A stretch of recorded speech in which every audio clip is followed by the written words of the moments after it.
From the Rexworth penthouse, away from Castle Rexworth and the Rexworth estate, I bid you good morning, good afternoon, good evening, whatever you are, and whenever you are.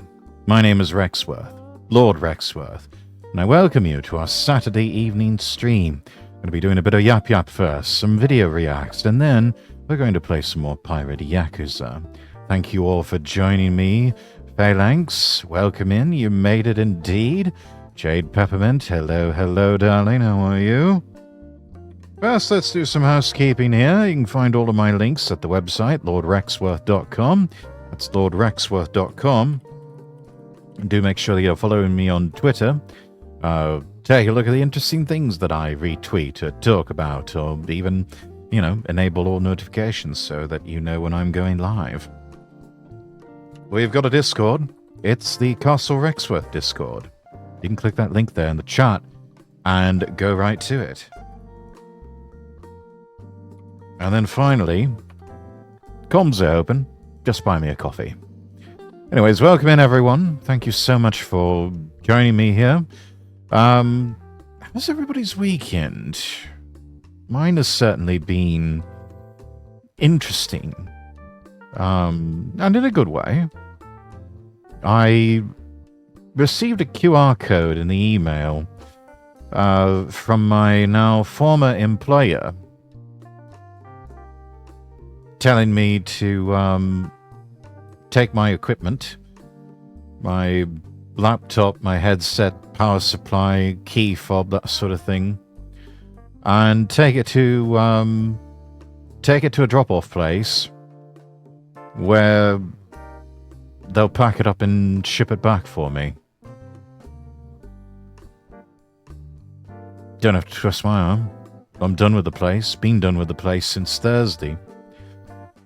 I made the decision weeks ago that I wasn't going back. And yeah, sent them my notice Thursday morning saying, hey, I resign, effective immediately. And, they did the usual courteous things of, hey, wish you luck on all your future endeavors, blah, blah, blah. Reptane94, welcome in. Hello, how are you? I'm glad, yeah, so am I. It's closure. It really feels like I got some closure from that. It's no longer something sitting around that I still need to do. And, yeah. Also went and test drove a new car today. I hadn't done something like that in several years. And it was nice. It was nice.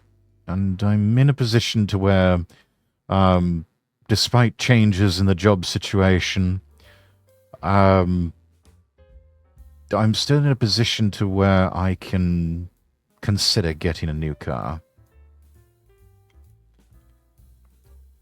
Nothing too elaborate or fancy. IRL, you shall not be seen your lordship driving around in a Mercedes or a Bentley or an Aston Martin or a Rolls Royce. Though one can dream. No, much more sensible cars that I was looking at today. And many of them in very similar price points. I think it's just a matter of what features do I want? Do I want to get a small crossover SUV? Do I want to get myself an old-fashioned saloon car like I've been getting for the longest time? Do I want something that's a bit sporty, has a bit of a hot hatch vibe going for it? Got some choices to make. So, we'll see. I haven't really made the final decision yet. And of course, I still do need to line up financing. More than likely going with a local credit union for that sort of thing. Seems to be the sensible choice for everyone. So yeah, finished my weekly work duties, going right back into it on Monday for 3 days. Such is the way of the weekend, Reptane. Such is the way of the weekend. 80s sports car. There's a thought. Welcome in, Megalum. No, honestly, my dream car is actually an 80s sports car. It debuted in the 1970s, but my dream car is actually an R107 Mercedes-Benz 560 SL from the late 1980s. Some people know it as the Bobby Ewing car. Some people know it as the car that Eddie Murphy drove in Beverly Hills Cop. I can actually show it to you. Let me just pull some things up here.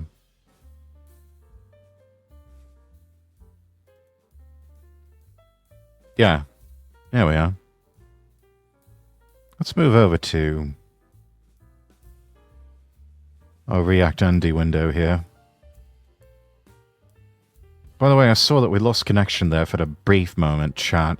Let me know if we're up and running, if everything's clear.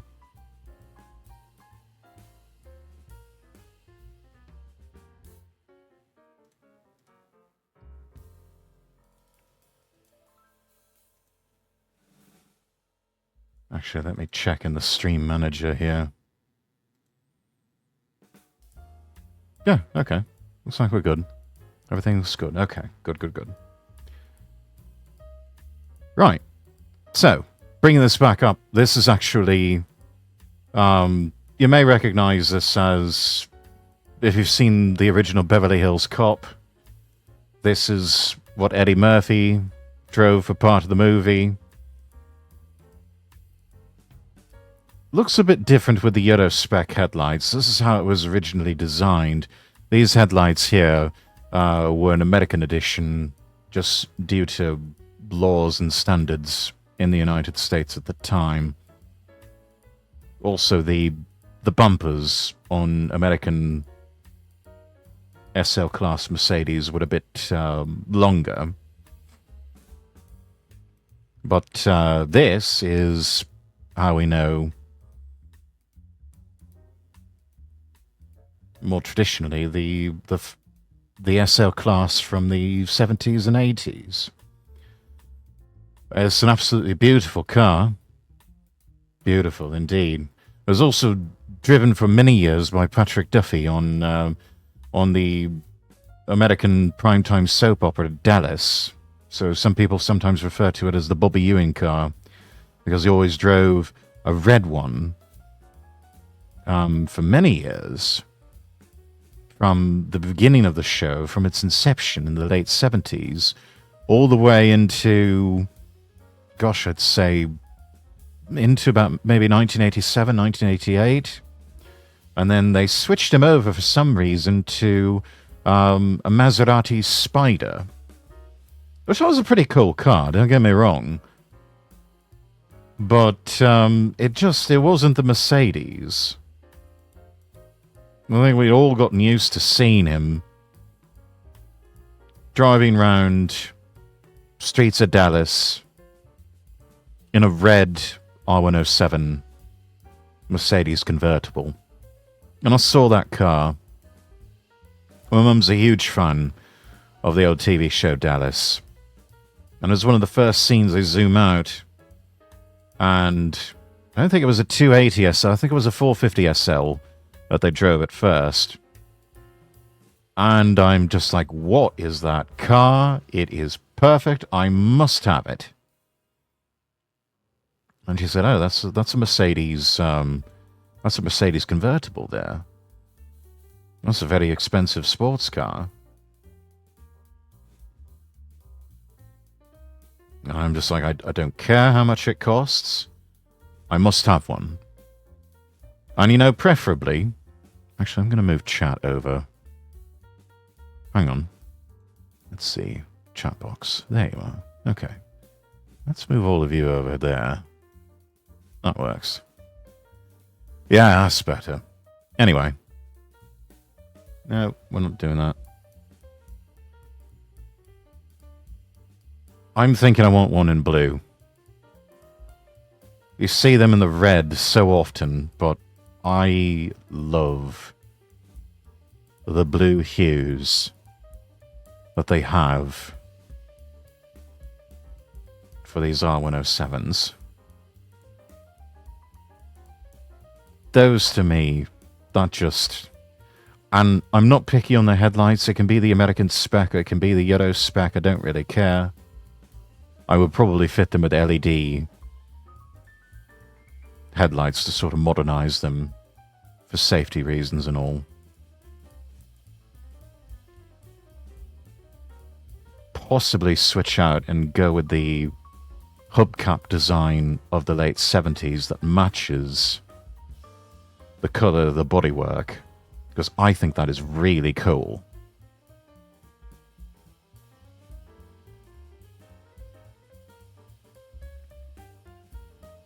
I actually saw one. Looked like a middle-aged woman. Was driving home from work,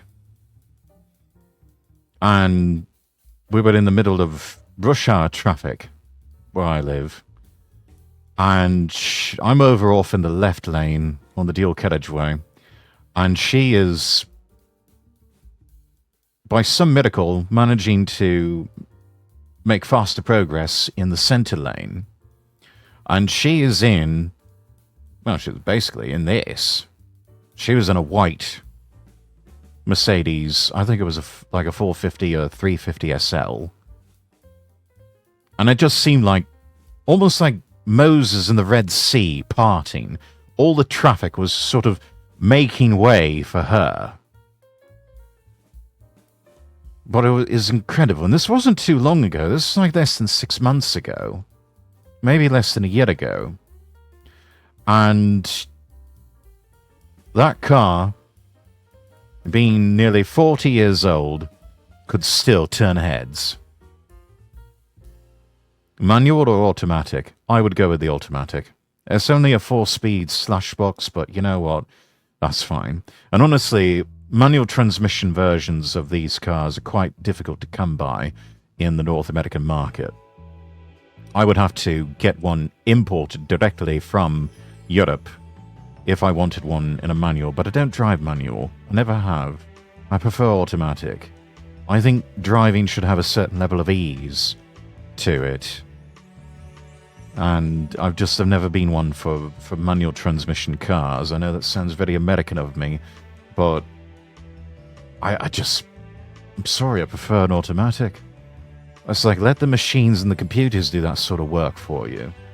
And just enjoy the drive. That's my thinking. Manual's so fun, though.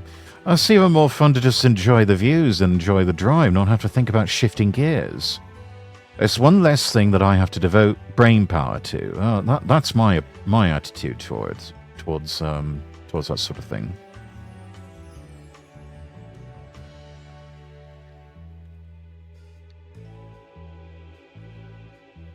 I already kill enough brain cells on the weekends with copious amounts of alcohol. Well, not every weekend. Maybe just this weekend. And a weekend probably a few weeks ago.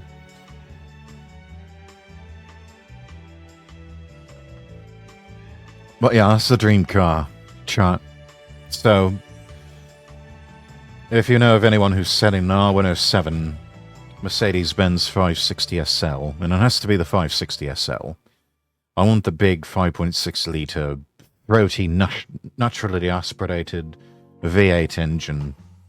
I don't want a V6, I don't want the small block V8, I want the big V8. I want the big V8 engine that cranks out like, I think in its prime it did like 250, 300 horsepower. Gas mileage on that one is absolute shit. You get only 15 miles per gallon in the city, 17 on the highway. And you absolutely have to put premium in the tank. But it hauls ass. For a little 2-seater roadster, it hauls ass. I can drive manual, haven't in a while though. You know what? You can probably go for a while longer. Just because... I mean, why? Found you one in red if you want the link. I think I'd rather have it in blue, or maybe even in this tuxedo black. Maybe white. This sort of azure blue, this dark blue is... This is actually quite handsome here. Not a red though. I'm not one for red cars. Not red, high insurance. That's what people say. I don't know. I don't buy red cars, so I can't really say for certain. Oh, this one's cool. This one's sort of got a rally car vibe going on with the extra headlamps and sportier bonnet. These look like BBS wheels they put on it. Flared out fenders. That's actually rather cool. Looks like there's a roll cage on the inside.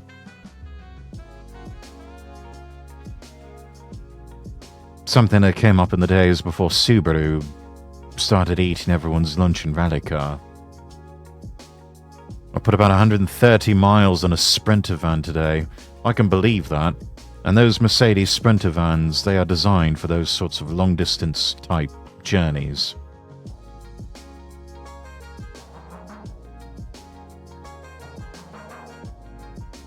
Nothing in black, only blue is a 380. Plenty of white and beige, though. Yeah, seems to be so many people are going for these days. Got a video on that somewhere here about...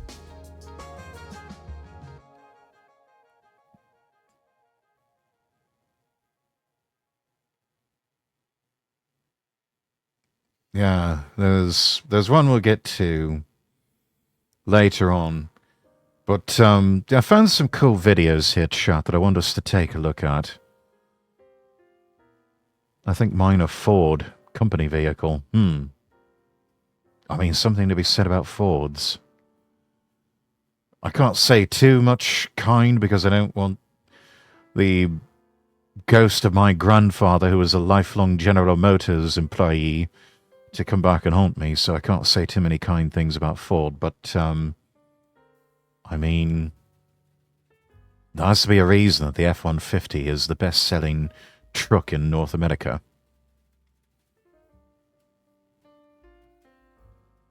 Anyways, we'll move on from the car talk.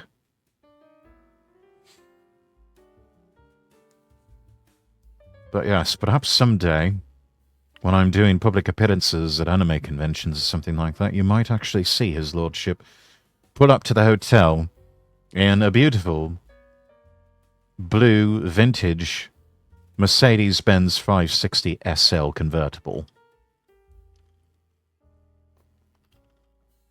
That day may very well come. Love old Nissan, or Nissan. Some people pronounce it Nissan. I still call it Nissan from time to time. Datsun 280 ZX is my beloved. That's a good one. The old Datsun Zs and ZXs. Well, they called them the fair ladies in Japan. But yeah, I like what I see with a lot of JDM cars. So my 2010 Ram 1500 was lucky to find an affordable one. Yeah, that's the beautiful thing about old Japanese cars, is that you can find a lot of bargains. You can find a lot of absolute bargains. You can even find bargains with JDM cars if you know where to shop around. You know, maybe you're all craving the old luxury of a Lexus LS. But all the Lexus LSs that you see in your local or regional market have all been modified somehow to where they just look ghastly, or they're too high mileage, or they're just falling apart, or they're rusting. And then you go over to the JDM market and you find a Toyota Celsior that looks like it's barely been driven. Doesn't have leather seats, but that's alright. The cloth seats will last you a lot longer. Goodness gracious, we have a raid. Zoe the Demon Fox. Hello, hello. Thank you so much for the raid, raiders. If this is your first time here, I'm Lord Rexworth. I'm an English nobleman VTuber. We're just sort of getting started here, and we were talking cars. I was prattling on incessantly about my dream car here that you see on screen. An R107 Mercedes-Benz 560 SL convertible. That's my dream car. But how's your stream? What were you doing? You're playing Tower Dominion. Did you dominate the tower? Hopefully you did. If not, there's always next time. But yes, raiders, if you need a raid run, totally understand. But do exercise after stream care. Grab yourself something to eat, something to drink. Perhaps you're like me and you've got yourself a rum and Dr. Pepper mixed together, a nice little adult beverage, as we settle into an evening stream. And, yes, just enjoy having a bit of yappy yap before we get over to Pirate Yakuza. Played Doom Dark Ages till the slowly dying frame rate became unbearable. Oh, I'm sorry to hear that, Zoe. Sounds like your PC or perhaps your graphics card was starting to turn into a potato, and that's no good.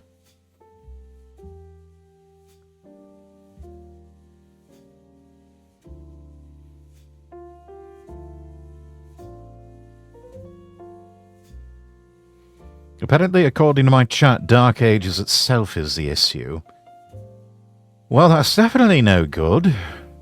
Had so many good things about Doom the Dark Ages. A pity to hear that it starts turning graphics cards and PCs into potatoes. That's just generally a pain in the arse. Also suffered 2 crashes so far. Also a massive pain in the arse. I'm very sorry to hear about that, Zoe, but... Hey, you found Plan B, and that's Tower Dominion. So, well done.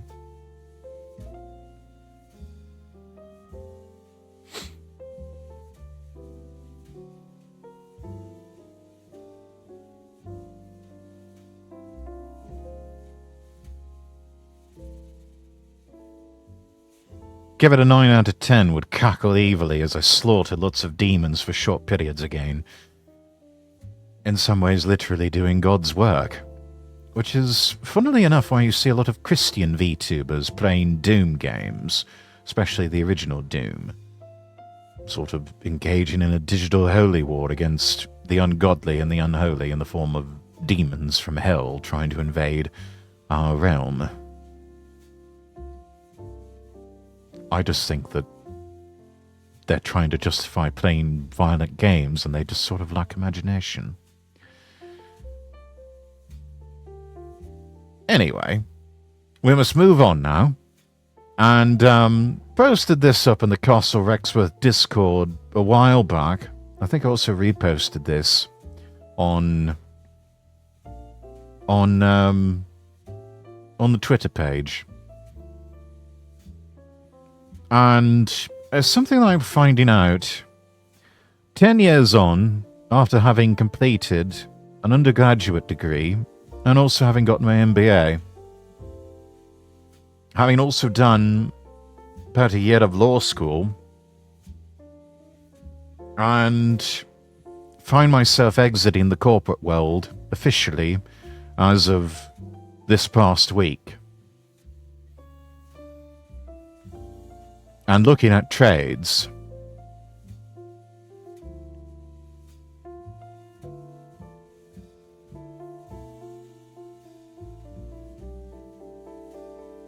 and I keep thinking to myself, I could make just as much money in a trade as I could during my time in the corporate world and also in the realm of corporate law.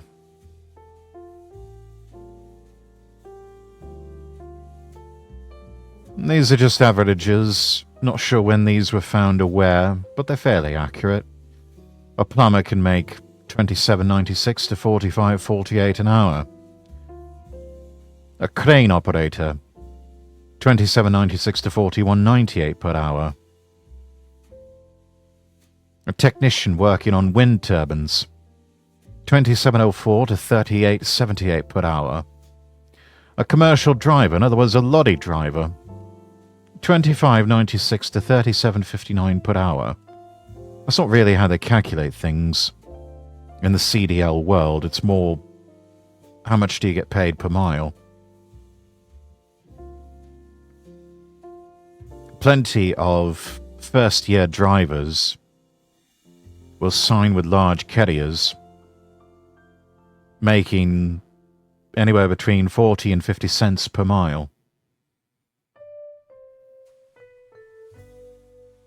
Not uncommon for them to be on the low end making anywhere from 50 to 60 grand per year, to on the high end 80 to 90 grand.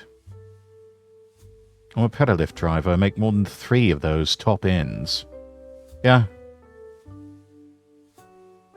It's a good living. A heavy equipment mechanic, $25.66 to $36.83 per hour. A HVAC tech, someone who works on aircon and heating systems, $24.58 to $39.78 per hour. A body shop repair tech, $22.34 to $34.66 per hour. Not as much as colleagues in some of these other fields, but that's still damn good money. Probably make even more money if you're working on the actual engine. And diesel techs, dear lord. Diesel techs, they can make a mint. Welders, $21.33 to $30.74 per hour. Some of these on the high end, that are legal professionals. There are middle management people that make this much. And speaking from experience, a lot of them are in bullshit jobs that they don't really do a whole lot that contributes to the world. Hello there. Hello there. Piers Buddy Courage. Welcome in. How are you?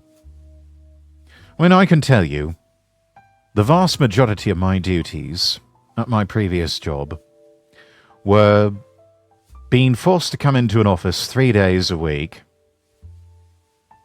working remotely 2 days a week, and answering emails, and moving files from one cloud storage to another cloud storage. That was essentially my day. It was stupid. It was pointless. And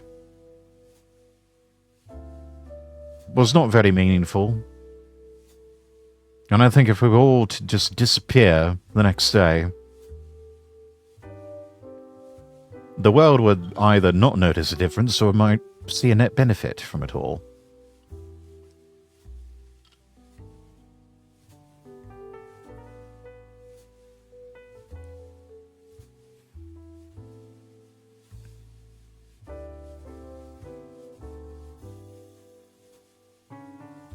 And of course now I'm moving into the trades myself and discovering I can make just as much money, if not more, in a trade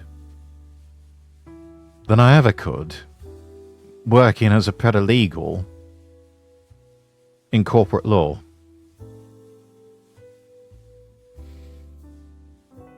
And the work is more meaningful. The work actually contributes something to society. It's not a bullshit job.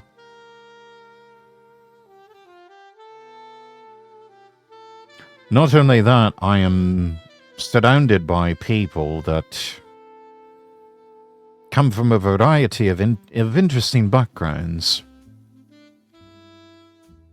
But what I really like about them is that they are real. They are authentic. They are bringing their authentic selves wherever they go. They are not putting up these false fronts like I saw with so many people in the corporate world, pretending to be something they're not, putting on some sort of act, pretending to be nicer than they actually are.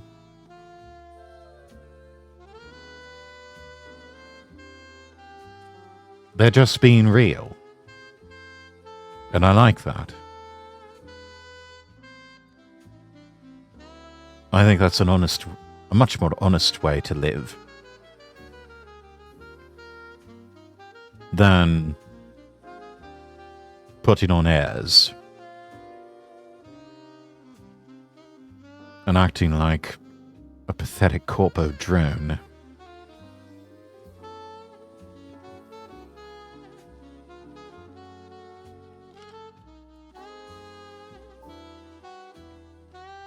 Someone recommended that I read the book Bullshit Jobs, and I did that while I was on break.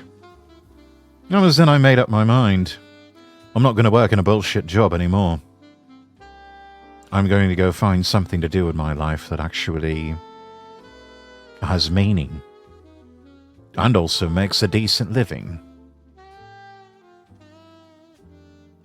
And I think, touch wood, I've actually found it. I'm not going to say much more at this point,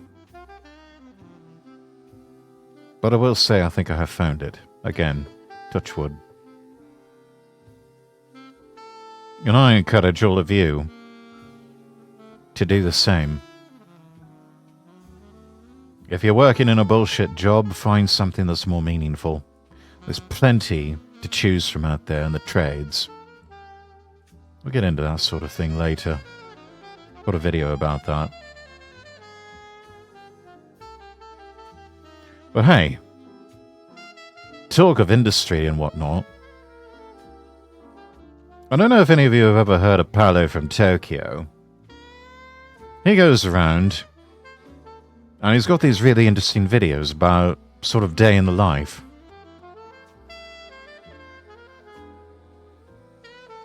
And he found this bloke here. He's a truck factory worker. Rex is hitting the steel mills. Something like that. It's a damn sight more honest living than what I was doing before. And I'm both happy and at peace with the decision. It is going to result in some changes to how I stream and when I stream. Not going to be operating on a set schedule anymore. I haven't in some time. And that's probably going to continue on. So you will just have to catch me when you catch me. Anyway, let's take a look at the day in the life of this hard-working bloke here. Day in life of the Japanese truck factory worker.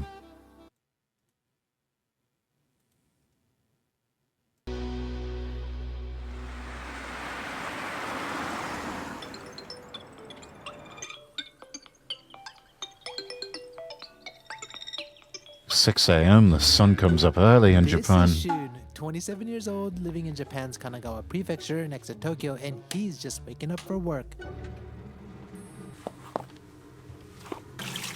He lives alone in a shataku, company-owned dormitory near his workplace, a popular system of housing in Japan. In fact, 41% of Japanese companies offer some form of shataku, and the larger the company, the more likely it provides it. Damn. I've got to go back and see that again, chat. Form of shataku, and the larger the So he's living in company housing, and yeah, places high value on skincare. I see. You don't see a lot of Western blokes doing that. And you know what? Maybe we should. Maybe those Japanese boys, they know something that we don't.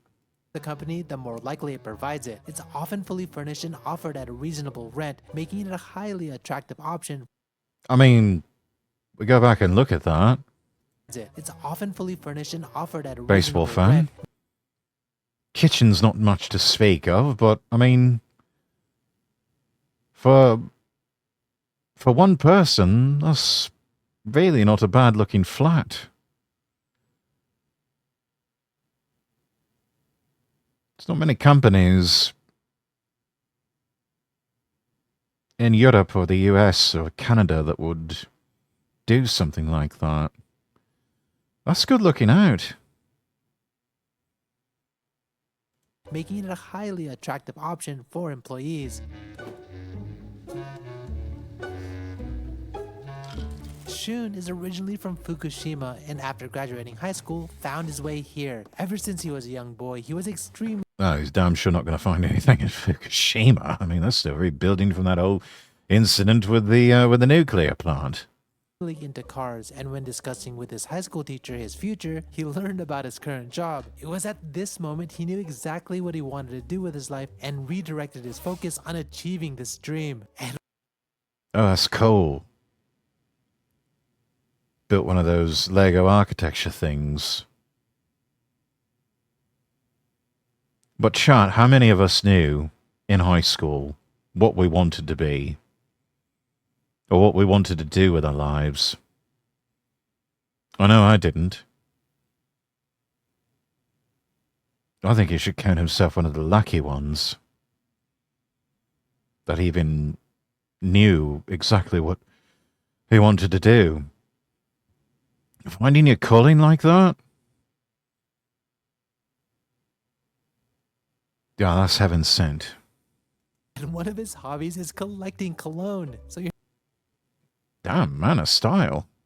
not gonna wear cologne today? そうですね。仕事中はつけなくて、プライベートの時だけ使えるようにしてますね。Which one is your favorite though? 一番好きなやつだと、これは He's got quite an interesting collection. Let's see, he's got one from Hermes. Which one is your favorite though? 一番好きなやつだと、これはエルメスの Ah, 香水 fuck で it, let's す。 keep going. An interesting collection, to be sure.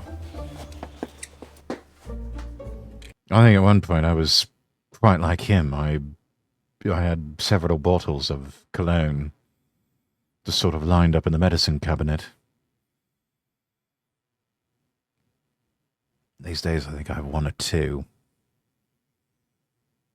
No, it's not even expensive stuff. It's just like Proraso sandalwood. Mostly just put that on as an aftershave. Gillette actually makes a fairly decent aftershave too, and it's not very expensive either. Sort of those classic barber's scents. Though I would very much like to get a bottle of Royal Lime of Bermuda.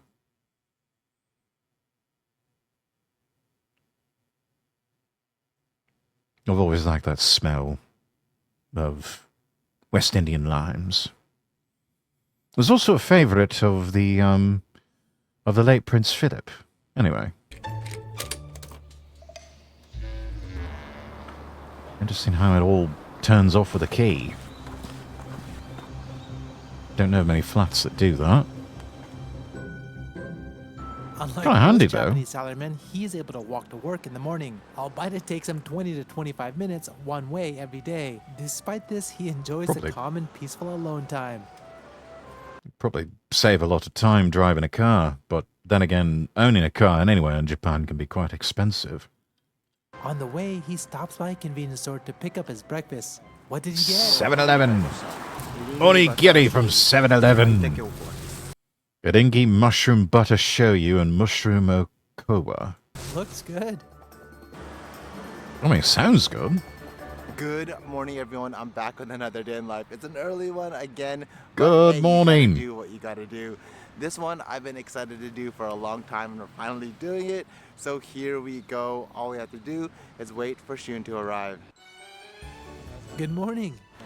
Did you sleep well last night? そうですね、今日はしっかり寝れました。で、まあ今日は改善を中心に行って清掃とかを主にやって Oh, yes. Kaizen. Those of you who don't know what that is the process of continuous improvements. Small, little, incremental improvements. It's nothing too revolutionary, but very much a Japanese thing.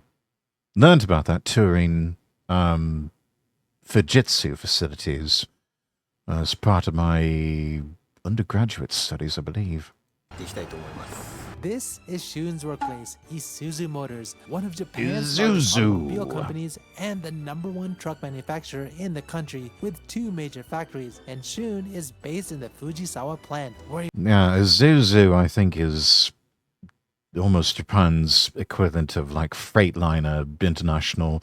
Don't quite know if they're on the level of a Kenworth or Peterbilt, but I mean, they're fairly close. Getting there anyway. works as a manufacturing department captain for the assembly line. I know for many years, General Motors had, and I think they still do have, a partnership with Isuzu, where a lot of their pickup style trucks were just rebadged Isuzus. Like the Chevy Colorado, for example, if any of you know which one that is, that started out in life as an Isuzu pickup truck. It just got rebadged as a Chevrolet. I don't know, there was a few SUVs in the 90s and I think in the 2000s that they rebadged from Isuzu to something else. It was sort of the reverse, well, not really the reverse thing, but I know they did the same thing for a long time with Suzukis. Like the Suzuki Swift, for example, that got rebadged as a Chevrolet and Geo Metro for the longest time. First thing he does is head straight to the locker room to change into his uniform, but it's a little bit of a walk to get there as the entire facility is massive, over 1,010,000 square meters, about The whole place looks like a Japanese public school. 250 acres. It's so large the company runs internal shuttle buses to help workers get around. In total, there are roughly 6,000 hardworking employees, which all play a part in producing around 500 trucks per day. 500, that is impressive.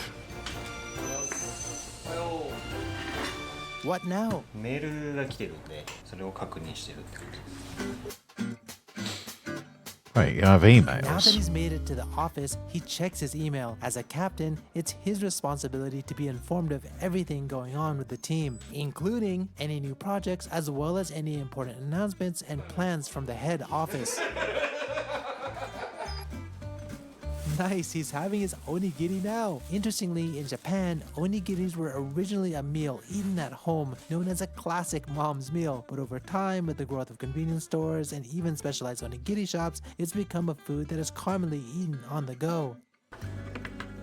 I mean, that's good stuff. At 8:15, the factory holds chore, everyday morning meeting. 何か違和感を感じたら必ず報告するようによろしくお願い Different しま groups す。 gather at each section to make announcements and share information related to the day's task. Usually announcements, safety instructions, that sort of thing. All fairly routine. Rather repetitive after a while. To ensure everyone is on the same page. The meeting commences with a safety check, reinforcing the messages that safety is a priority. Next, all the workers clean the production floor, something performed regularly throughout the day based on the Japanese concept of 3S, sort, set in order, and shine. Deeply Yeah, that's very much a Japanese thing. You would never see, I don't think you would ever see that in a British or European. Well, you might see it with the Germans, perhaps. I don't think you would see that with the British, and definitely would not see that with the Americans. they would hire someone else to do all that for them. Deeply rooted in Japanese manufacturing culture, it has become the foundation of many work environments across Japan, ultimately with the idea that a clean and organized work area increases overall efficiency and productivity. I mean, not wrong, but also cheaper than having to go out and hire a cleaning crew to do all that day in and day out.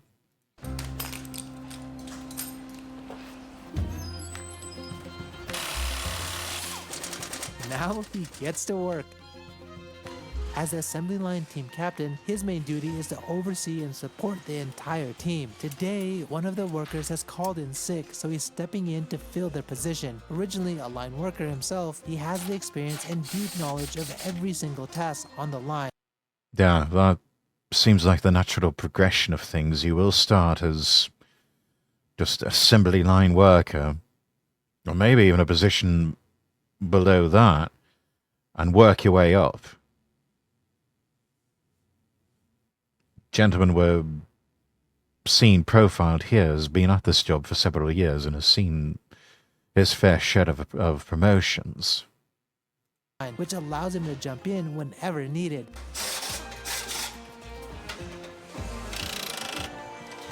To explain how it works, each team is assigned a specific section on the line and each member assigned to a specific task. And to streamline the assembly even more, another team has already preloaded all the necessary parts in a box for installation.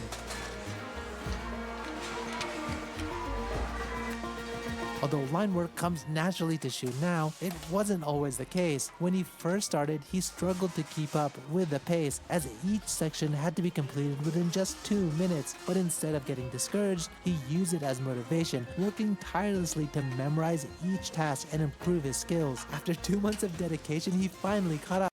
That's a lot of moving. That's a lot of parts, and a lot of moving parts, and a lot of steps to remember. A lot of people just could not deal with something like that. So good on him. Fast forward to today, and Shun is now leading the team. So I think Shu's going to be working on the line just for a little bit longer. So while he's doing that, well, let's see what we can ratchet up. So we're going to wander off now. So you guys know what it makes a good story? A lot of suspense. And you know what the best season is? Spring. Wow, and this is nuts. It looks like they have a little workbench here. So many dad jokes. I don't know, what do you guys think they do here? Let me know in the comments. So many dad jokes. That's the truck frame. This is the very first step in the truck production. Apparently, This is when it all starts. During factory tours. So I guess we're going behind the brake lines on this one. So I think this is where the line starts. You can see the frame of the truck. It's actually coming down right now. Now, the frame is introduced to the main assembly line. This factory uniquely produces more than 2,500 different truck model variations simultaneously on the assembly line. Unlike Oh, okay. So it's very much like a Mazda assembly line model. Because I know with Mazda, they have one assembly line and they have multiple different models that are being put together on that assembly line, and all of the assembly line workers are expected to know the difference between all of them and adapt accordingly. That's interesting. passenger cars, commercial vehicles demand a high level of customized and precise requirements. So rather than relying solely on automation, the assembly line workers adapt each build manually. Yeah, that's definitely Mazda Next, style. the engines, which are manufactured separately at their Tochigi factory, are skillfully installed, each with a different shape, transmission, weight, angle, and hoisting requirements. Those things The are clearance heavy. between the components and the frame is extremely tight, demanding exceptional precision and careful handling during the process. And then when it gets to this part of the line, they start doing inspections. The workers in yellow helmets are responsible for performing inspections. While a final quality check is performed, experienced inspectors carefully examine each stage of the assembly line to Ruby, ensure hello, every hello. detail meets Japan's rigorous standards. And look at the speed. Despite each customized build, the line works extremely efficiently, so much so that from start to finish, a truck is fully built in only 150 minutes. At the same time, the factory Wow. makes use of robots to do the heavy lifting, like turning Just over 2 hours, chat. They can make an entire truck. That is incredible. It's a goober. Yes, it is. the entire truck frame over.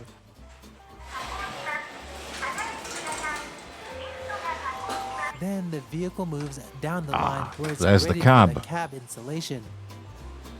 All the time, the assembly line workers function as a team, relying on each other. If one person were to make a mistake, it directly impacts everyone else down the line. A reason why each So worker don't takes fuck their it work up. seriously, with a strong sense of responsibility and professionalism. A characteristic approach of many Got the Japanese tires. who are typically raised with a deep sense of awareness of how their actions affect others. And there we go, chat.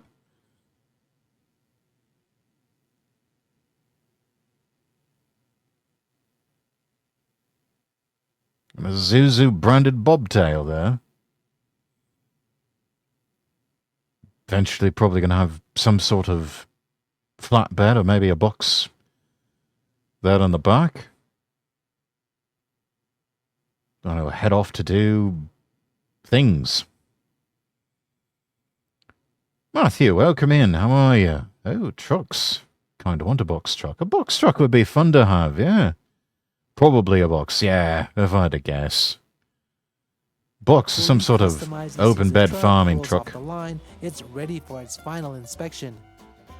Of course, inspections also include the undercarriage. In Japan, there's a saying, "Isogaba moare," meaning when in a hurry, take the longer, safer route. It reflects the belief that rushing often leads to mistakes, while taking your time. Words to live by. Take the longer, safer route when in doubt. You might be delayed a bit, but safety. Always safety. I'm hoping to move to Texas sometime, and a box truck would be a good investment. Yeah, you know, not a bad idea. Yeah, not rush everything. Yeah, you rush, especially in a line of work like this. You can fuck up a lot of things. You can fuck up some equipment that you have to get just so. And worst case scenario, you could hurt yourself. You could also hurt your co-workers.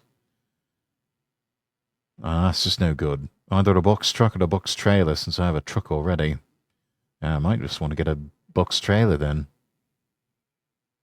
So yeah, chat, safety first. Don't be in a rush. Take it slow. You know, the people at the destination, wherever you're going, they might complain. But, you know, you can always turn right around and say back to them, hey, safety, bro. Got to play it safe. And they'll get it. Begrudgingly, but they'll get it. The truck is 2010, though. Still good, but kind of risky cross-country. I would say have it looked at by a mechanic. Make sure it's had, you know, proper tune-up and things. If you haven't, if it's been a bit since you changed out the fluids and the oil and whatnot, definitely do all of that. Maybe have a transmission flush. Have that checked as well. Have your transmission checked. And then, yeah, just give it the once over. Check the tires.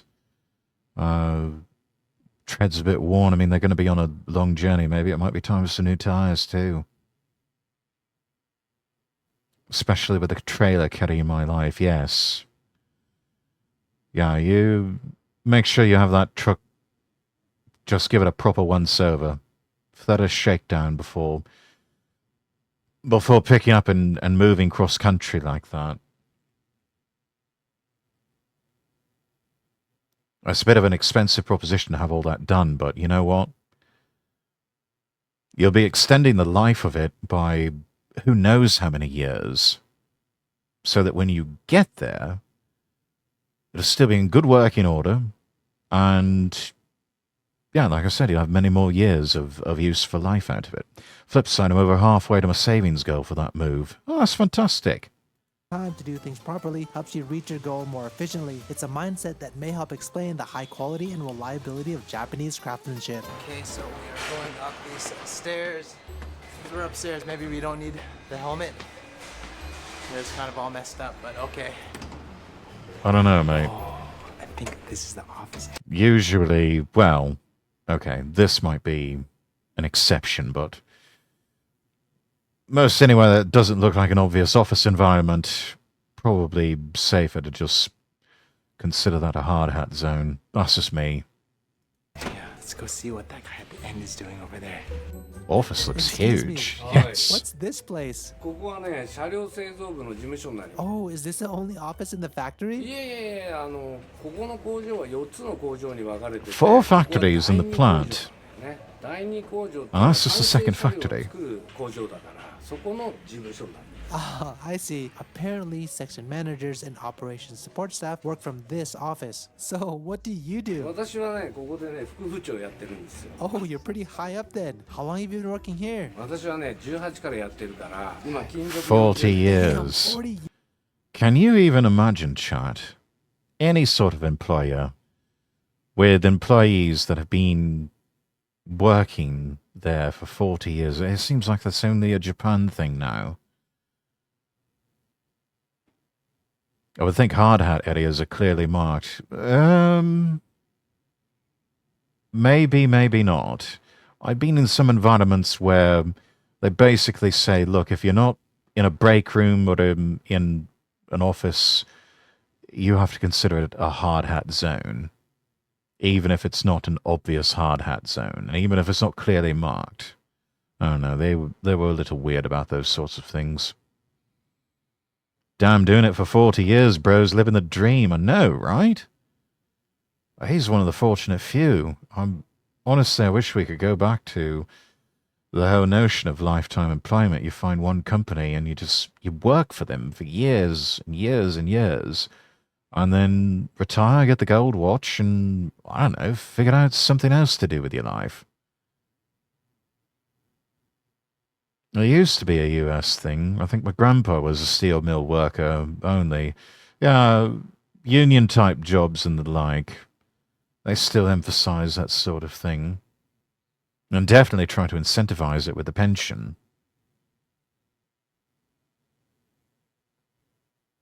But definitely becoming an endangered species, and it's unfortunate, really. It's like you got a lot of good people that are willing to give you all of the productive years of their lives. And yet we've got leadership with a lot of companies in the West that they just look at every single person as an expense on a spreadsheet to be gotten rid of. There are a couple of 30-plus year people at my current job. I know the industry that I'm getting into, there's plenty of people that have been at it for decades, but they have definitely switched companies quite frequently. years. Apparently, he began on the factory assembly line and through hard work, gained the trust of his team, steadily climbing the ranks to where he is now. やっぱそのいすゞ自動車ってトラックが好きだったからね、トラックを作るのってどういうふうにやるんだってこう興味を持ちながらね、ずーっとやってきたってこと。 He actually wants to So, know what's the how most the trucks are important thing when made. working in a factory? やっぱあれですよ、車両製造部はまあ人の職場だからね。 There are 人に対 plenty of する people in his position that could not give two shits about how an Isuzu truck is made. And unfortunately, in many parts of the West, those sorts of people are thriving in positions like his. And that's sad. Because honestly, we need more good men like this that actually want to learn more about how they make what they make and have an appreciation for what is made there. Yeah, like, we're human beings, we're not money bags. That sort of mindset needs to end. It really does. Unfortunately, I think with the advent of AI, it's going to probably get worse before it gets better. Something my dad said a while ago, there is no corporate ladder anymore. You swap companies to move up. Yes. Yes, that is That is true.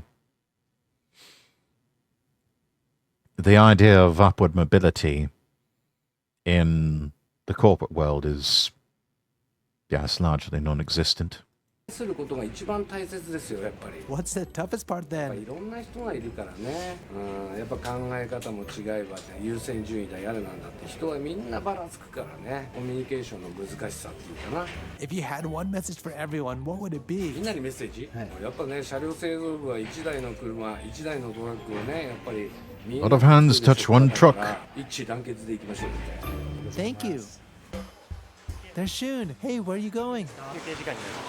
Break time! After a morning of intensely focused work, all the workers take a short break. The factory requires that every employee take a 10-minute break twice a Good. day to ensure that they remain focused and alert their entire shift. Very typical Good. for factory work in Japan. Shun, what do you usually do? 休憩時間はもう時間 Please don't say check email. だけです Oh, Ah, good. perfect. So tell me, what do you like about your job? 自分が好きな車をどういう過程でできていくのか I love this. I love the fanboy mentality. It's like, you know, he's like, yeah, I'm an Isuzu fan. I love Isuzu trucks. I love Isuzu vehicles, and I get to build the very vehicles that I love. I'm so glad he didn't say, oh, I answer email on my break. No, that's not taking a break. That's working. Stop doing that. But he didn't do that, though. Why are the McDonald's ads in Spanish but the Taco Bell ones are in English? I don't know. Oh, that's funny, though. That is funny and a bit ironic. のを知れるんで、まあ、そこが好きなところである Cool. Oh, the break is over. Before going back to work on All right, back to work, everyone. Workers do a 3-minute parts check, essentially refreshing and sharpening their eye on how the part should actually look like. So if they ever encounter a defect on the line, they can quickly recognize it. That's rare. We got I a guess fanboy now for he the spends a vehicle little bit company. of time in the Yeah. office. Oh, Shun, where are you going? 今設備に異常が出て応援呼ばれたんで Oh, that's what the ブライ blue light was for. Okay. Taking care of irregular errors and problems is also one of his responsibilities. It doesn't happen all the time, but in such situation, the captain covers it so workers on the line don't have to step out. What was wrong with it? 上にこうピッキングしたものがあるんですけど、それが上手に流れてこなくて。 Items weren't being moved around the down the line. Yeah, I thought I saw something was up with that that little robot hauler there in the background. He was moving a bit janky like, yeah. Yeah, brakes over, back on your heads. セットして、今元に戻してあげたっていう状態です。 Good work. What's next? あ、これからお昼に行きます Lunch at 11:30. All right. Now he has a 45-minute lunch break with his colleague at the Only company 45? cafeteria, known in Japan as shashoku. Since the food is offered at a very reasonable price while also being nutritious, he regularly eats here. In fact, about 24% of companies in Japan provide shashoku, but for larger companies with over 300 employees, Probably food being sold at cost. Which, I mean, that's fair. They got to make their money back on the ingredients somehow. that number jumps to 48%. What did you get? 黒毛和牛のメンチカツ Wow, that looks good. Do you Oh, guys work on the Wagyu same line? beef. Damn, they're living large here, chat. They got Wagyu beef for lunch. Lots of other places in other parts of the world, you'd be lucky if you get a sandwich. They're eating good over there. Oh, so you're a captain too? You look pretty young. How old are you? So 23, Shun and he's used to a be line of their captain. team, but he later moved to a Damn. different line, and with a captain Doing position good for open, himself. His colleague assumed the role 3 years ago. Wait, Makes me feel like a complete failure at life, and I'm in my late 30s. When did you start working here? 最初に入社したのは18 Oh, and how did Came you in find a fresh out of job? high そうそう school. 高校の時に職業体験みたいのがあってちょっと自動車にはもともと興味があったのでプログラムを通じてそのままここに入社してる感じですね So after 5 years, what do you like most about your job? そう言われると難しいなやっぱ同期と働いてたっていうのが一番自分の中では楽しいというか仲間がいるっていうのが一番自分の中では楽しいことなんで Makes sense. Sounds fulfilling.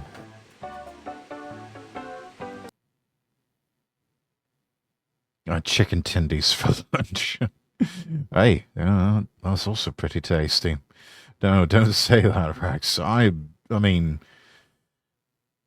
honestly, if I had to do it over again, I don't know, I might have done things a lot differently.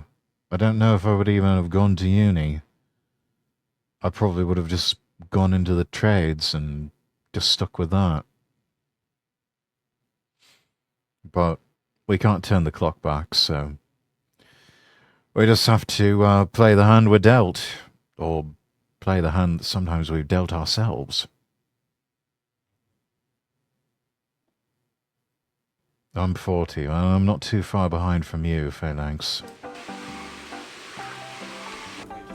After having a quick meal, they still have some time before their shift begins, so they return to the office to spend the rest of their break.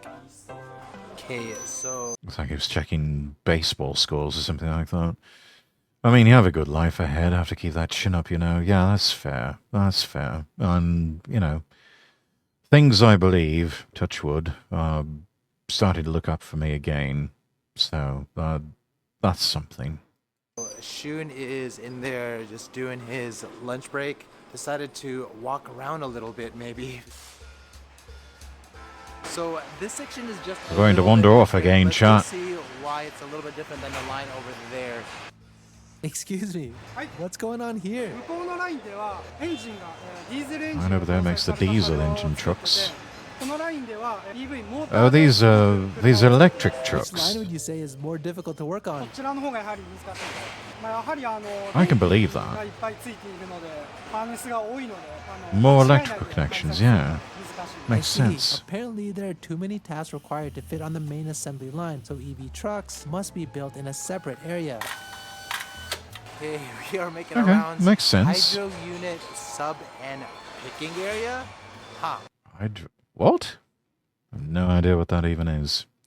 Cringe life advice. If you set yourself up for success, you'll continue to succeed. Yeah, just, you know, don't ever set yourself up for failure and you'll be fine.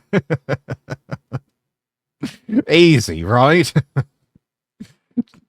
Just don't fail, bro. Just don't fail. Let's see. Hi, can I bother you? So, what are you working Oh, on? she's cute.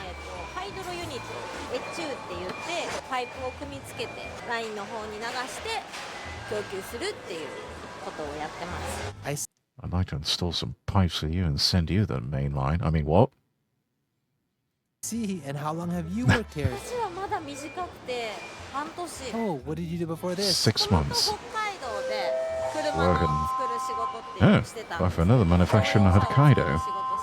Ah, has anything surprised you when you started working here? 物がやっぱりトラックだから大きいのにまずびっくりしました。 Well, yes, the Got it. big How's it working trucks. here? 働いてるみんなと休憩中に楽しくしてるのがすごく楽しい。それで I'd like to hang out with you on a break. I mean, what? Anyway, didn't say it was easy. It was something to strive for. Yeah. 仕事も頑張ろうってなってます。みんなファミリーみたいで。 Yeah, that's awesome. In addition to the main assembly line workers, there are other teams just as dedicated, working equally hard to craft the essential parts that keep the line moving smoothly. Wow, I love how every tool just has its place. Wow, There's a and place look for at everything this and an everything in torque its wrench place. Precision measuring area. Simp. Yeah, you know what? I'll take ownership of that. I like cute Japanese women.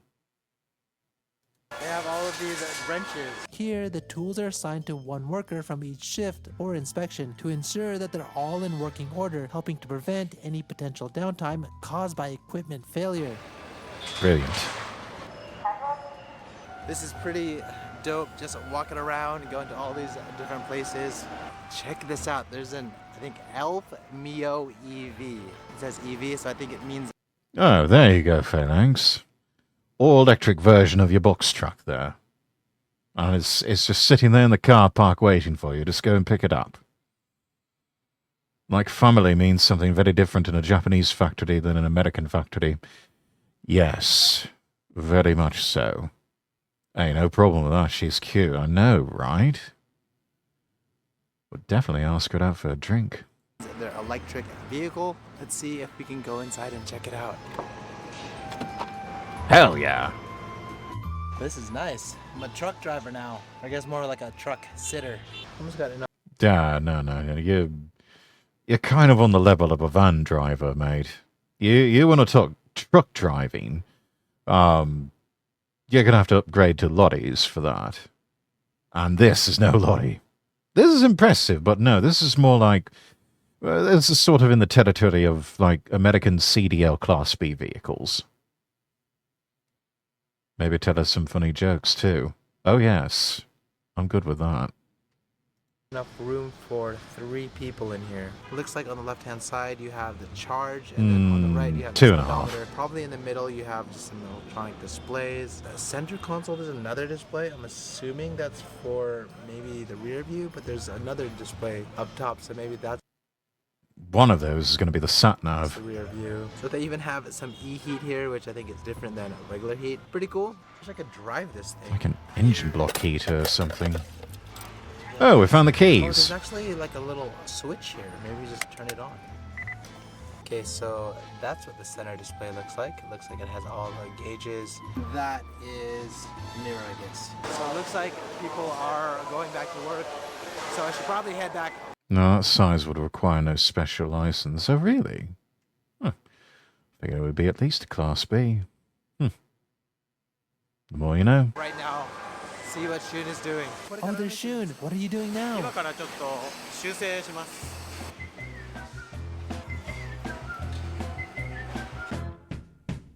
Class B is like full buses and things with air brakes. Class A is the semis. Ah, okay.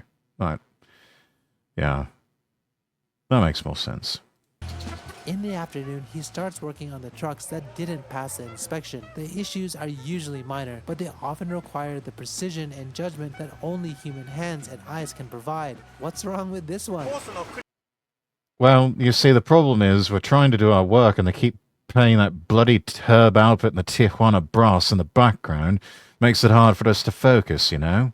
ップの向きが悪かったので正しい位置に直してました。 I see. As a captain, And there's that, technical too. expertise is essential, but just as crucial are the soft skills needed to lead, communicate, and inspire the team effectively. When Shun first started, he made a major mistake and accidentally broke an engine part. He felt awful, but instead of scolding him, his manager said, "You don't learn without making mistakes. It's your first time. It's okay." That moment left a lasting impression, teaching Shun the value of staying positive and taking responsibility. To this day, he Yeah, that's...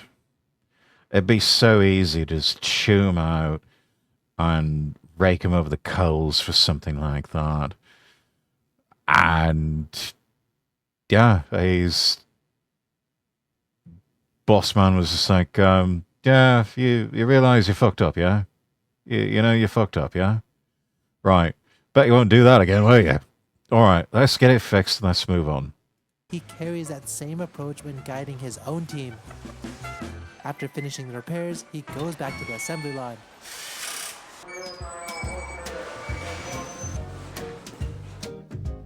About an hour before clocking out, he shifts his focus to administrative tasks. Today, he's creating labels for parts. These additional responsibilities are typically handled by team leaders like him, who provide support behind the scenes, allowing the younger workers more opportunities to gain hands-on experience on the main line.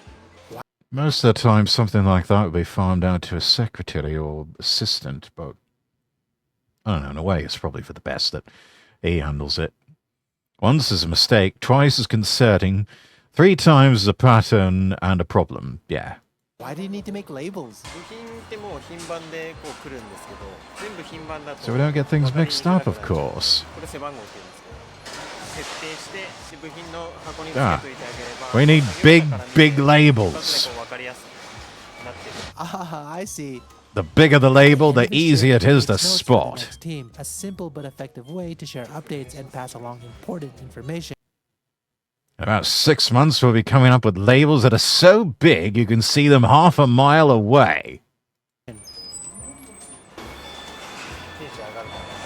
Also, instead of just leaving, he takes part in hikitsugi, a brief handover meeting with workers that are continuing on in the next shift. This common practice in Japan ensures a smooth transition between shifts, keeping everyone informed and prepared to take over seamlessly. Hey, why are there two PCs? 反対版のキャプテンの方のパソコンなんで朝出勤して Oh, he's just taking out and hooking up. That's nice of 準 him. 備して帰る Wow, that's so nice of you. Yeah, that's very kind.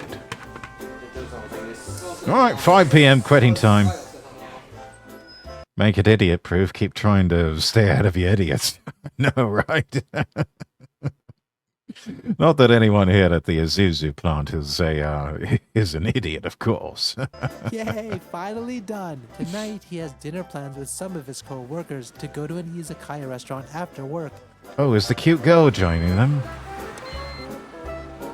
Damn, doesn't look like it.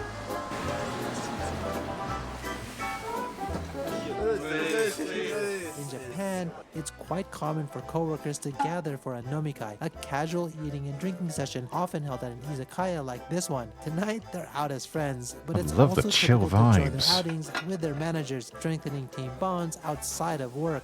And the So, food you looks all live in the delicious. dorm? 自分だけ違うですね。実家の方から通ってるんで、 Where? 外れた横浜の方ですね。 Oh, cool. So does everyone work on the same line? ここはそうですね。隣の工程なんでまあ近いんで工場が違います Oh, which one? ファイナル工程一番最後です Ah, I see. So it looks like Shun's gonna be out here with his friends for a little bit longer, maybe a few more hours, and then after that, go home, take a shower, just chill a little bit, and then probably go to sleep around 9 o'clock. But that's pretty much a day in the life of a Japanese truck factory worker. If you guys like this video, like always, help me out, hit that like We button. did If like you're this, new to the didn't we, channel, Chad? definitely check out my Of course we hot sauce. did. Get it online at paolo.tokyohotsauce.com. That I should have done my hot sauce challenge with the Palo from Tokyo hot sauce. Damn, missed opportunity. May have to do that again. You know, maybe if I get like Twitch partner or something. I don't know. Or in Tokyo Shibuya, in my vending machine, links in the description. And if I'm you in guys naughty want to hot see more sauce. videos like this or anything related to Japan, hit that subscribe button and the bell button, and I'll catch you guys in the next one. That's pretty cool. I like that. I like that. I've got another one that he did. Let's see.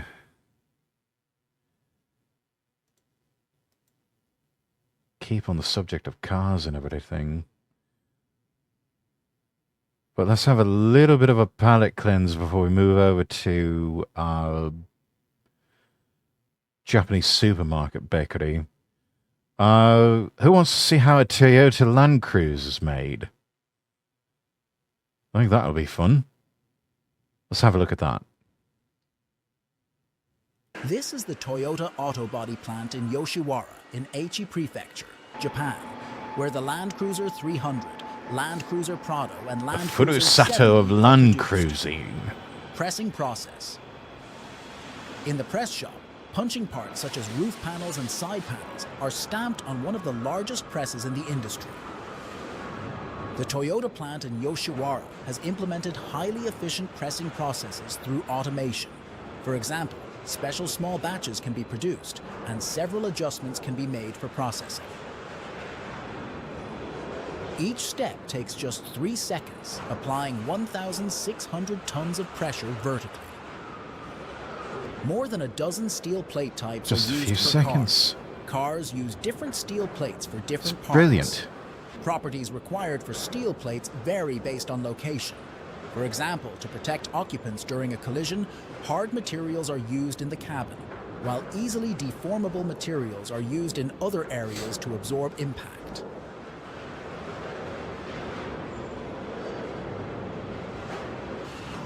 Steel plates are cut and punched into part shapes at the same time. Excess parts are used for other parts or reused by steel companies. Openings are created where the doors will be attached. The material removed to create space for the doors is reused as parts inside the trunk. Brilliant.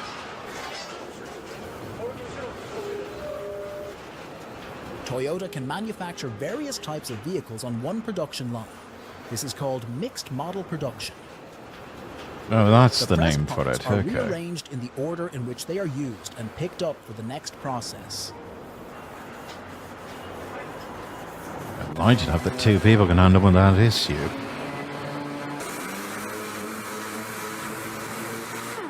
Dreadful noise, though.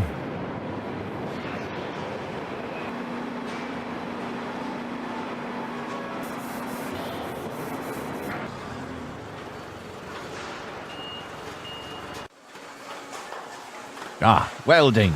Let's go. Welding.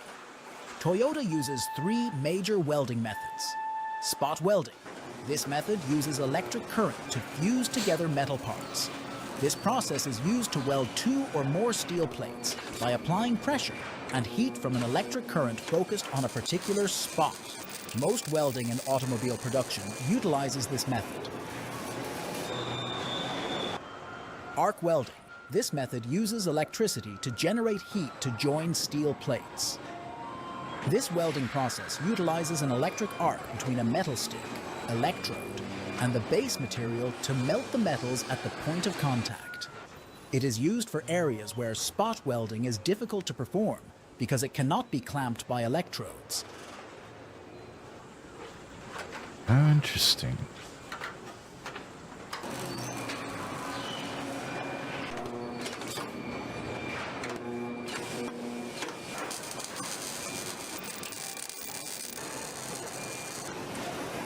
Let us introduce a few key points. Bringing together various parts to form a car.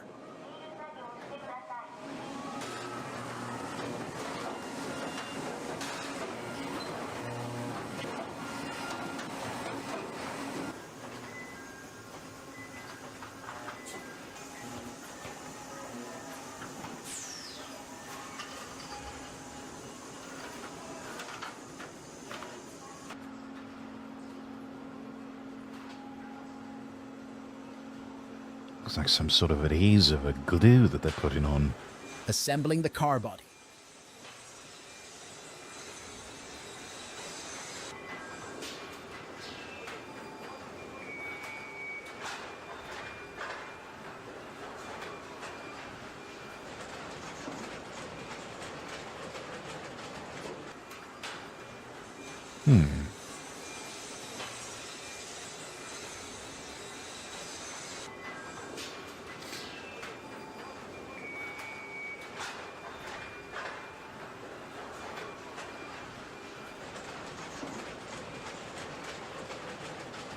Performing additional welding.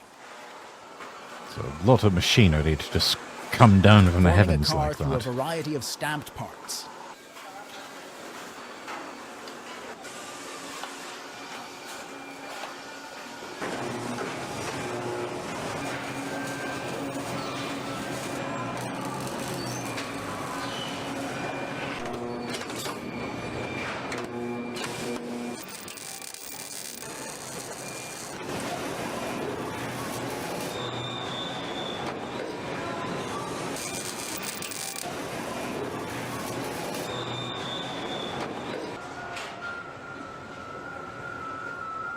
All this on one particular spot on a Land Cruiser.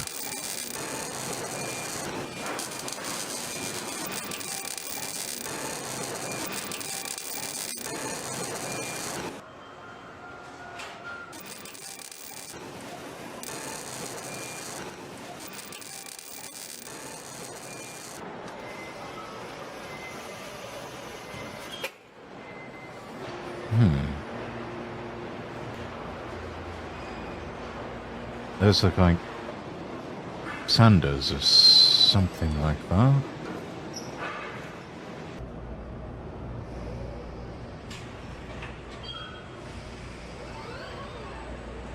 Oh, nice the robot's turn.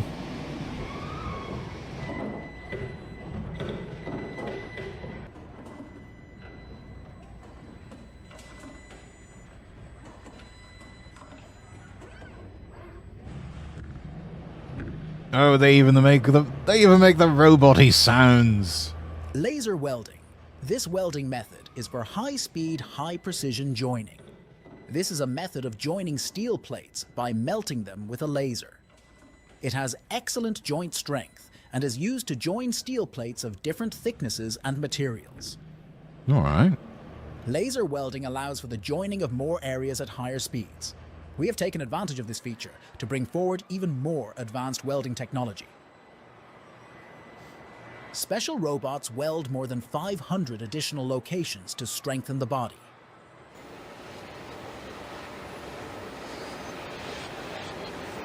There's the back door.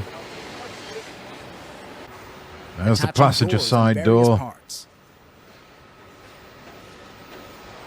There's where the engine's gonna go. The doors, hood, Welcome back, and trunk Ruby. lid, among additional parts, There's the are bonnet. attached to the assembled body. The floor, sides, and ceiling are then assembled, and as many as 4,000 places are welded to form the car. Finally home. Welcome home. Doors are intentionally displaced. When the window glass and other components are attached to the doors in subsequent assembly process, the additional weight lowers. The doors back into alignment. Oh, that's interesting. They have to intentionally put it out of alignment first to get it Inspecting the into car alignment. body. If scratches are found after painting, it is difficult to determine whether the cause was the welding process or the painting process, and because of this, no immediate countermeasures can be taken. That is why workers actively inspect each process. Painting. A beautiful paint job starts with a wash. Even just a small amount of debris or oil film can significantly affect paint quality. That is why the paint process starts with awful. cleaning. Taking a rust-resistant paint bath. Rust-resistant paint is applied to the body through electrodeposition coating. Something a lot of Italian and European through car the makers power don't know of anything electricity. about. When the positive electrode is placed on the water tank side and the negative electrode on the car body side, electricity passes through, causing the positively charged paint to adhere to the car body. That's The interesting. middle coating. A middle coat of white, grey, or dark grey is used depending on the body color. While it's not seen in the end product, it is this hidden middle coat that helps create a beautiful body color of the final product.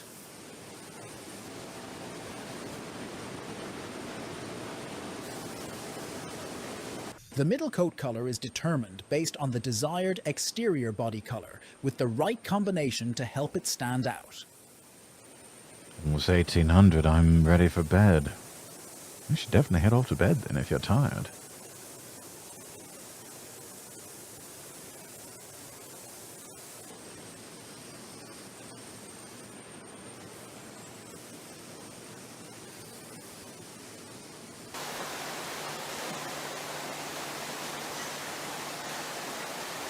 Each car is painted one by one with its designated color, and finally, a clear coat is sprayed to add luster. Cartridge replacement is one secret. A color cartridge is attached to the tip of the painting robot and is Not replaced. sure how I after feel about each a unit white is Land painted. Cruiser. Improved Feels like it would show efficiency through dirt too airless easily. coating decreases environmental impact. Airless coating uses static electricity rather than air to adhere the paint. This coating method simultaneously achieves a high paint adhesion rate. Production rules also are of the secret sauce. Microscopic dust, air moisture, and oil are some of the big enemies of the painting process. So strict rules are in place just to enter the paint production line. Baking in the paint improves durability and creates Treat it like a beautiful clean room. finish. Heating at 150 degrees C for 20 minutes dries the surface and makes it hard. Workers checking carefully to catch any imperfection. Inspectors rigorously check the paint surface, looking at the reflection and touching it by hand.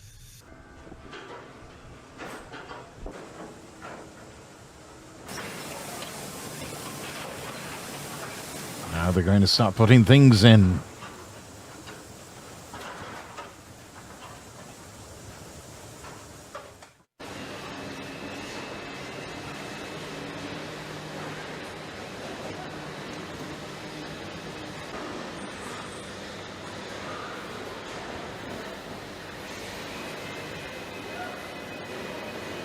loving to drive one of those cargo go-karts for the job.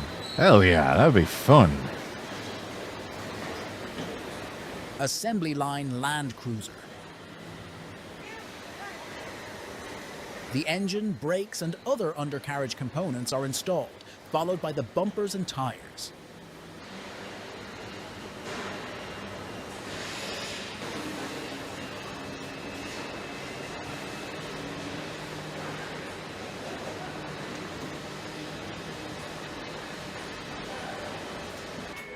Especially if it wasn't just back and forth. Might be a lot of back and forth for that, but you know what? You get to drive a go-kart for the job. Not many people can lay claim to that. So even if it is back and forth, totally worth it, because it's still a go-kart, man.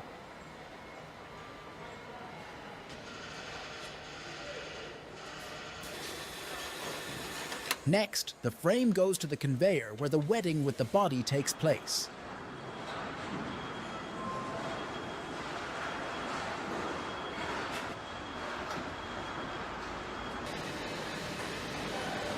The wedding itself takes place body to frame. Looks like they've already got a lot of hoses and the radiator screwed on.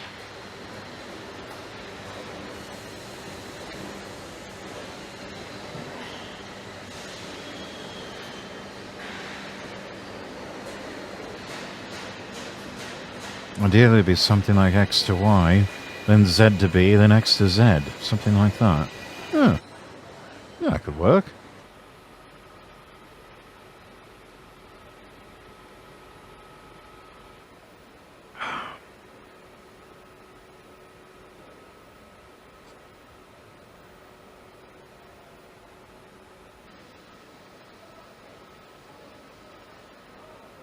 Dun dun dun dun dun dun dun dun dun.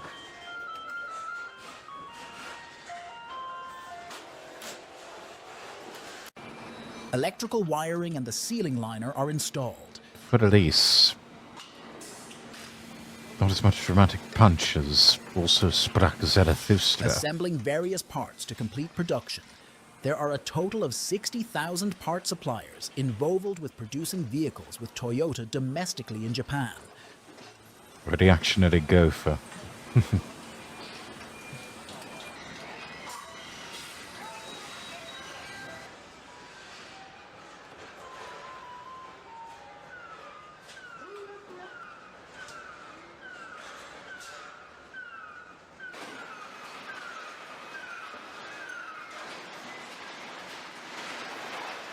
Toyota collaborates with suppliers ranging from design drawings for parts manufacturing facilities to the creation of production lines. Land Cruiser Prado. I'm not sure I remember the Prado version.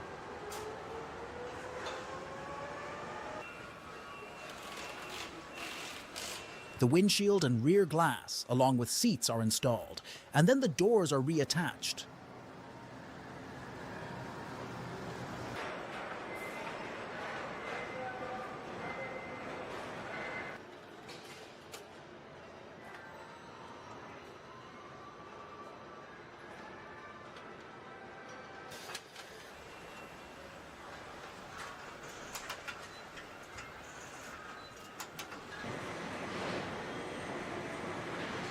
Right, there's a chassis and the engine.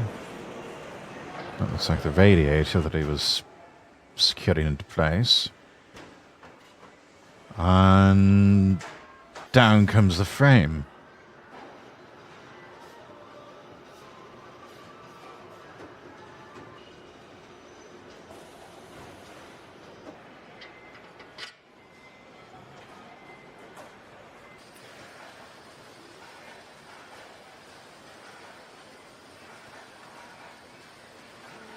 Right, there's that one.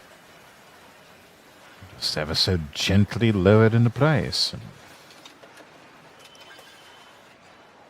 bolted all together and... Ah, Alexis Man. Alexis Man working on Toyota Land Cruisers, isn't that a bit of a downgrade?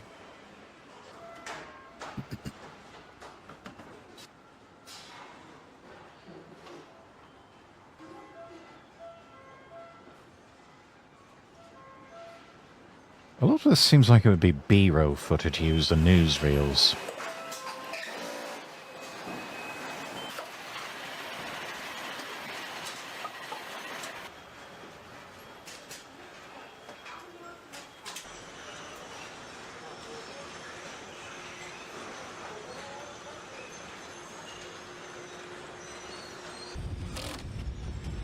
Doors are removed to create space to work, and window glass and other parts are installed on the detached doors in a separate assembly line.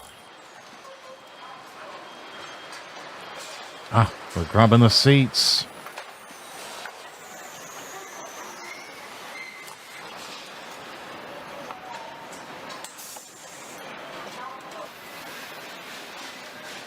Already got the third row. There's the second row.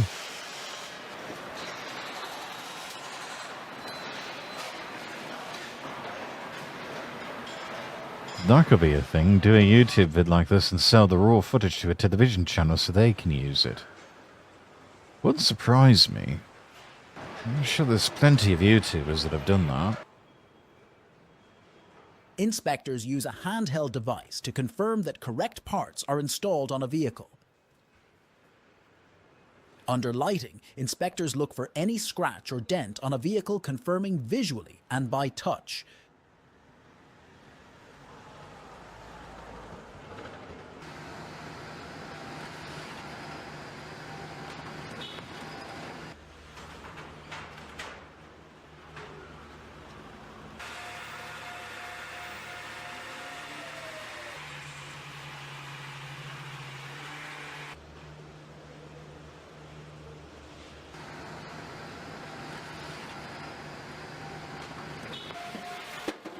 Oh yeah, I forgot Hino is a Toyota brand.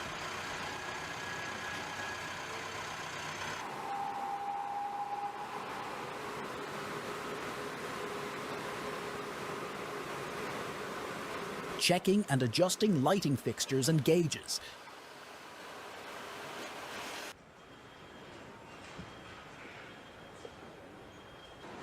Ah, it's a fine-looking auto there.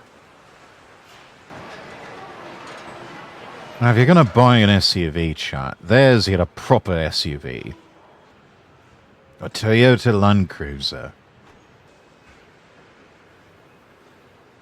Inspecting for oil leaks.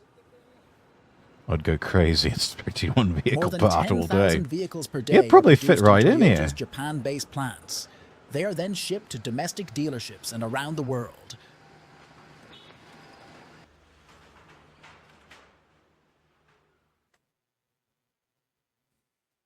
That's cool.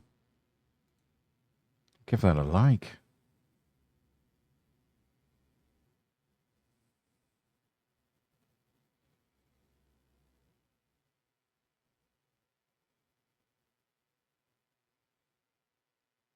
Apparently you should not buy a Land Rover.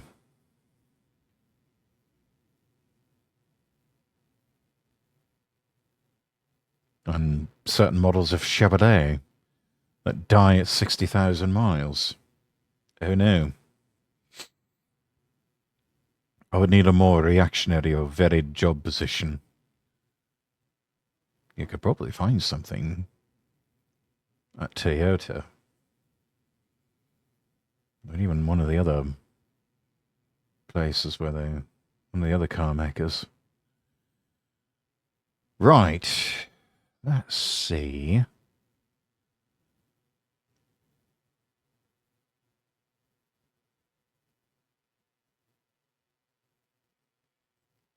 Oh.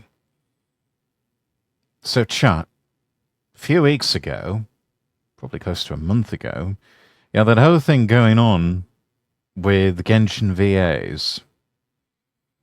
And, well, apparently we're getting some closure because one of the most annoying VAs in the entire thing, the VA for Paimon and Genshin Impact, is, I guess she's getting replaced. She's getting the sack. Wonder of wonder, miracles of miracles. This is from Hirohei. Let's check it out. So guys, we've got crazy news fourth video of the day today, and thank you everybody who has tagged me about this news, who has left comments on my videos about this news. Got a lot of people informing me about this, and I appreciate it greatly. One little problem, I normally don't upload so many videos in a day, and I think there's like no notifications after the third one anyways, meaning YouTube probably definitely thinks I'm spamming people. So if you wouldn't mind liking, that would be much appreciated to help this video get out there, because I'm pretty sure it's going to struggle to get out there. And this is definitely stuff I want to talk about with you guys, because look at this. Paper Bag Boy interviewed Paimon via Karina, but there's a part of that interview that is especially noteworthy. That being this section where Karina, right there, says apparently she's stepping down as Paimon. Now, there are a few things to be skeptical about. Stepping down or getting pink slipped? Of this. For example, if she willingly stepped down, or if Hoyo took action against her and she's trying to spin it a certain way, or anything like that, because this is someone who, to be quite frank, I don't really trust for obvious reasons. I mean, she has lied in the past, multiple times been caught in lying. Yes, and then has the gall to tell people that, you know, unless it's coming from her and other VAs, they're lying to you. Meanwhile, she continues to lie her arse off. I think I saw the Asmund short on this. So did Asmund do a react on this? Well, we're in good company then, aren't we? Probably both. You set herself up to be fired, yes. You can only be so insufferable for so long before people finally grow tired of you. But let's play the clip. This is about 20 seconds from the interview and see what she has to say here, shall we? So, are there any new I turn this up a little louder, actually, too. There we go. Yeah, major roles coming up for you soon, or is it still just going to be Paimon? I know you're not voicing Paimon at the moment, but is there any new roles that you have coming up? Correct. After Jacob was replaced, I sent notice to Hoyo saying that I would no longer voice Paimon until they became union, so they'll probably just replace me. So, are... Oh, wow. All right, then. She gambled and she lost. Okay. I mean, is this a big loss? No, not really. I mean, what the hell did she think was going to happen? Hasn't been fired yet, but set herself up for it, yes.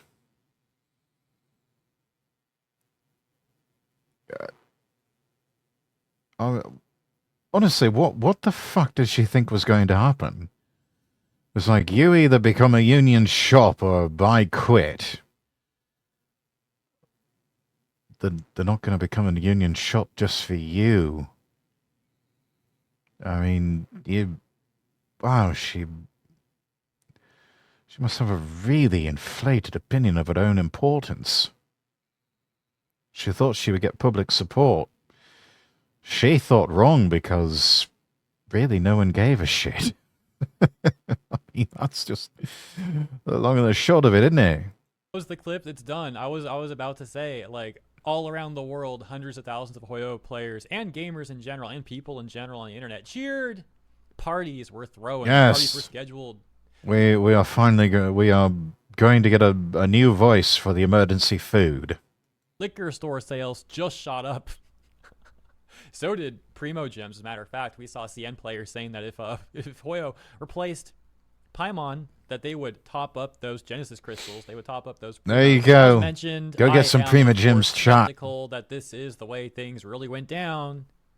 Maybe she was going to get replaced and she wants to try and do one final, like, oh yes, see, I am so virtuous to the strike that I even said I would step down, or something like that, to try and make herself look better. I don't know. I'm not saying that's a fact. I'm just saying, man, I'm like, yeah, I would probably bet money it's more of a, yeah, you're an insufferable bitch and we don't like you, so you're fired.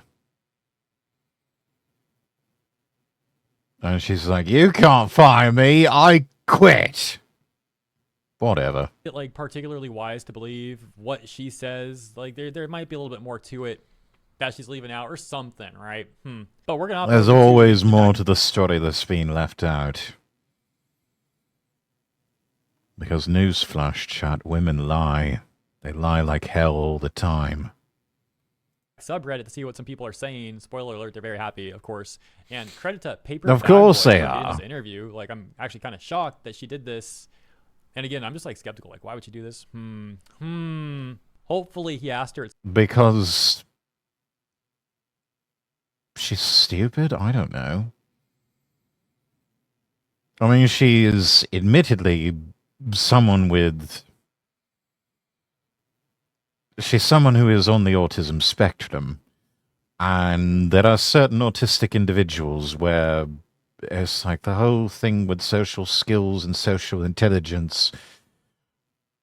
Not everyone's like this, but some individuals, social intelligence is found to be very lacking. Sounds like how I treat people. Of a cheap piece within my domain. If you disrupt that, you'll be removed. Yes.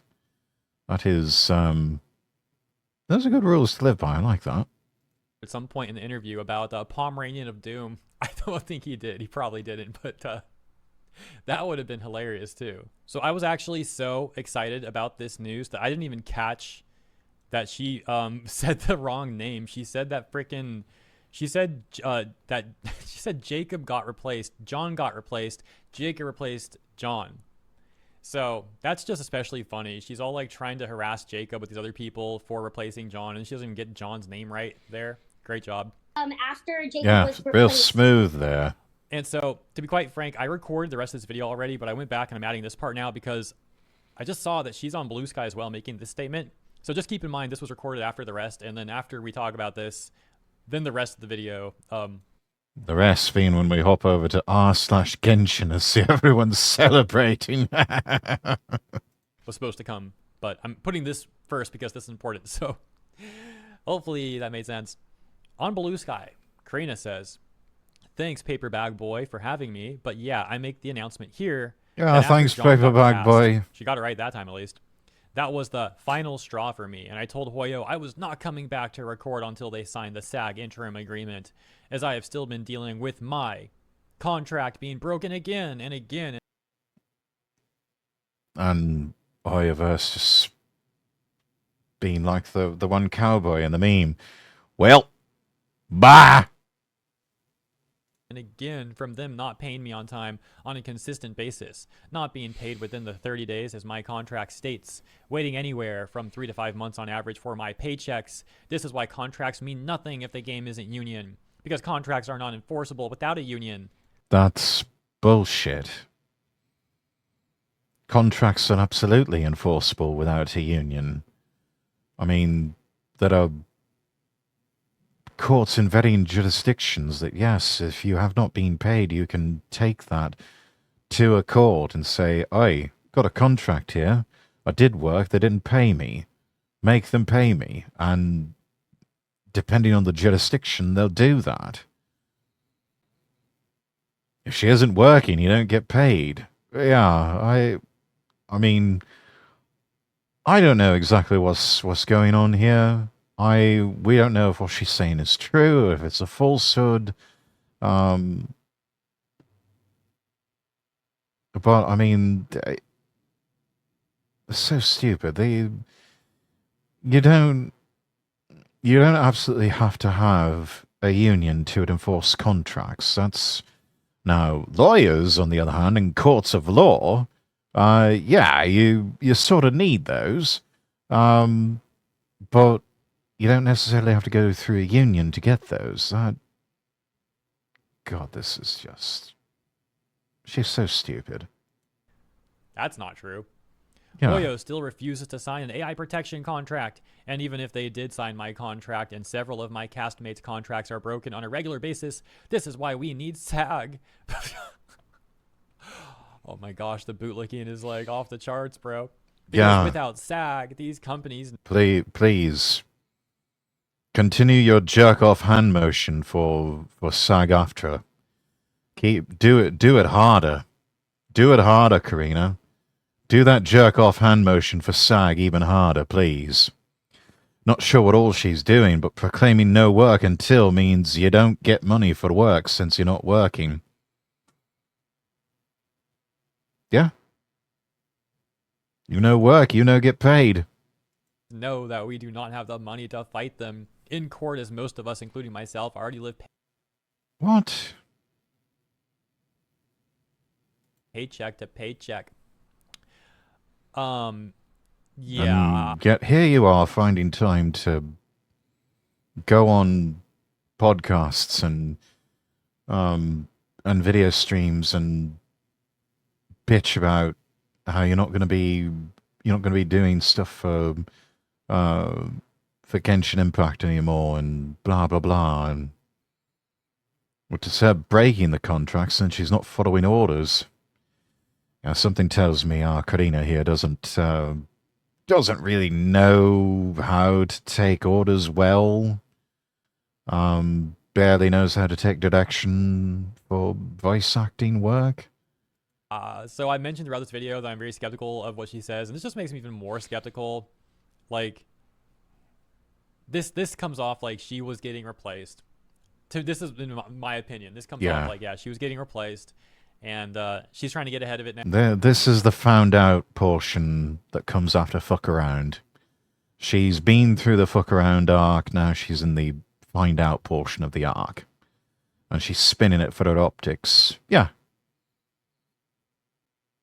Yeah, she's saying, I'm not getting recast, I've not been fired, I quit. Now, wants to try and make herself seem good, try to get something out of it at least. I don't know, man. I repeat that point throughout this video as it goes on when we take a look at the Genshin Impact subreddit. So, like, I suppose I won't like yap on anymore. I'll just get to the next part. Let me know what you guys think about this. Very skeptical, very suspicious. Oh, and there is one more thing. She would add on saying, I'm refusing to work until Hoyo actually agrees to protect their actors. If they replace me, that shows how they treat their actors. We are asking for very simple things, getting paid on time, AI protections, and 4-hour contracts to actually be on. If you're not getting paid, and if it's something where you've done the work and you haven't been paid, you stop working for them. You don't keep coming back to them demanding that you get paid. If the amount is big enough, you reach out to your legal counsel and have them take it from there. Otherwise, if it's a small enough amount, you just have to chalk that up to a learning experience and move on and find people that actually will pay you in a timely manner. If she said my contract has been broken, there's no blame in there, then the pay issues imply it's the company. Honored. Of course, we know that there's a lot more to Hoyo becoming a union project than just that. But she does leave a little bit of hope there for her 5 fans that maybe Hoyo will sign the agreement and she won't be replaced after all. But let's keep in mind the possibility that she might be lying, having potentially already been replaced by Hoyo, and this is now damage control, in which, if that's really happening here, she's now openly lying further and gaslighting her own followers. That takes us to our Genshin. Yeah, and that sort of behavior wouldn't really surprise any of us with her. Impact 31 minutes ago, the post titled Paimon's voice actor Karina Boetker announces that she won't be voicing Paimon. We can see comments, top comments. Nothing of value is lost. Something of value is gained. Paimon stunk. Crazy how Silent Paimon would be a better Paimon at this point. Imagine if this incident suddenly caused people to spend more in this game as celebration, Lamau. Comments such as, nothing of value is lost. Something of value is gained. Paimon stunk? Alright, Paimon has been freed, man. Paimon has been freed, potentially. Imagine if this incident suddenly caused people to spend more on this game as celebration. Oh, it is. Yeah, look what this person says right here. From what I heard, some parts of the CN fandom actually deleted Genshin and stopped spending on the game until they fired the problematic VAs. Basically, they told Hoyo to stop this nonsense. Oh, okay, it's a little different than what I was talking about earlier about, like, firing Paimon alone. But yeah, I mean, there's that too, I guess. We gained value. I got used to her voice, but if we actually got a second VA for Paimon that works somewhere that is not Formosa, we might get an actual gentle voice. Probably got recast. Oh, here we go. Yeah, see, this is kind of what I'm thinking here. probably got recast and trying to deflect, was voicing Paimon the entire strike, and now decides to leave the role. Yeah, sure. Can't say I'll miss her voice. She will not be missed. We'll read a few more of these. She played the wrong cards, really. I'm not saying you need to be a sellout, but the fact that she chose to go with the cult-like union instead of sticking to her role in a contract with Genshin is genuinely frying me. Frying me. Like, sure, if this entire fiasco was real, then of course go ask for your rights. But she 100% knew that this entire thing was a hoax. SAG-AFTRA doesn't give a dang about them, yet they died before admitting they were wrong. I mean, we've seen people spurg out over the most dumbest of bullshit items that really do not matter. Why should we be surprised that someone else is spurging out over yet another bullshit thing that doesn't really matter in the long term? Yeah. The fun, oh yeah, we talked about yesterday. I think it was yesterday, right? Yeah, the SAG-AFTRA live stream they held where Duncan Crabtree Ireland and Elmale, what's her name? Sarah Elmale, was that it? The last name was Elmale, I'm pretty sure. But these execs for SAG-AFTRA were just there like tripling down on everything. The funny thing is, Genshin isn't even on the list of projects under this drama. Sounds like SAG-AFTRA is being run by people who are functionally retarded. They literally get in problems in China before they even think about using AI. All in all, play stupid games, win stupid prizes is what fits her. Please be gone. We're going to make sure that Karina stayed gone while saying hello to the new voice actor, which will be better than the old one, and even get some players to turn the English dub on. Don't be too sure. There's still always the opportunity that it could be just another instance of meet the new boss, same as the old boss. Karina was shit in the role. They could very well find someone else who is equally as shit or even more shit. But we shall cross that bridge when we come to it. Everybody cheered. Best thing she can do.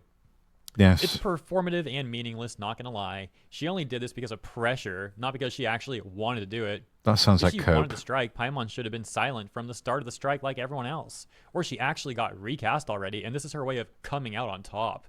But yeah, I'm so ready to never hear her again. Yeah. You guys know my opinion already. I've stated it plenty of times. I'm obviously skeptical of what Paimon's claiming, but as this person kind of gets to at the end there, like the ultimate thing really is if don't threaten me with a good time, Karina. This is something that so many people are going to be happy about. The pool has been infected. You could pull another dud. Exactly. I mean, the choice of Karina to voice Paimon was already a shit one. They could make another equally shit choice, or maybe even worse. I'm sure many people in the comment section here are gonna be really happy, and I'm excited to see the comments on this video. So, the next best thing. Well, there goes food on the table. Oh, I'm sure she's got her fansly and OnlyFans. She's getting that set up even as we speak. Not that anybody would be interested in that. I mean, we saw her. She looks hideous. Flip side, a simple Twitter search could weed out a lot of applicants. It's true. That's true. Well, not just Twitter, but also a Blue Sky search.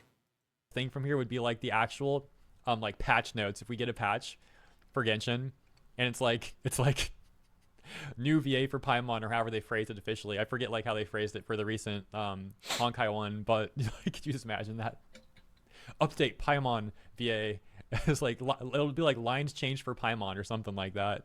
You know, it's also good news that if Karina gets replaced, indeed, if she gets replaced, that she would hopefully get replaced with a non-union VA who's really excited to do the work, who likes Genshin, likes the community, and that's someone who would be making some good money. You know, there's some good lines that Paimon has in the game, that's for sure. Yeah, very good lines that need to be voiced by a much sweeter, gentler voice.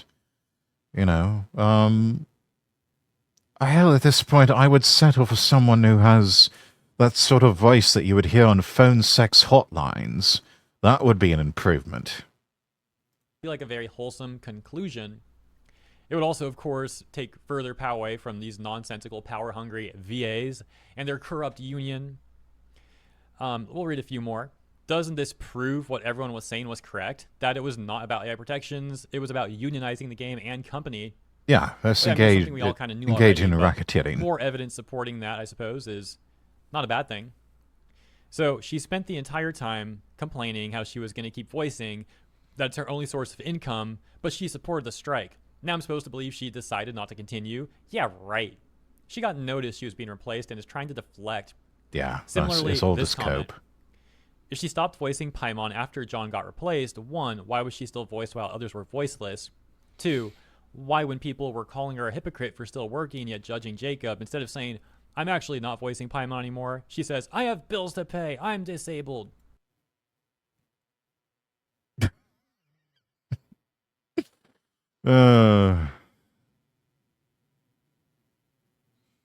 Help, I have bills to pay, I'm... Okay, that's mean, I'm not going to say that. She got to be lying. She got fired and is coming out to say she stopped working on her own to prevent people from mocking her. There's no way she hasn't been voicing Paimon for around 2 months now, especially when she's only now saying that she hasn't been voicing Paimon. Why not publicly say she stopped voicing Paimon as a show of support for John? And then people question the process of how many lines... Oh no, you actually think voices are recorded on a per-patch basis? That every 6 weeks they record for the next patch like it's a soap opera? They record months in advance. That's why it took ages for the mutes to start. It's likely that 6.0 stuff is in the can already. Don't know how it works, to be honest. If she's telling the truth, why not say I'm not voicing Paimon anymore because of this when it actually happened, and not 2 months after the fact when no one is on SAG's side anymore? Because Karina is not very bright. Lines are recorded in advance and all that. Whatever the case may be there, perhaps it's true that maybe these lines were recorded in advance and that's why. But the second bullet point here, so to speak, is certainly a good point regardless. That being that this whole time she's told one story about all of this, which seems to now contradict the story that she's trying to tell us about her apparently stepping down all the way back when John got replaced. Things really don't add up in my opinion, and seems to be a lot of people also questioning this too. So yeah, I'll leave it there for now. Let me know what you guys think. Her potentially lying again, she's already lied a lot in the past. Her That potentially lying would again not could be a surprise reason why anyone. She even wanted to do this interview too. Like maybe she decided to use the interview as a way of making it seem more believable or something. Who knows, man. Like I said, consider letting me know what you think in the comments. Maybe tomorrow we'll watch more of the interview. Paper Bag Boy shouts out. He's the one who got the interview. I will link it in the description for you if you want to watch the whole thing on your own. And yeah, thanks again for tuning in to a late 4th video of the day. Sorry for the kind of spammy stuff. I did not expect to have like 2 breaking news things occurring late at night tonight. But that's just the way things unfolded. And yeah, hope you enjoyed the coverage. Consider liking and subscribing if you did. Thank you so much, and I'll see you in the next one. Never clicked so fast. Ah, congratulations to everyone. We've won. Remember, Karina has been caught lying many, many times. Her not getting paid from Hoyo is just another lie. No other VA has ever claimed this from Hoyo. In the past, when she was not getting paid, it was because of a studio she was recording with, not Hoyo. Hoyo helped her transfer studios and made sure she was paid. There you have it.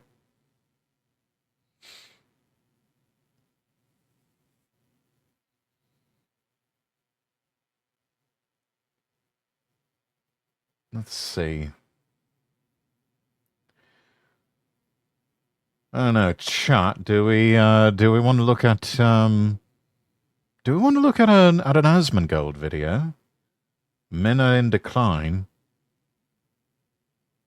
Looks like Asmon reacting to Lotta Ingram and Tommy Lorin. She looks like she's had work done, Tommy Lorin.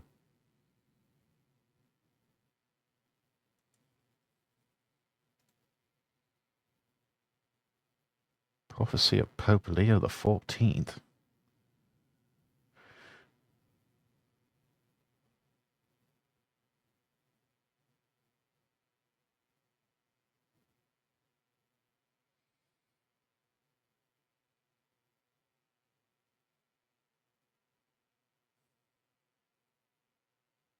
Let's take a look at this one. The rise at stay-at-home sons. So you got people complaining about the NEET uprising. That's what it is. They get mad about it. Yeah. It's a major problem. And you know, Speaker Johnson has been talking about those maybe deadbeat folks that are on Medicaid, and maybe some of those folks are the stay-at-home sons. We don't know. But I'll tell you this, leave it to Gen Z to rebrand laziness and social awkwardness as something cutesy, like a stay-at-home son. They did much the same thing with quiet quitting, where you can go to work and do less. And if you call it quiet quitting, it's somehow better. That's right. But Laura, I got to tell you, this is also a big problem when it comes to, I think, declining birth rates, people not getting married and having children. You know, that's a big problem. They blame it on women. Well, look at what young women have to choose from. The pickings. Wow. Okay, so barely 45 seconds in, and Tommy Loren, notorious for being a rather fake conservative, the feminist claws come out, and she starts blaming the men.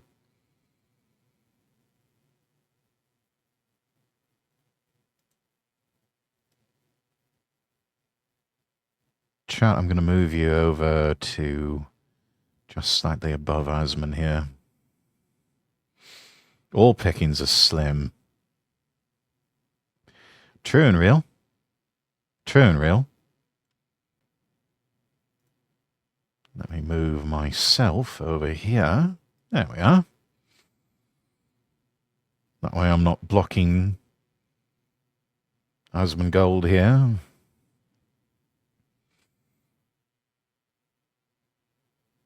So yeah, barely 45 seconds, and the fake conservative is telling the rumored lesbian that, oh yes, it's all men's fault that we've got a NEET uprising, we've got the rise of stay-at-home sons, and you know, you boys need to pull yourselves up by your bootstraps and, you know, walk into that burger joint and offer that manager a firm handshake and a paper resume and application in hand.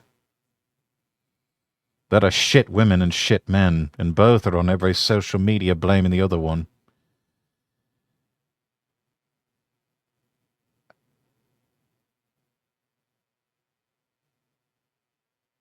Yes, but perhaps I'm a bit biased. I think that there's, I don't know. I happen to think there's more shit women than there are shit men. Are slim. Yes, we might have a feminism problem in America, but it's the feminization of men. There are a lot of young women out there. Oh yeah, it's not the problem of feminism. It's the weak men. Yeah, it's the men who have just so happened to have been made weak by feminism, but we don't talk about that. We don't talk about how people like Tommy Loren have henpecked men into weakness and whittled them down to the little nubs of people. We don't talk about that. Couldn't possibly be at least partially the women's fault. No, that would require women to take accountability for their actions. And as we all know, chat, a woman taking accountability for her actions, challenge impossible. There that want to get married, they want to have kids, they want to have stable families, but there are a lot of young men out there who want they don't have a stable job. In mama's basement and order DoorDash, and they're in what? To have stable families, but there are a lot of young men out there who want to live in mama's basement and order DoorDash, and they don't want to. They just don't have a choice, you idiot. You see more shit women because they want attention. The men just speak their piece and crawl back under their rock. Yeah.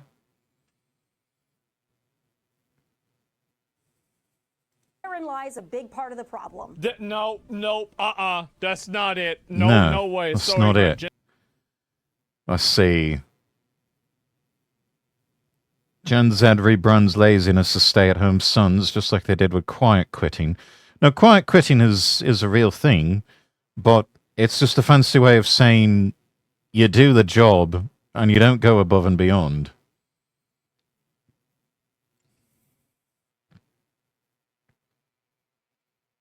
She's so out of touch. And it's just another indicator that Tommy Loren was never on our side. She was never a right-winger or a conservative. Oh, look at that. Asmund following Kersha and Kitsunero. Good man. Oh, and Alex Jones, too. Gen Z men get henpicked for 12 years by most obnoxious and dumbest generation of women in human history. Get dumped Yeah, here we are. in the labor market alongside robots and Somalians. And now some die job TV bitch is calling them lazy. Get fucked. Yeah, get fucked, Tommy Loren. You know nothing. You are appealing to a dying demographic of boomercons. That eventually they're all going to be gone, and you're going to be out of a job. Well, maybe you will. Maybe you won't. Maybe you'll just rebrand yourself as a leftist, which you probably always were. You never really... You were just part of Conservatism, Inc.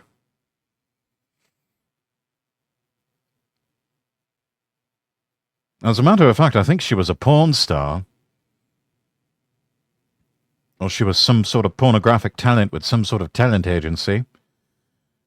Showing her boobs and wiggling her bare ass for money. Got picked up by talent agent and all of a sudden became this quote-unquote new face of Conservatism, Inc. But she was always a fraud and a whore. If above and beyond is not rewarded enough, just enough is enough. Yes. Too many people have had it with the demand to go above and beyond and not getting compensated or rewarded for it. So they're not doing it anymore.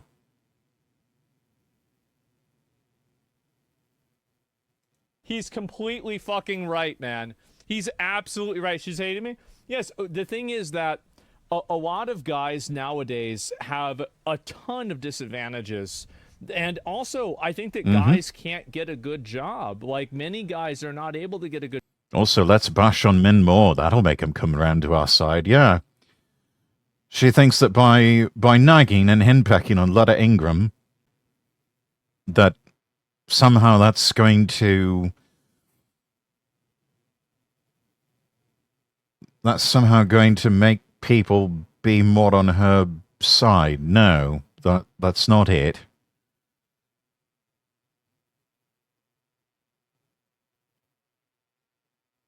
good job and support themselves. And so why would they want to find how could they find a girlfriend to get married if they can't even fucking get a job? That's the thing. Gen Z has to work 10 times harder to get 10 times less. Yeah, exactly. Yeah, and it's... The younger generations are completely fucked over. That's why I tell anyone, if you're Gen Z or Gen Alpha, unless you've got a full ride or someone else is paying for it, don't go to university. Do not go into student loan debt. Because, number one, you're never going to come out with a job unless you're a woman or a minority. Not even then, you're probably not going to get a job. Because the hiring situation in the Western world is so completely fucked.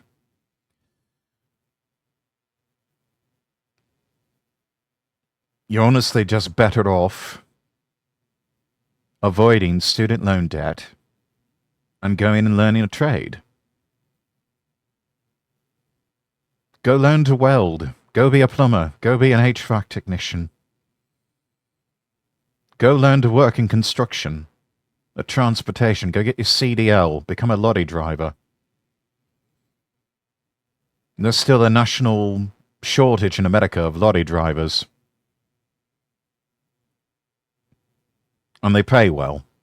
They pay about as well as anything you would find in the corporate sector.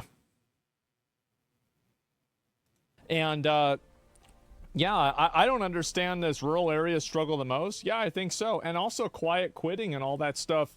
The fact is that the reason why a lot of guys don't feel like they want to put in work to be part of the workforce is because the workforce doesn't work for them. The country doesn't work for them. Like if you're a guy and you're seeing all these privileges and opportunities being given to immigrants and to women and to people because they're like gay or something like that, and you have to sit there and look at all that, well then why the fuck would you want to contribute to a society that does everything that they can to support everybody except you? Yeah. Sometimes the best move is just not to play the game. Younger generations, all of them are. Yeah, no shit. God, I feel old. But yeah, sometimes the best solution is just don't play the game. Don't play their games anymore. Basically do as characters kept saying in the Ayn Rand book, Atlas Shrugged. They just kept saying, "Who is John Galt?" And they disappeared.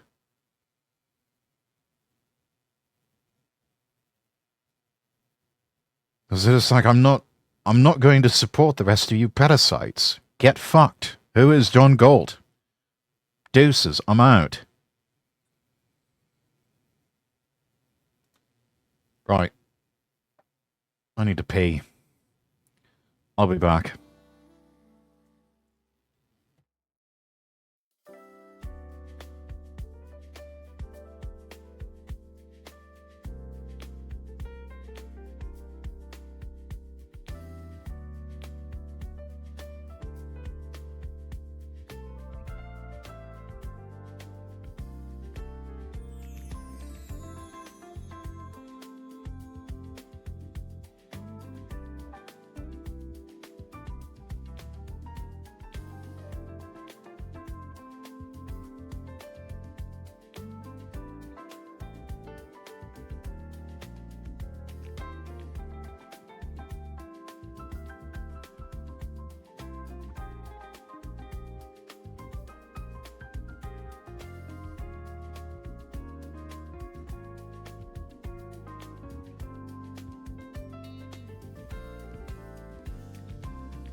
And I'm back. Glad I have a very small friend circle. Sucks that they are far away, though. Yeah, but you're working on that, aren't you? Right. Let's turn off the music again, and we'll keep going with the video. That's the real reason why. That's what it's such a bad take. No, it doesn't. No, I'm telling you, you can tell me that guys are selfish for thinking this. You can say anything that you want about that. But what I'm saying here is the way that a lot of people feel, whether you like it or not.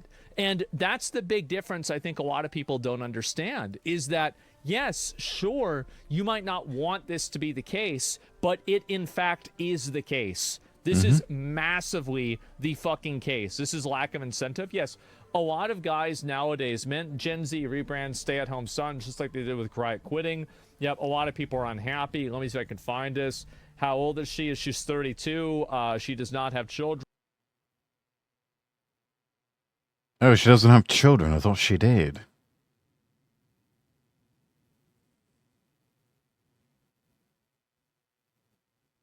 Two women with a combined age of 93 and no biological children between them should have a lot to say about the state of young men. I think Lotta Ingram may have actually adopted some children, but I don't think she ever married.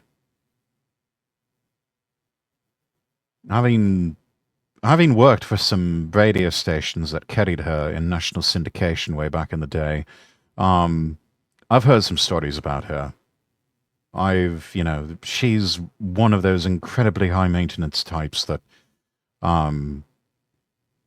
local staff, whenever she was making appearances locally, were told, do not make direct eye contact with her, do not attempt to speak to her, do not attempt to socialize with her, or anything because she was just that hostile and insulated and unfriendly. So yeah. Pyon Lee, hello, hello. Thank you for redeeming first. 2.5 hours into stream. What the fuck is wrong with all of you? No, I'm kidding. It's funny, the women who hate men also apparently know how to fix them. Yeah, funny how that works. Funny how that works. They can't seem to fix their own fucking lives, and yet they want to try and fix everyone else. You.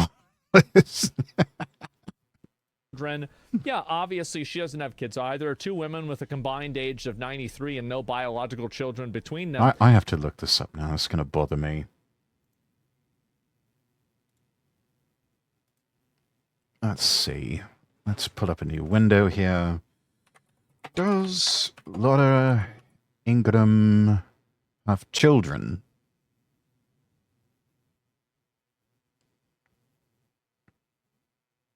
Oh, yeah, she does have children.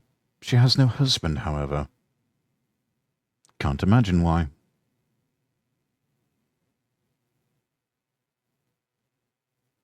Let's see. Speechwriter in the Reagan administration, Juris Doctor degree from University of Virginia, class of 1991, law clerk to Supreme Court Justice Clarence Thomas, former associate of Skadden Arps, Slate, Meagher & Flom in New York City.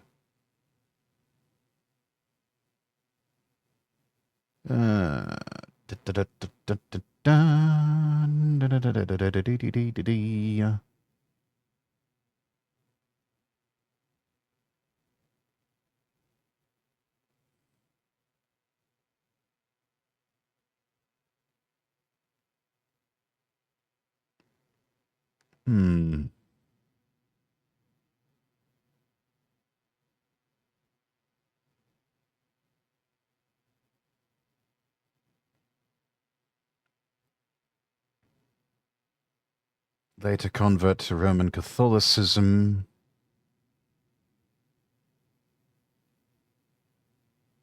Has dated George Conway and Dinesh D'Souza. Single parent of 3 children. Girl Maria from Guatemala, adopted 2008. A boy, Michael Dmitry from Russia, adopted in 2009. Second boy, Nikolai Peter, also adopted from Russia, 2011. Interesting. Very interesting. Are they bio children or adopted? Lol, I always assume first is taken. Never assume that. Always try to redeem it. Yup, no bio children. No, not even a husband. And absolute shit taste in men. I mean, George Conway, Dinesh D'Souza. Really? That's the best you can do?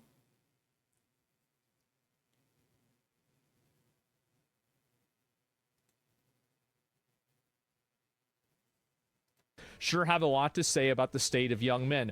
And by the way, this guy right here, the gentleman in the glasses that hates women, I want to know if he ever had a date. Hold on. If he's ever been with anybody. I don't hate women. Now, I'm sure you have multiple blouses and multiple pairs of pants at home, but you chose these because they were your favorite. They were better than the others. That doesn't mean you hate the ones you didn't wear.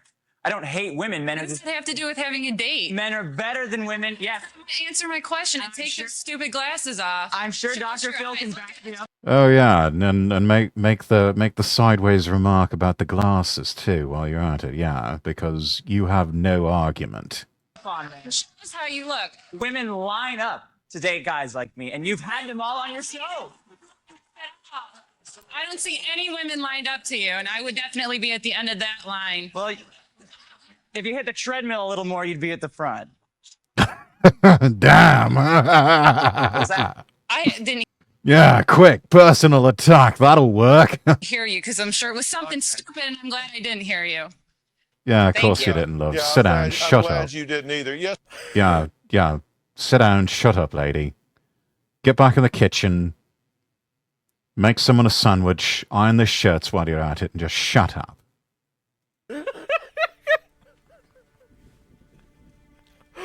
Bro, I remember whenever this shit happened, it was so fucking funny. Yes. Oh my god, she'd be in line. Yeah, exactly. Yeah, but she'd still be in line. That's a good She'd point. still I didn't even think fucking about be in that. the line. And so anyway, there's a lot of women that get mad about guys not wanting to do anything. But the reason why a lot of guys don't want to do anything and they want to sit home all day and jerk off to anime is because they don't have any other options. That's the reason why. Yeah, and at least the anime waifus don't give a shit about the fact that they don't give the young lads shit about how they don't have a job and they're still living in mum's basement and blah blah blah. At least the anime waifus don't nag them. Okay, they don't nag. They're supportive. They're loving. They're Yamato Nadeshikos. Something which a lot of other women could stand to be in this life. Not like that's asking a whole fucking lot. I might have other options. I don't want to risk exploiting them because I have peace in my domain. Yeah. What's the quote from Proverbs?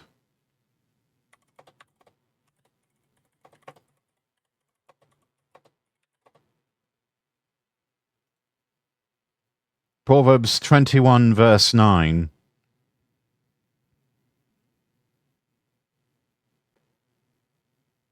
It is better to dwell in the corner of a housetop than with a brawling woman in a wide house.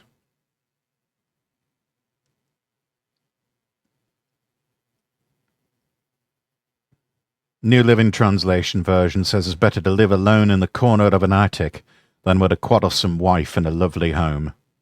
And I think that shows up in Proverbs twice. Which just goes to show you how important that is. I'm near Portland, Oregon, so my risk of bad dating is probably larger. Yes, unfortunately, Phalanx, the women of Portland, they're shit. They're shit. There's no two ways about it. They are shit.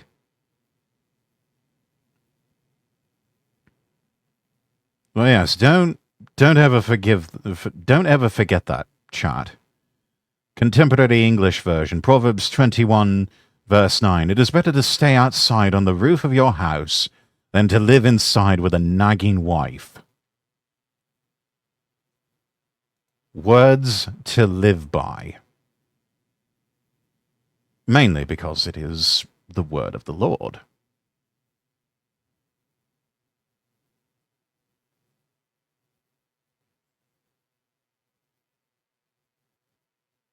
And also, don't date non-believers.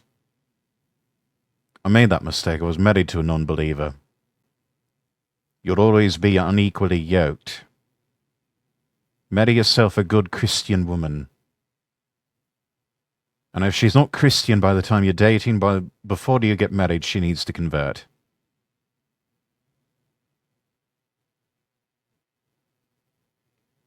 That is now rule number 1 with me. You want to get married to me, you will convert to Christianity and you will go to church with me.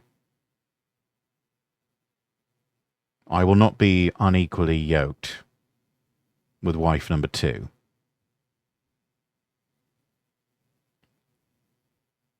By yourself in peace is better than with someone else in war, yes.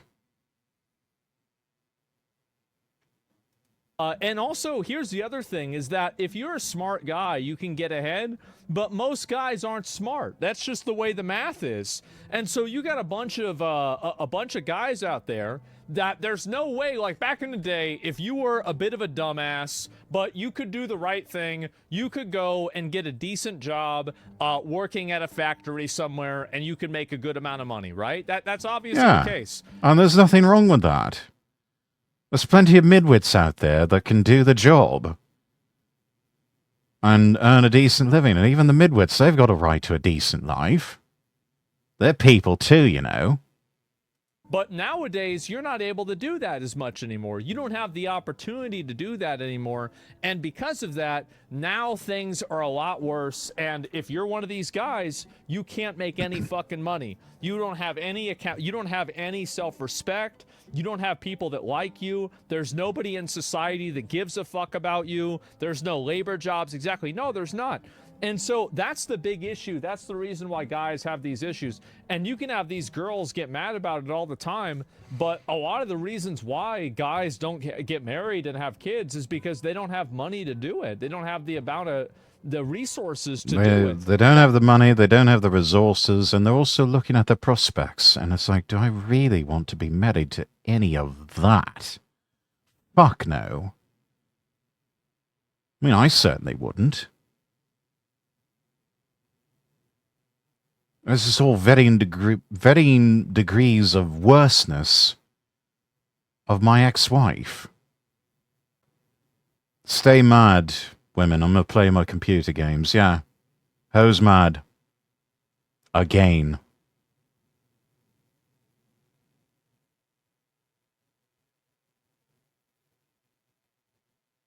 Another reason I say women's rights were a mistake.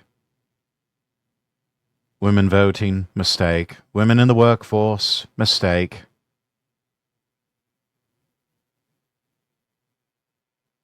Women have completely forgotten about how to be submissive to their husbands or to the male authority figures in their lives.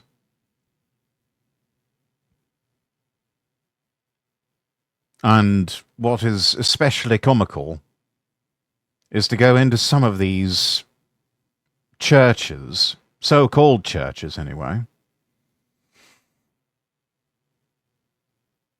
and to confront supposedly Christian women with scripture of wives be submissive to your husbands,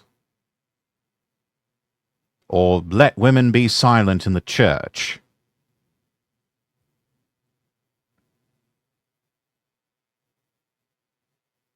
And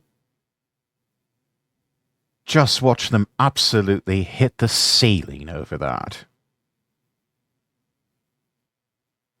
And they conflate submissive with slave. Yes. I would dare say that is their pride and ego talking. Which, as we all know, the pride and ego of the individual is a breeding ground for the wiles of the devil.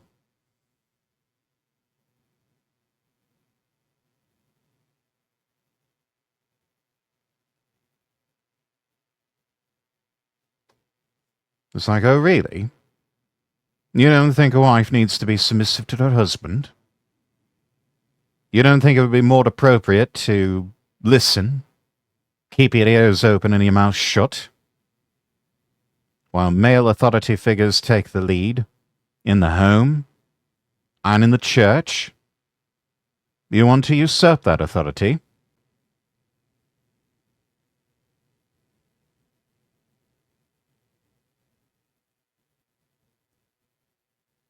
Bad enough the woman damned all of humanity in the Garden of Eden long ago.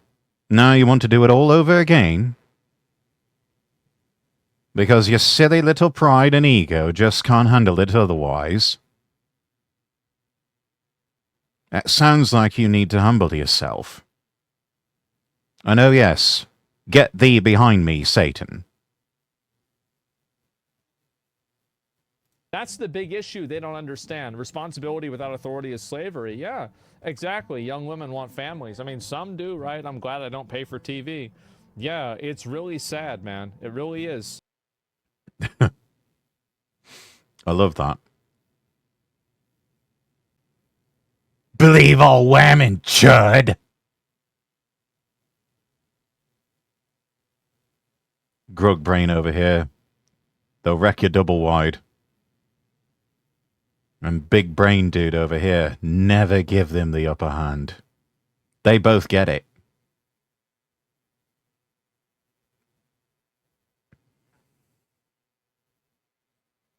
Weird, Google has no pics of Tommy Loren's husband or her kids.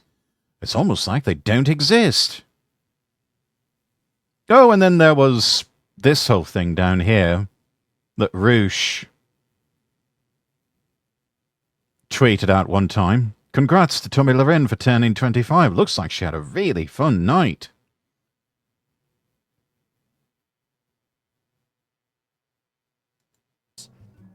And Gu has no pictures of her husband as well. Yeah. No, and I see this, like, there's women that complain about guys that are like losers and neats all the time. But the fact is that the reason why is because society has been designed to be at the disadvantage to being a man. That's the reason why. Is that you are disadvantaged being a man in society for structural reasons. Yes, there are you hiring are. initiatives, scholarship opportunities, school preferences, internship preferences that are offered for women exclusively and not for men. So, And then we wonder why society is so fucked up. We wonder then why things are just so fucked up.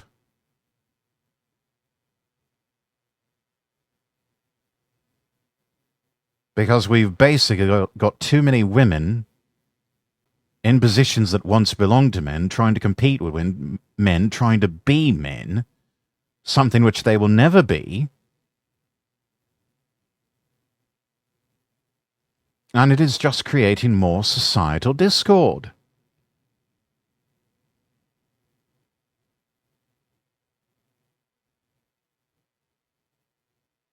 Whereas if we were to just revolt against this modern world, revert things back to the way they were,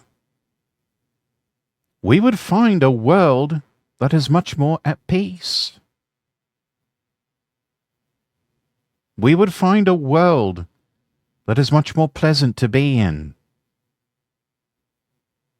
where these internecine battles do not take place, where everyone knows their place, where everyone recognizes their stations in life, and they fill those stations accordingly.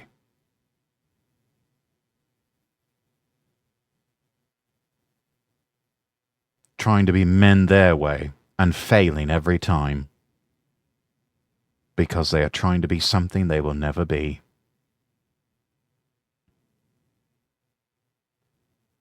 So how can you blame men for not wanting to play a game that's rigged against them? Straight up. Yeah. If it's Yeah, rigged straight against up. us, The we don't world's want to a benign play. reason more. Yeah, exactly. And no one cares that much for men? Yes. And there's a direct correlation between inflation and birth rates. They have an opposite relationship. Well, I'm not sure. I mean, there's many reasons, right? It's one. I'm not saying it's one thing. It's like 10 different things. It certainly doesn't hurt, though. We need mass deflation. We need to not only reverse and stop inflation of prices, of the money supply, of everything else, we need a great deflation. We need everything to be cheap again. And we need debt to become more expensive. That way, powerful people cannot put entire nations into debt slavery again.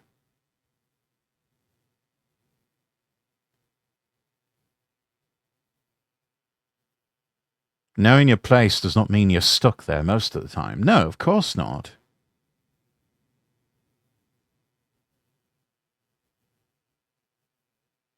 One can move and shift between stations in life.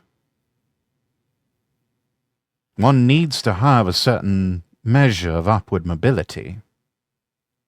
Otherwise, there's very little incentive to do anything, to grow as an individual, to work hard, to improve one's lot in life. If there's no upward mobility, then there's no incentive to do those things. Refreshing stream audio seems off. Oh, I'm sorry about that. I think if you're attractive generally, you have a better life. Yeah, no, you're right about that. And so And that's another thing too. But not everyone has pretty privilege. It's very easy for a pretty girl to say that guys need to just get off their ass and work hard and they're going to find a boyfriend or a girlfriend because, yeah, of course, this is the case for you because you're an attractive girl. But for a lot of guys, that's not their... She's really not that attractive, especially if she's spouting bullshit like this. And oh yes, she's had some work done.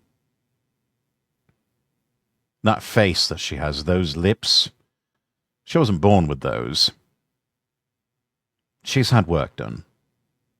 And she's probably going to have more work done before long. Experience. That's not what happens with them. And so the problem is that a lot of guys don't have the ability to go out and get a girlfriend. They're not going to be able to do that. They don't have the money to do it. They, they go on Tinder and they try to match with 200 girls. They match with one girl and it turns out to be a guy that's trying to scam them. And guess what? They're fucking pissed, man. Yeah. Yeah, and that's it. And how many of you guys have dealt with this exact same thing? Am I crazy for saying this? Because I don't think I am. No, you're not App, crazy. you can't get in the app. And also, like, there are all these, like, arbitrary guidelines, like, oh, guys have to do this. Like, they have to pay for the first date, all this other stuff, etc. And that's a lot of money, right? For many guys. That's it. Never go with really attractive women on Tinder. Red flag. Yeah, that's definitely true. And but that rhetoric takes away accountability for men, responsibility for men, though.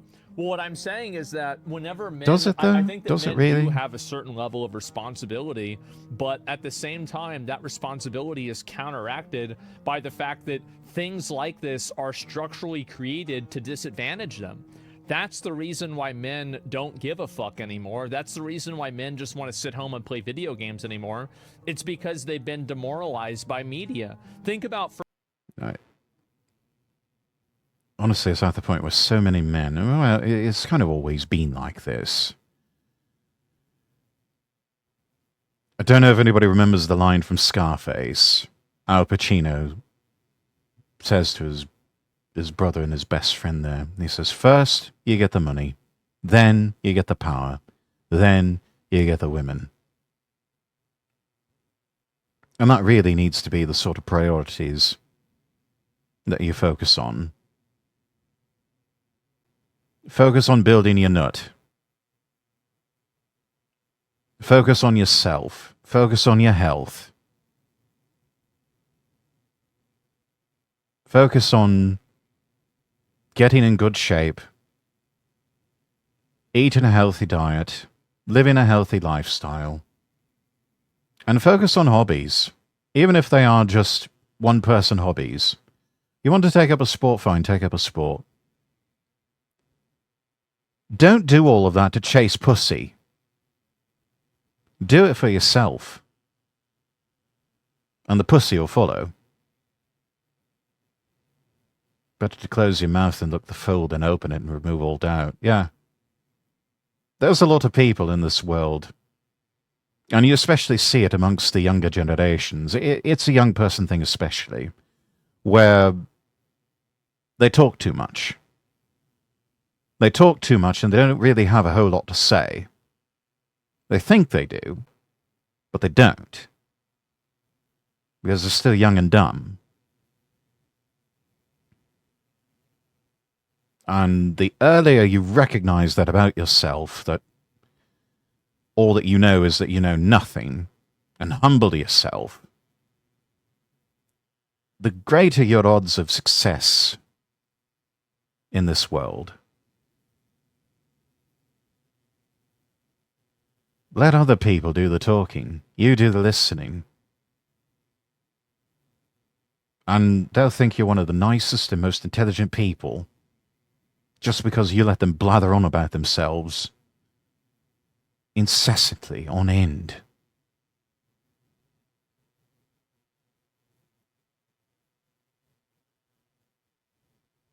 For example, how many positive male role models exist in media that are not just a caricature? Think about how many characters Not are many. like Homer Simpson or like Peter Griffin, and they're just fat retards, and their wife is smart, and they're annoying. Like, all of them are like this. And so the only people that you... It's been like that since at least gosh, since the 80s and 90s, but there are examples that go all the way back to the 70s, the 60s, the 50s. I mean, you could even say that it was like that with the honeymooners back in the 50s.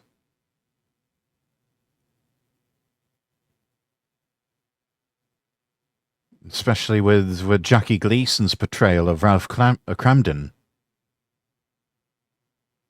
His wife was apparently the smart one. He was just lumbering fool. Dumb husband has been a long-standing character trope, and it needs to go away. It really just needs to go away. You saw the polar opposite of that with shows like Father Knows Best.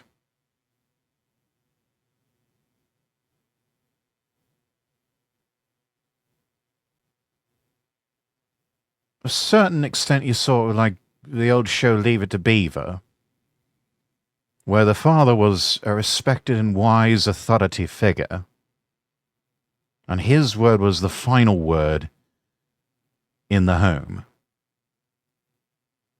And the sons and daughters and the wives listen to people like that. It can be funny, but we need more smart ones. Yeah. We need more Father Knows Best. We need more Beaver's dad. Al Bundy might be a good role model. Not perfect, but still. Yeah, or in maybe in a more recent context, Red Foreman from that 70s show. Yeah, he was a bit of an arsehole, but he was also a strong male figure. Kids still acted up, but in the end, they respected him. Because he had absolutely no problem kicking their ass, and would threaten to do so on a regular basis. And if you were being a dumbass, he would call you a dumbass. And Al didn't take any shit, he gave it right back. Yeah.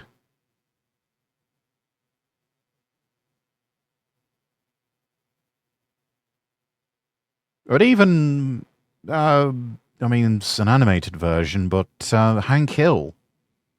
I'd say Hank Hill is fairly decent. Strong father. Good masculine role.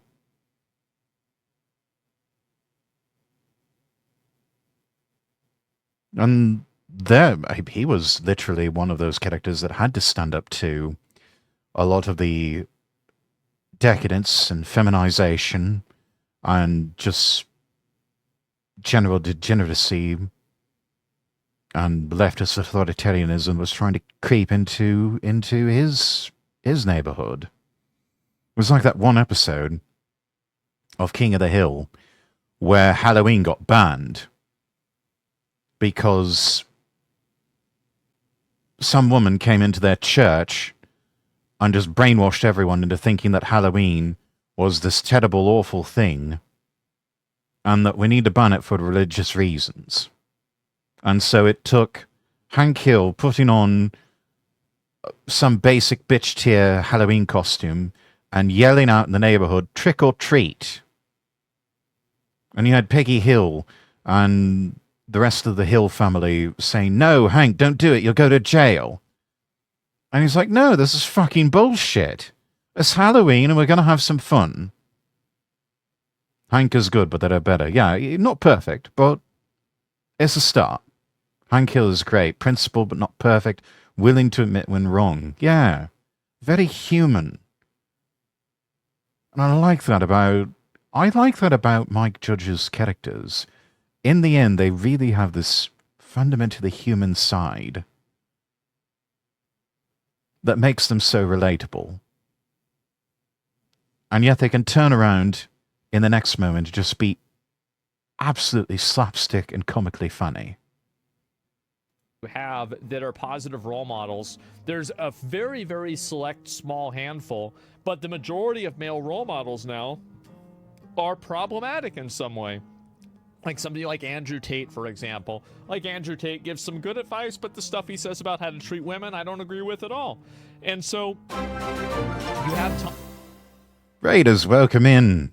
Ruby Gemstone, how was your stream? How was, you were probably playing Fortnite, if I had to guess. But yes, Raiders, if it's your first time, I'm Lord Rexworth. I'm an English nobleman VTuber. We're reacting to an Asmongold video. Yes, you were playing Fortnite, as I expected. How was Fortnite? Flawed Dad of the Year, Vegeta and/or Piccolo. There's an idea. But anyways, thank you so much for the raid. tons of people that are like this now. Yeah, says you? Well, yeah, I don't think I'm a good role model at all. Nobody should be like me. Absolutely fucking not. And so, yeah, Andrew Tate versus Jordan Peterson. Yes. I mean, I don't know. There's a reason so many people flock to Asmongold's streams and watch his videos and his clips and his VODs and everything. Because he's saying a lot of things that resonate with people, or at least he's getting you to think about certain things. So,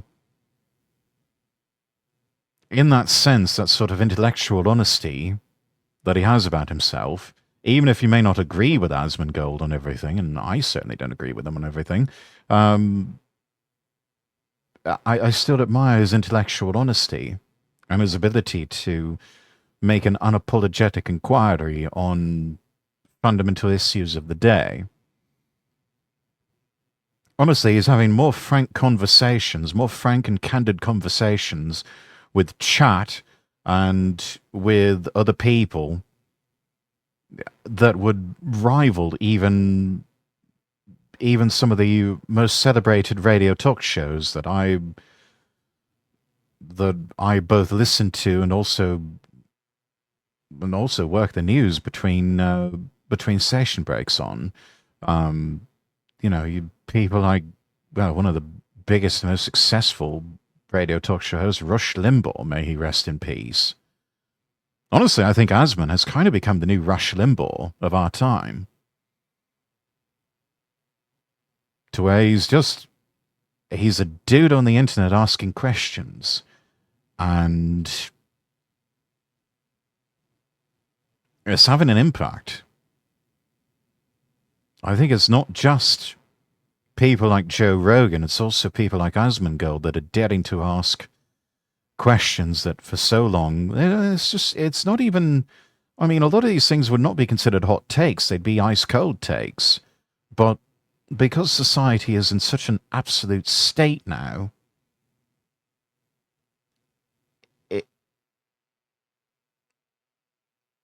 simple common sense questions have just, they set off a firestorm.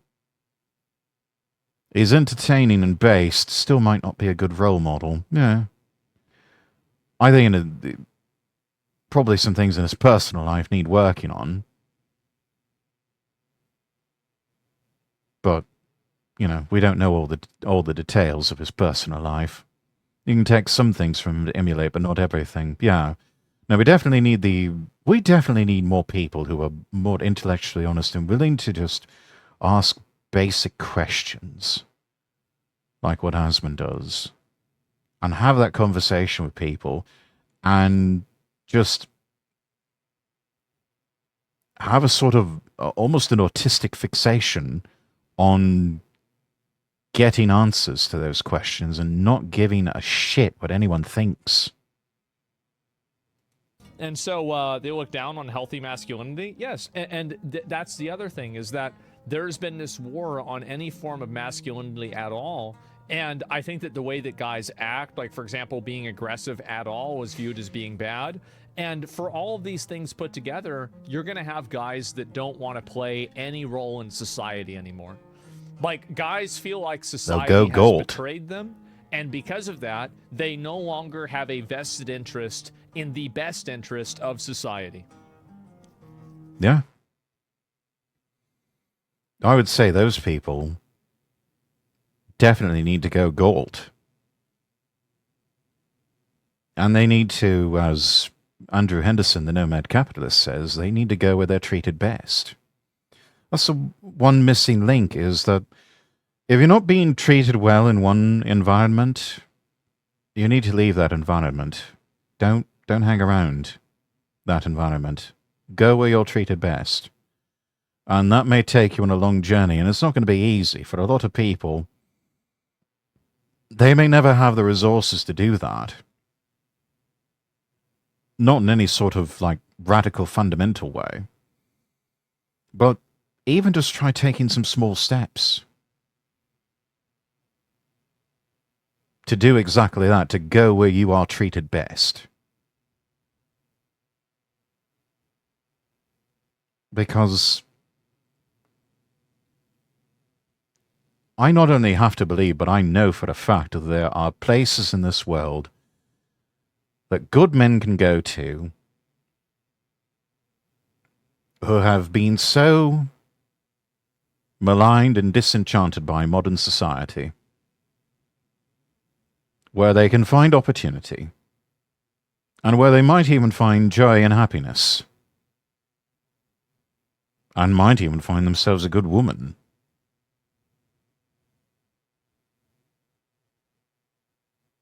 Yeah, you might have to become a bit of a passport bro to do that, but I mean, hey, if it works. If you're looking for role models, don't pick just one. True. Have yourself multiple role models. No one person can embody the perfect role model, because the perfect role model doesn't really exist.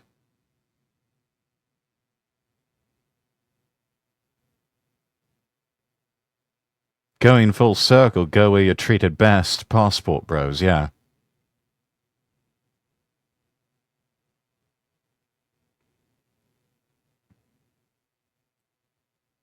Which is why I continue to suggest to people, no matter who you are, even if you are not planning on doing any sort of international travel anytime soon or anytime in the future,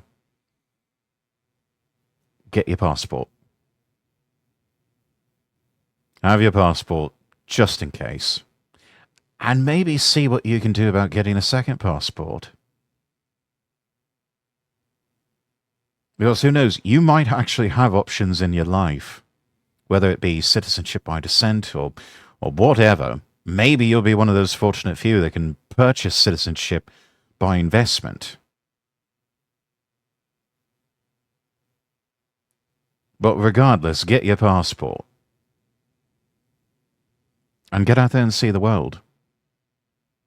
If nothing else, you have a document in your hands that will allow you to see other places that most other people haven't even considered.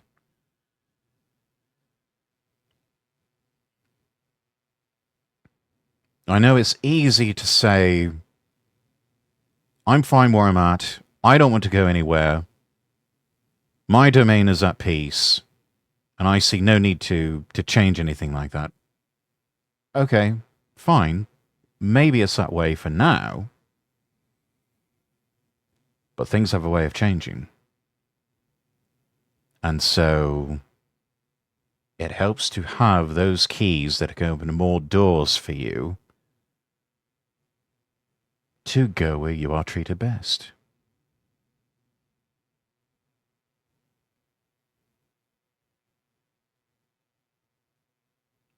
Because where you are at right now, you may be being treated best right now, but tomorrow is a different story. I felt a little direct fire with the domain line. Not intended to be direct fire. But using as an example, yes. Which is more to say that situations can change. That's my main point. Situations can change in one's life. Where you think everything's fine and not really seeing much need for change. You're happy with the way things are. Great. Tomorrow could be completely different. Whether that tomorrow is a literal tomorrow the next day, next week, next month, 5 or 10 years from now. Things have a way of changing.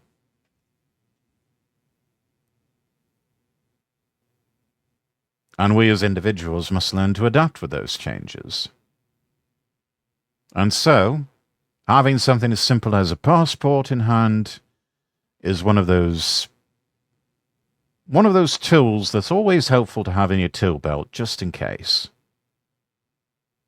It got off on a tangent. I did, in a very big way. But that's okay, we love tangenting.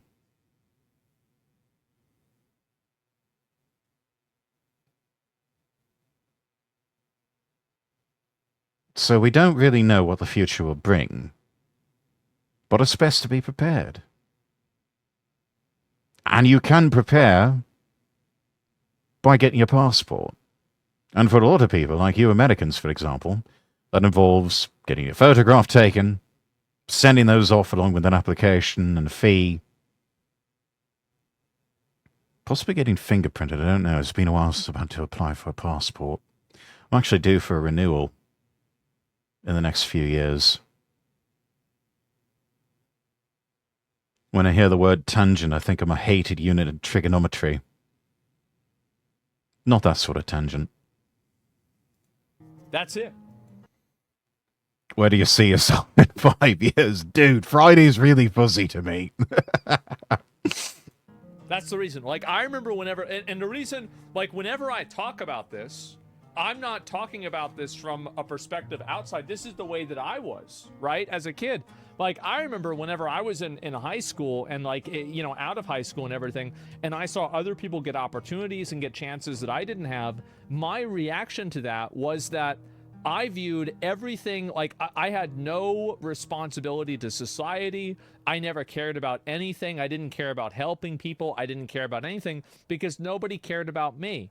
And so why would I want to go out of my way to become a positive force in society when society has gone out of their way to be a negative force against me?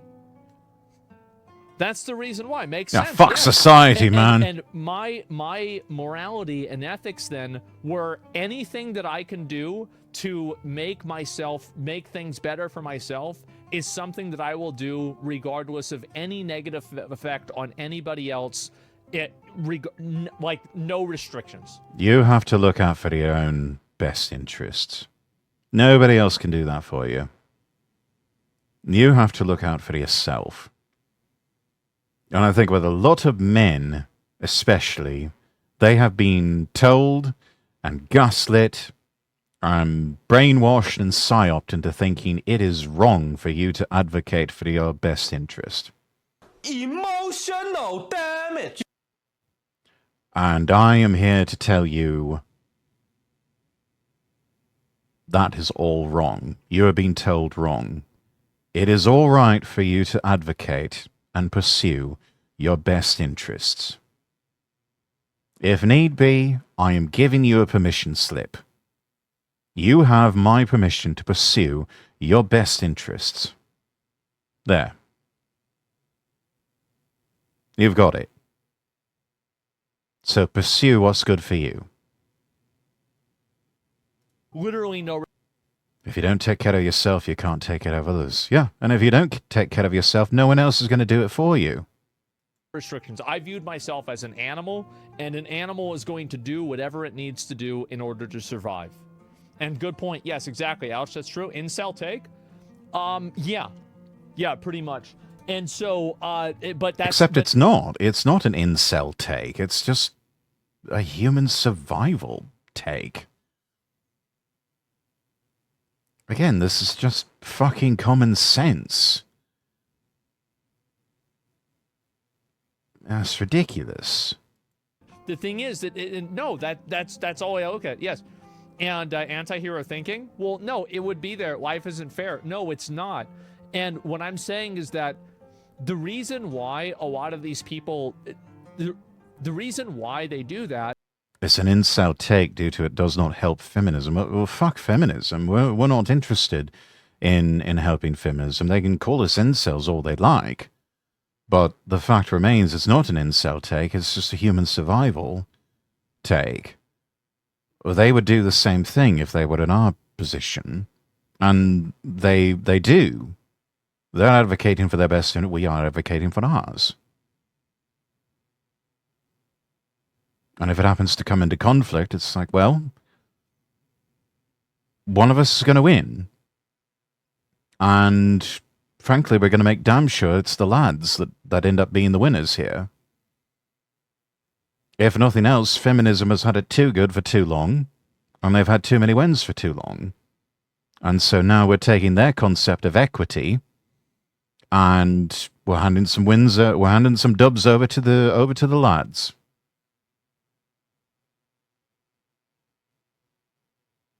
We are putting up the mirror to their hypocrisy, and we are using their own rules and their own terminology against them. And we are playing the game and gaming the system to where we can notch a few wins. If men collectively said no, women couldn't do anything about it. Exactly. And I think it's about damn time us lads start saying no to them more often. If anything, there's a lot of women in this world that have not been told no in quite a long time.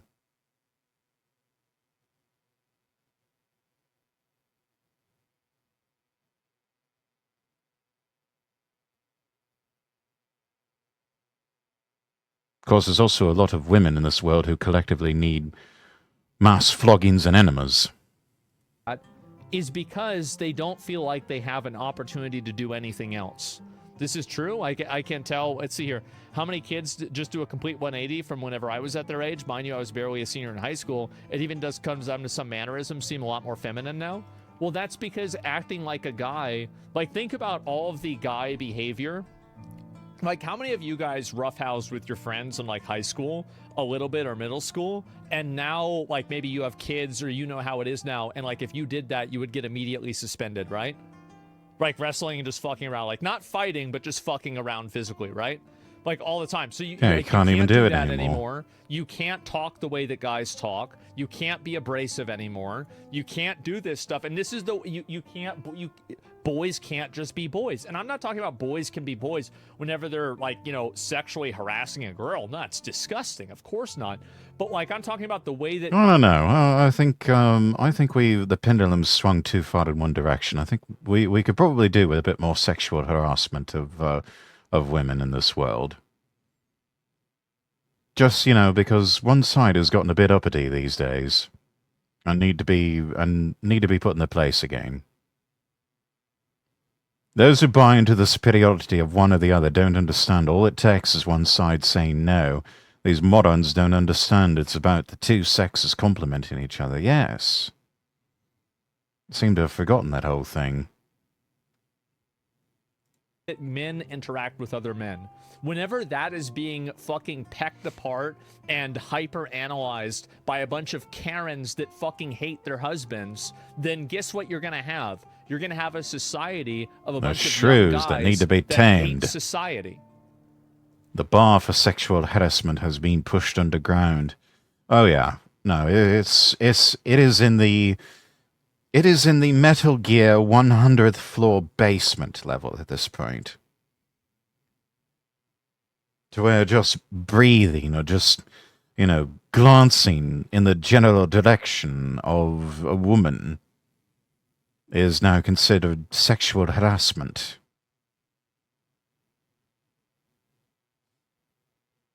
You have those absolute harpies and shrews.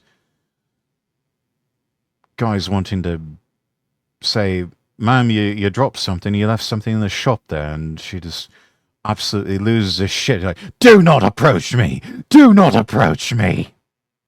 That's the reason why. I'm telling you, shit's so fucking dumb. Yeah, it's a Karenocracy. It's so real. Yeah, and that's the truth. It's the same as like you sound damaged. Unwanted conversation is now sexual harassment, and they wonder why men don't approach women anymore.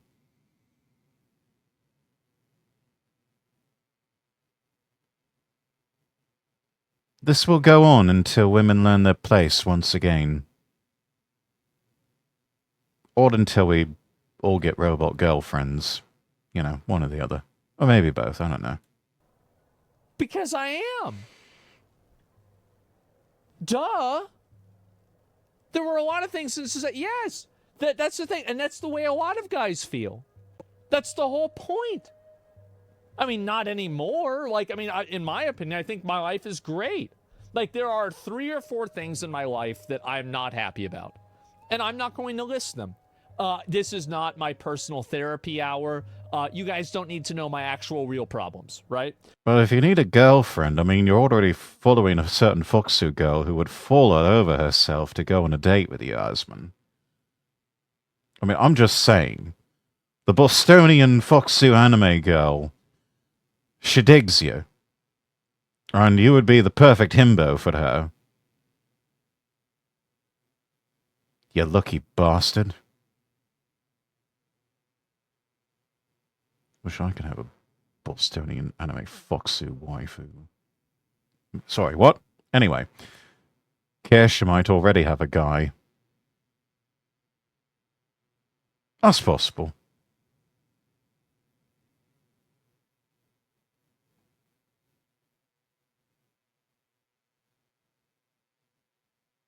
Still, it should have been me, not him. It's not fair. And they're not the ones that I think some of you guys might imagine. Like hair is not even in the top 20, okay? But anyway, bald. None of your business. Yeah, it's not a big deal. I don't need to go into that. But I haven't always been like this. And I mean, if hair's the issue, Asman, they do make hair plugs. I mean, but your hair's not that bad. Come on. You already had the teeth worked on. You want to look a bit more swole, you just got to hit the gym a bit more. This is all workable things. I might need an extrovert girlfriend, but not as extroverted as Kersha. It's funny because Kersha keeps talking about crippling social anxiety. Which, I mean, you wouldn't know it from listening to her streams, but apparently she does suffer from some social anxiety.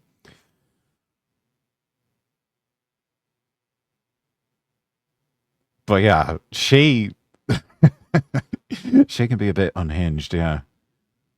Kersha's an extrovert behind the screen. She really is. And she's our extrovert too, and we love her for that. The reason why I have this viewpoint and the reason why I have so much empathy for these people is because these people used to be me. That's the reason why. And it's very, very fucking annoying for me to see this happen. Did you watch Eggman on the Black Pill Theory? Well, I'm not sure about that. Men need to talk about their feelings, but we also need to hold each other accountable. If a dude admits to lolicon or some gross shit, it's on us to deal with it.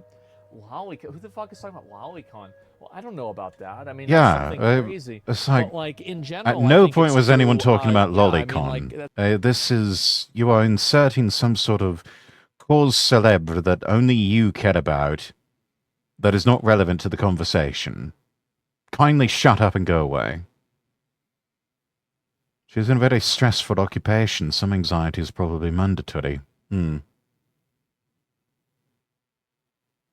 That's just weird overall. I feel like growing up, like there were opportunities I didn't have access to or anything. Politics play a big part in trying to incentivize women to depend on the government to be a single mother.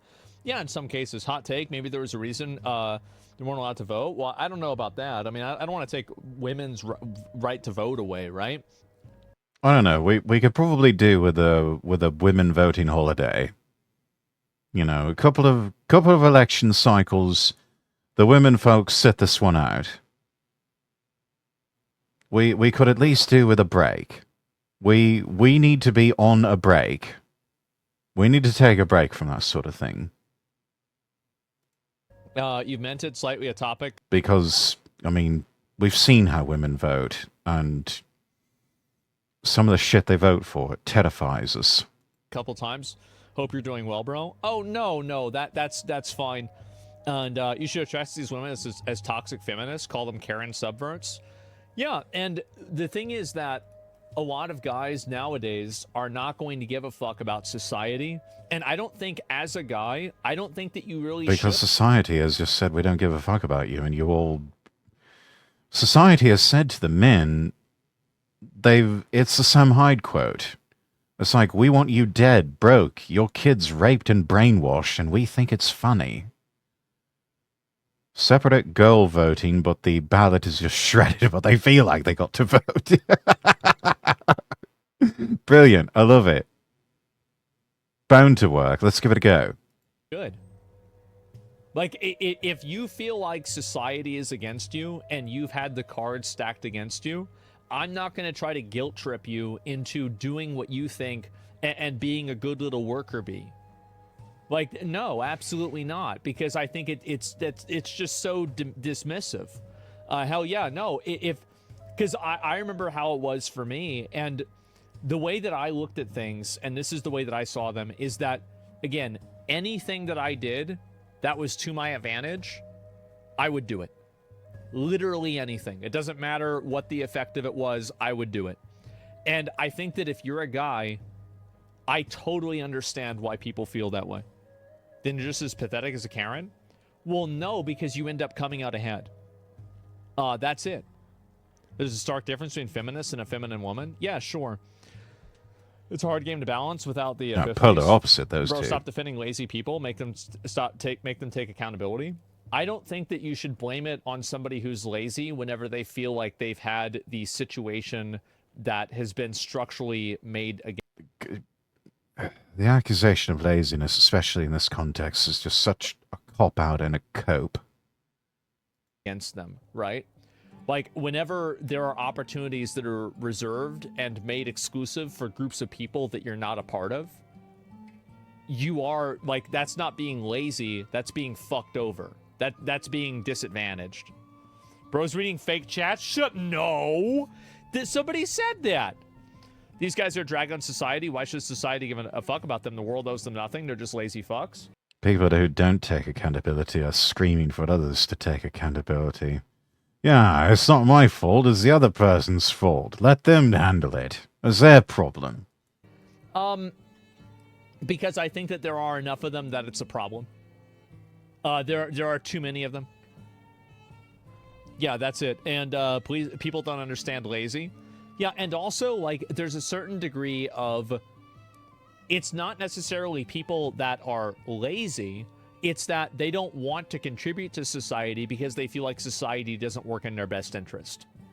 So why would you want to contribute to society if you feel like society doesn't care about you? Yeah. Why would you do that? Why would you?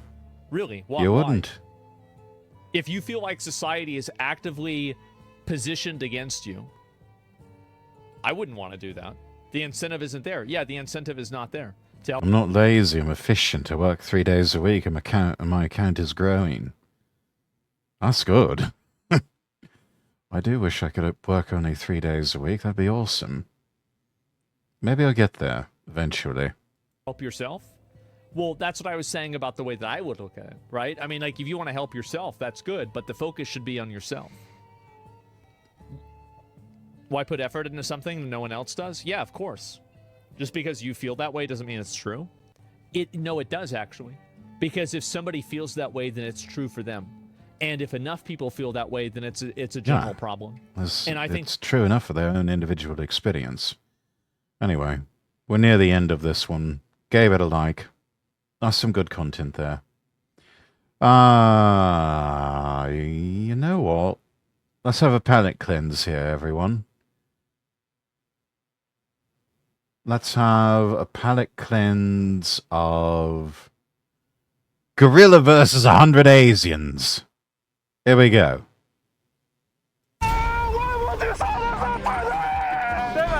You're winning. You sure you don't want some help? Oh, no, you sit down. We can join whenever, man. Steven needs to toughen up. He becoming a big... This is bad for my mental health! Don't embarrass me in front of all the aunties and uncles, okay? Trust me, I love to know how! Slipper.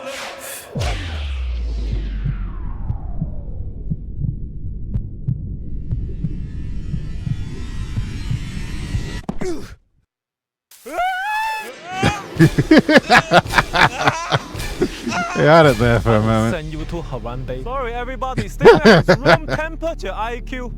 Could they even spell IQ? What the smoke? Belt. Lamp.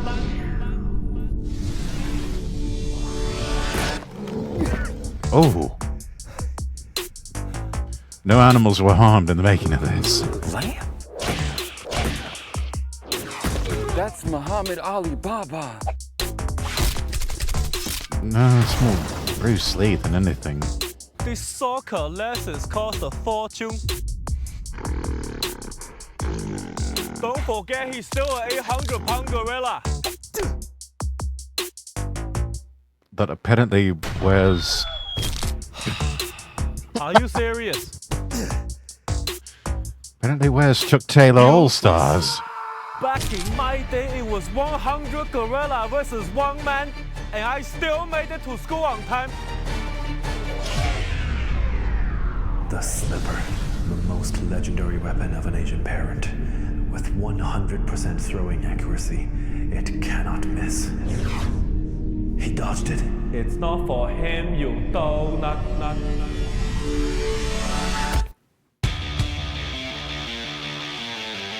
You've got the power, Slipper. Now use it!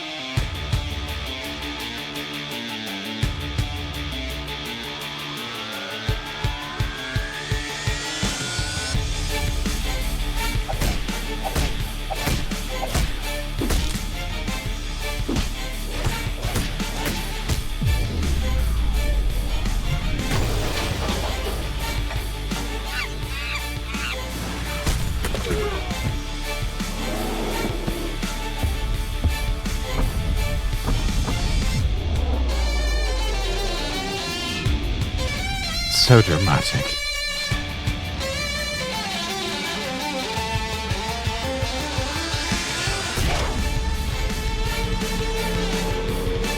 Wait, what happened to his shoes?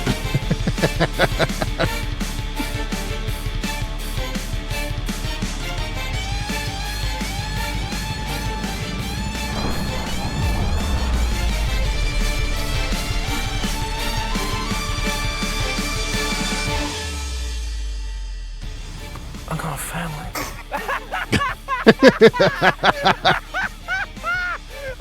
Bro, that's Muhammad Ali Baba.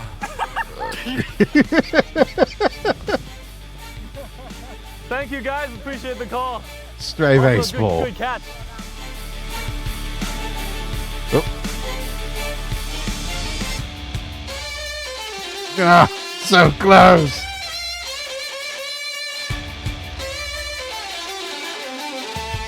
$28. I was going to ask what? How many takes? 28.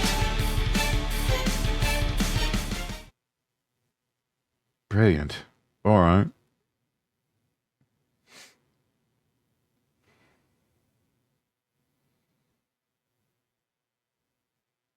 Let's see. Oh, we got Smugglana reacting to idiots in cars. Women drivers, am I right? I don't know. 3.5 hours of this shit shot.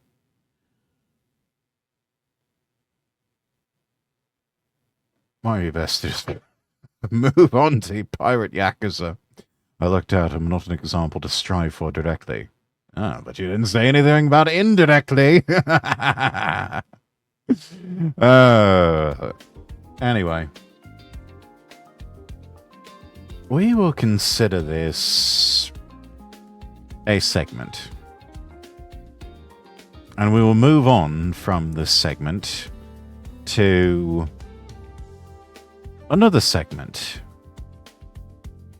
I'm going to move myself back over now. And chat, you are getting moved back over here. If you figured out how to get there with where you are, knock yourself out. There must be a way. There must be.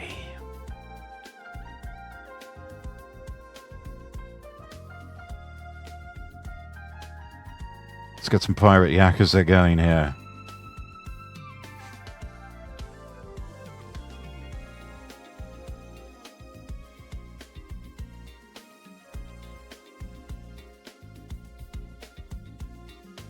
probably should also update the Twitch category, since we're not just chatting anymore.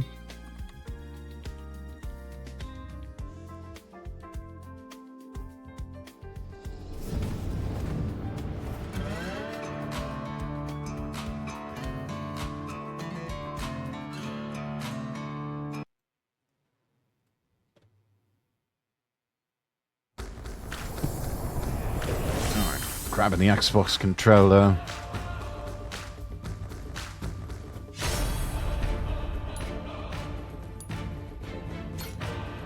We are continuing with Chapter 3, The Old Man and the Sea.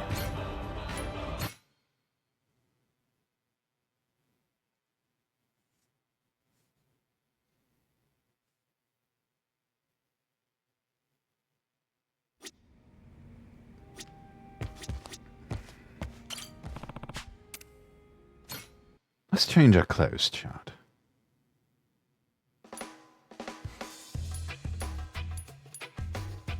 Do we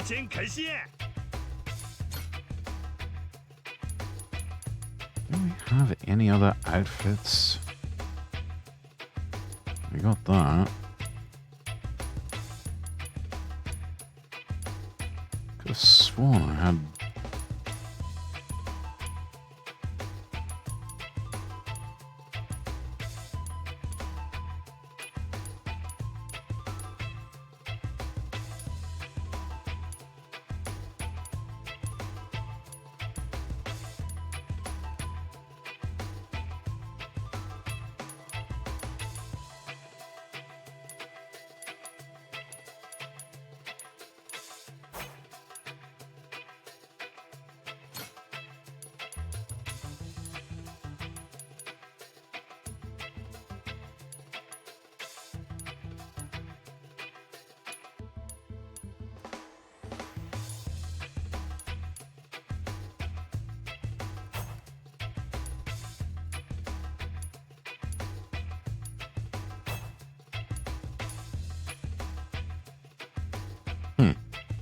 I guess we're not going to be...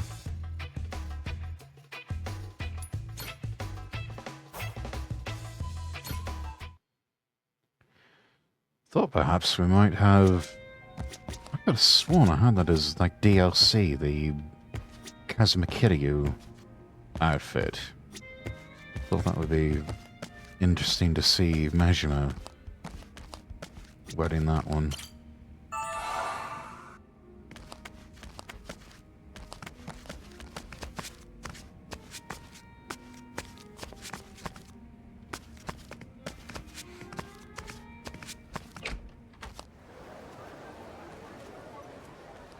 Oh, got seen already. Captain. Captain Beef, what's up? I have something to ask of you. Do you remember how I told you my papa was a treasure hunter? Yeah, I remember. In those days, he was close with a man named Shen-san. I recently received a request from him. He's helped me before. I'd like to return the favor. Do you think you and the crew could help me with it? Yeah, no problem. What's the request? He needs some balls. Or did Jarvis remove them or something? Yeah. Not in the way you're thinking. I'm talking about valuable golden balls.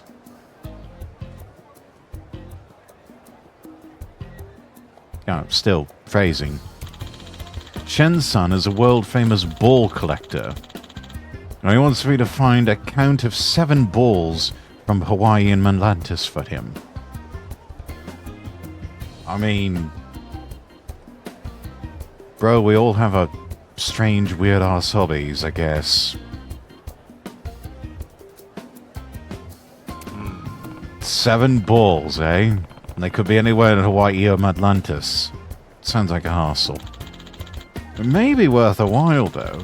In exchange for the balls, he'll grant us a wish. Oh, so they're Dragon Balls. Okay. A wish? For anything? It would seem so. Shen-san is extremely wealthy. I've heard he can grant just about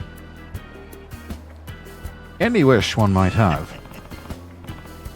Let 7 balls, get a wish granted, eh? Well, sounds pretty good to me. Alright, I'm in. Let's find those balls and get a wish to come true. Thank you. The 7 balls are apparently all in Atlantis and Hawaii, so let's make sure to keep an eye out for them. Okay, so we've got to go find the Dragon Balls in Hawaii and Atlantis.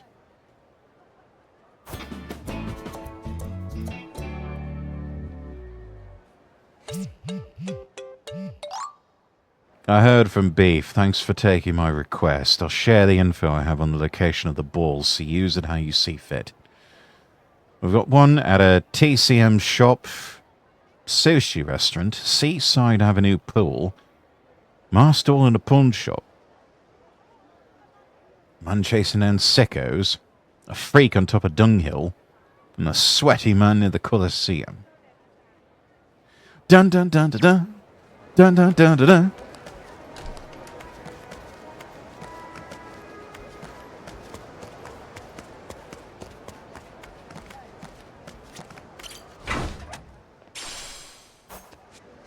Ooh, sweet.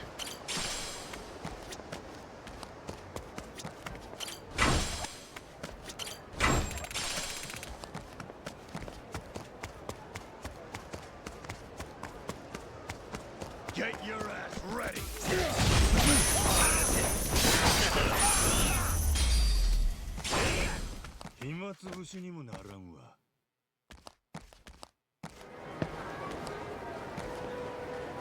Oop.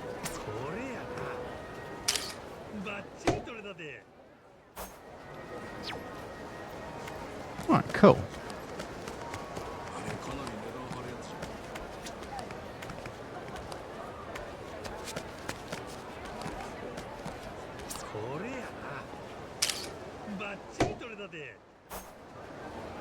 There's Fuji Planter. Alright.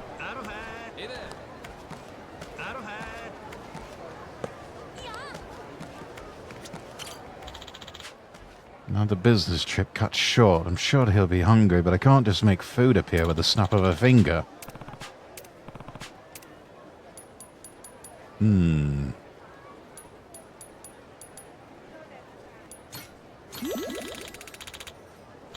Fully prepared meal for us. I can barely believe it. My husband will be thrilled. Please take this as a show of my thanks. Superb fresh milk. You've been such a huge help. Don't be a stranger, all right? Thanks. Appreciate it.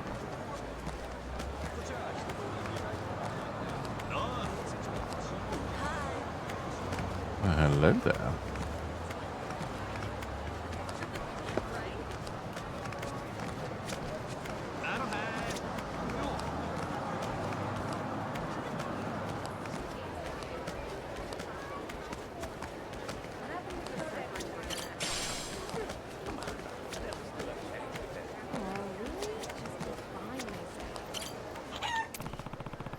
It's a chicken called Wing.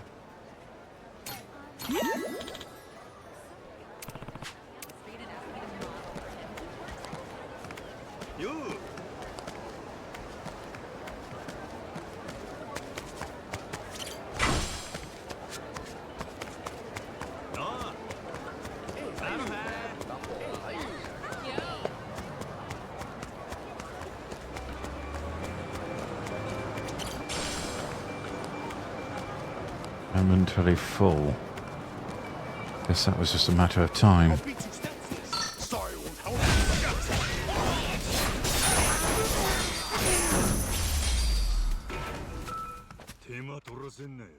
Made short work of them.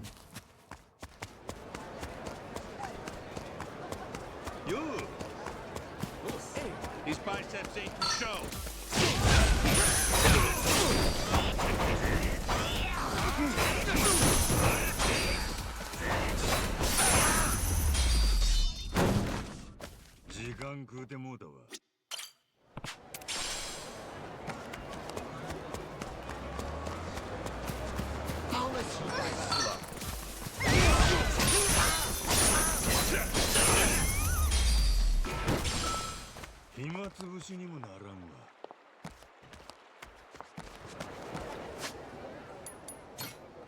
Let's see what abilities we can upgrade.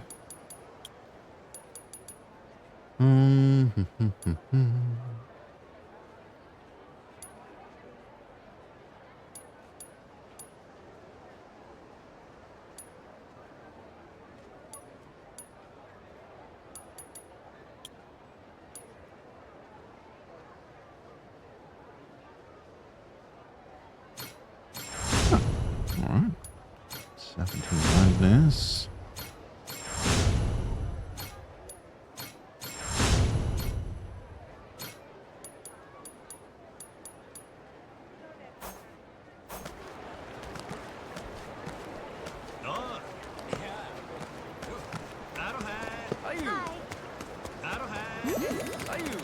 I'll teach you some respect. Ready for a beatdown?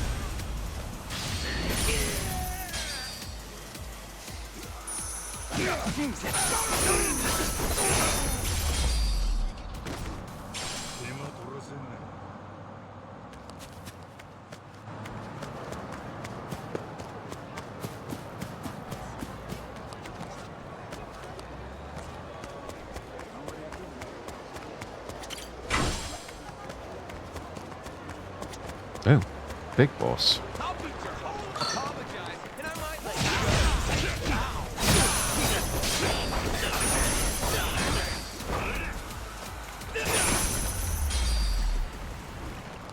Take a dip.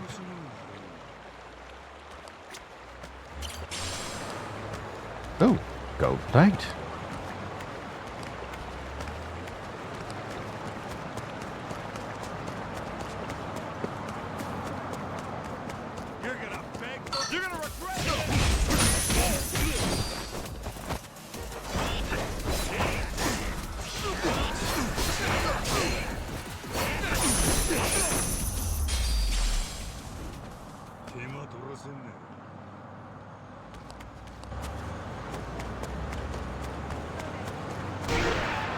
Oh! Did not think that was possible in this game. Okay. We can be run over by the traffic. That is good to know.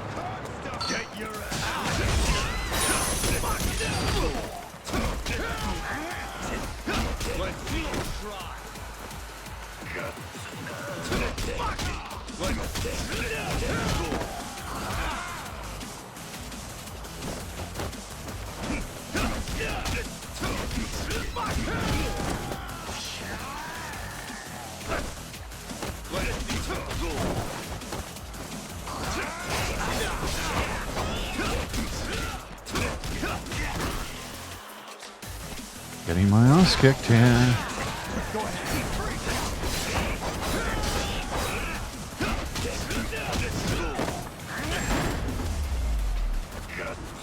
Good kitty.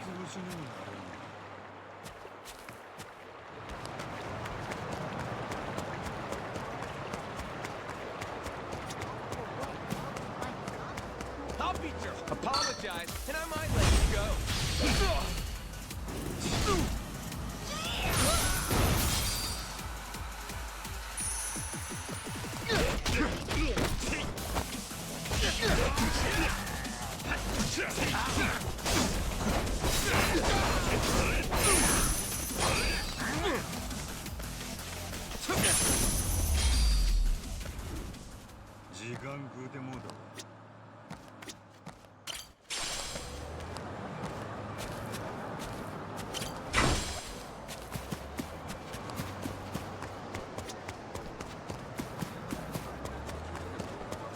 You already know what time it is.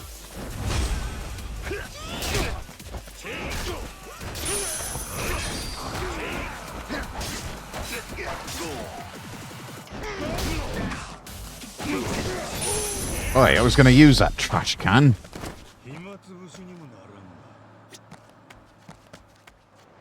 You went and broke it. You broke my rubbish bin.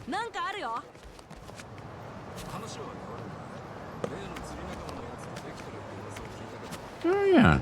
All right.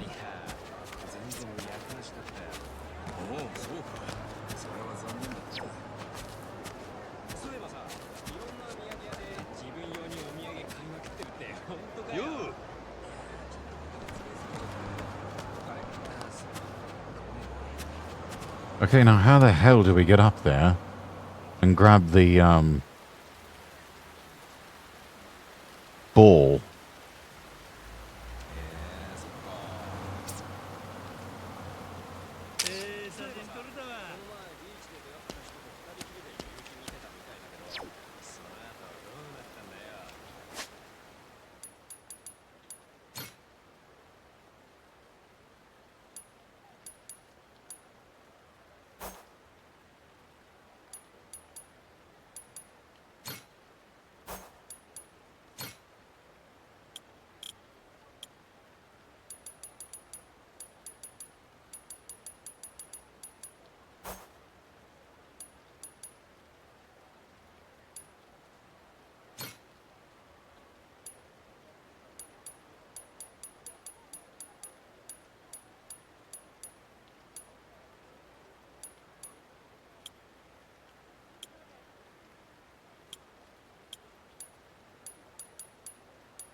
When you wish upon some balls.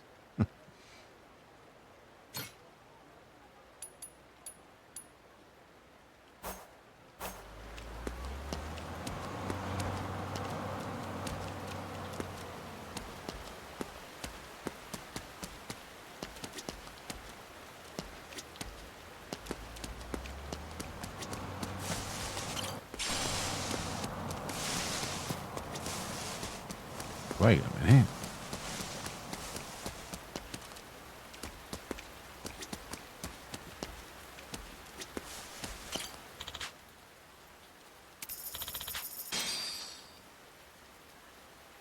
Six, 17 pints.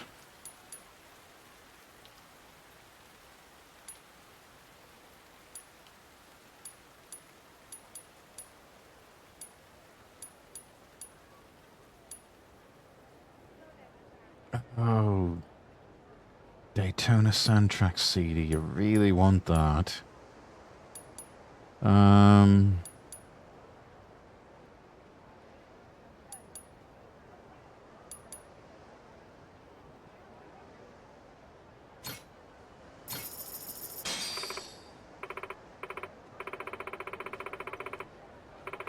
Oh, Etsuko's back.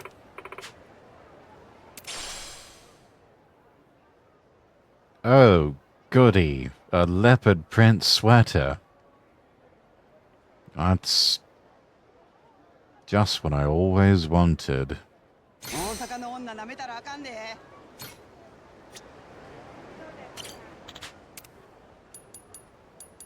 see. Yeah, Daytona soundtrack.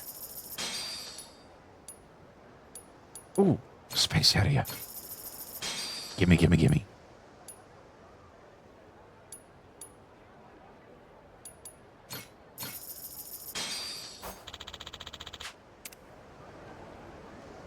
Alright, now let's get after this bounty here.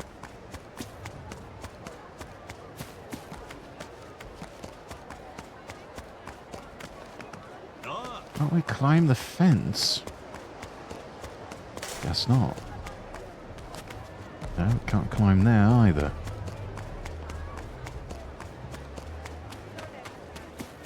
These biceps ain't for show. You already know what he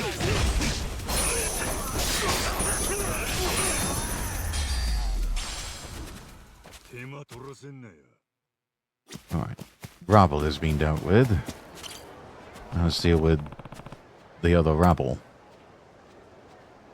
Hotbox hoodlums, munyos, public nuisances who puff all over town and fill the air with funky smelling clouds. Oh, so they're stoners. Rumour has that they're smoking random weeds they find by the side of the road. Are we sure they're random? Huh?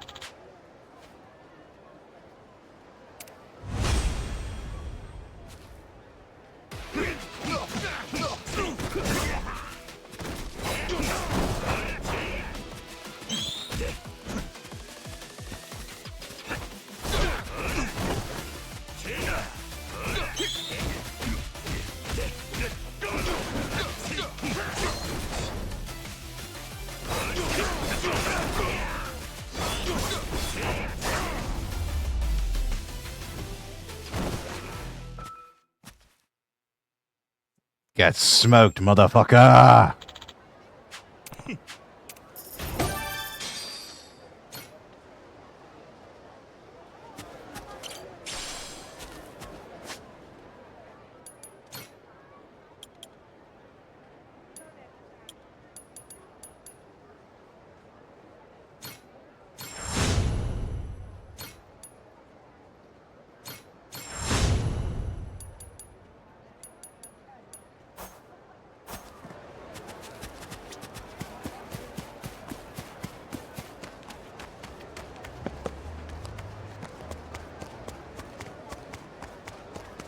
Right.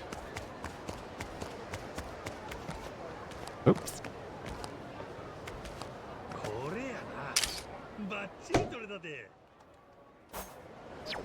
Mysterious martial arts mark.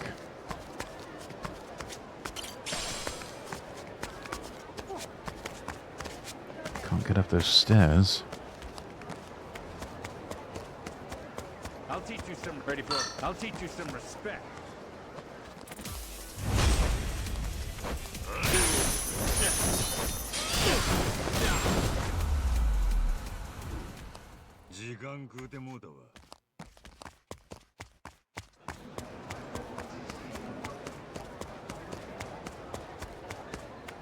Be neat if I could just lift up that truck and use it to beat people.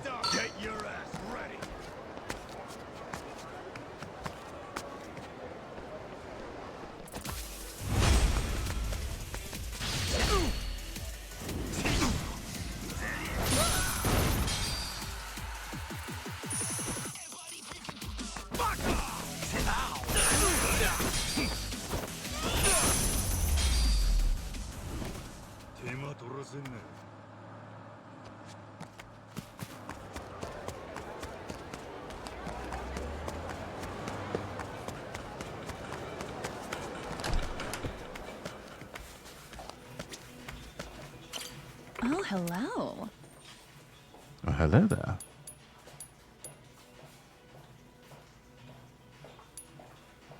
Oh, we've also got high-end pet food.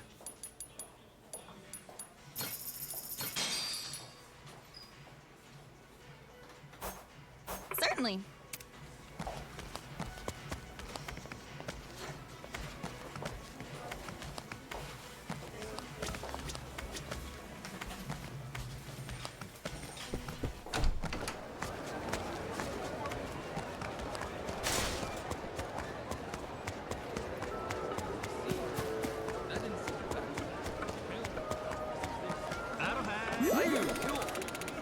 Alright. I'm making friends with Quentin. Apologize, and I might let you go.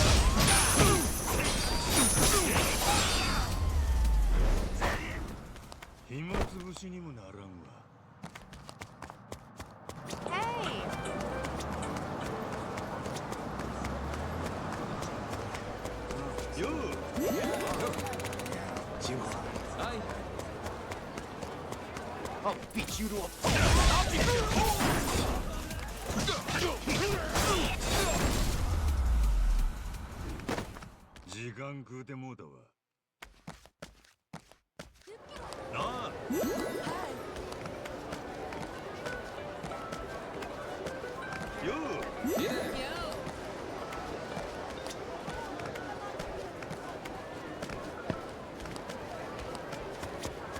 Let's see. Aha.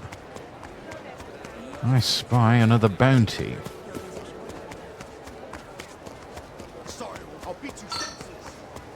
Sorry, I'll beat you senseless.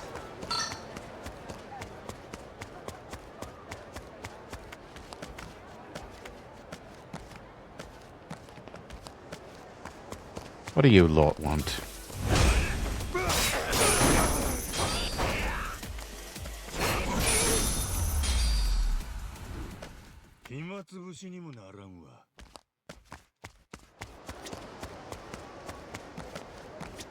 There we are. Let's see. Robert gone rogue. Nunny. He's supposed to be locked up for repeated thefts, but when a fight broke out at the prison, he managed to escape in the chaos. Now he's trying to break his own record for serial larceny.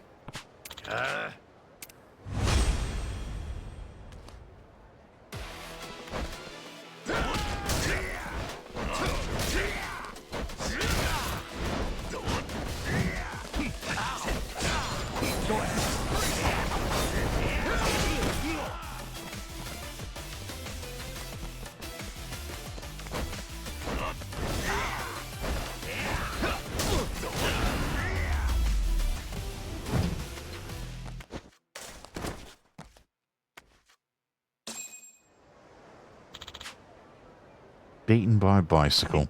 How sad.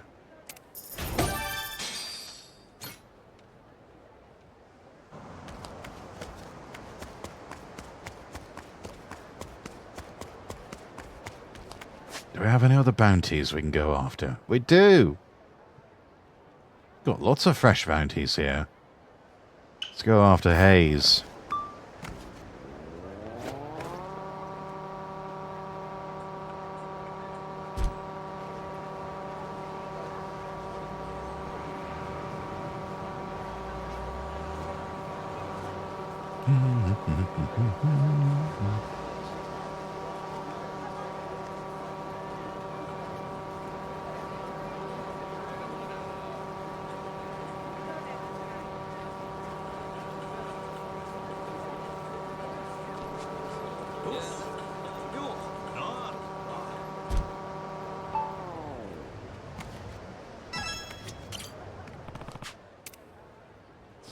Hayes Incognitos, a group of criminals who wear masks at all times to prevent their identities from getting out.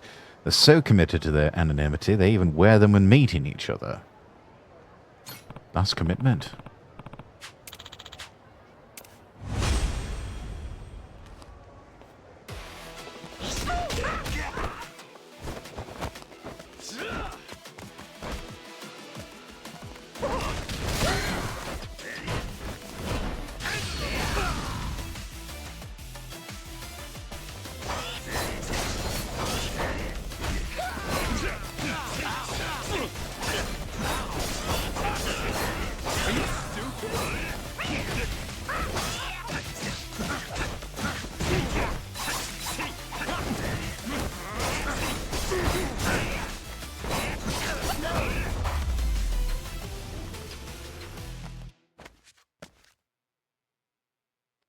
Cut your bitch ass up.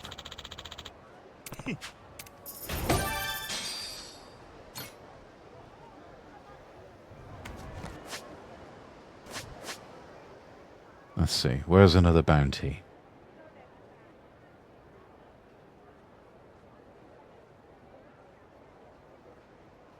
Do you have any more? There's one. Kato.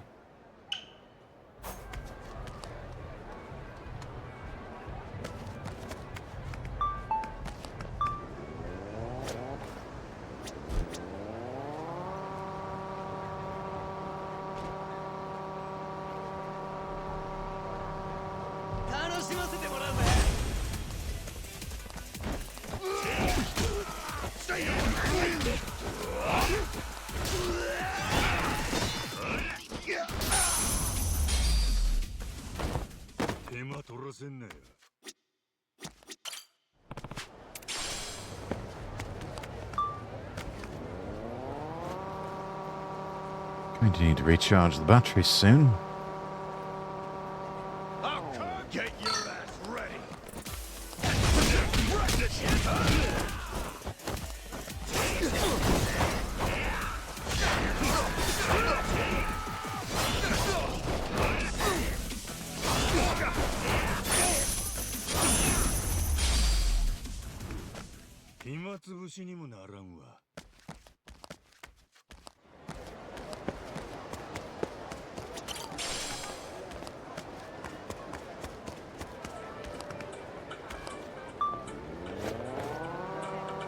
You're gonna regret this. You're gonna beg for mercy.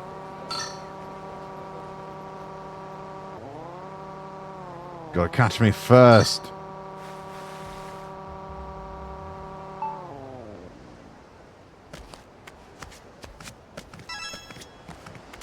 Oh, there you are. Kato, black belt bruiser. In Japan, he was famous for his jiu-jitsu skills. After killing one of his disciples with his overly brutal training style, he fled to Hawaii.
Almost didn't survive that one.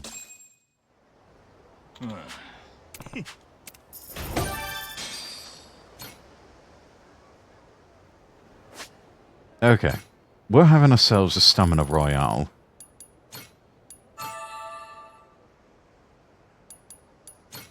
And maybe a stamina light. And maybe another stamina light.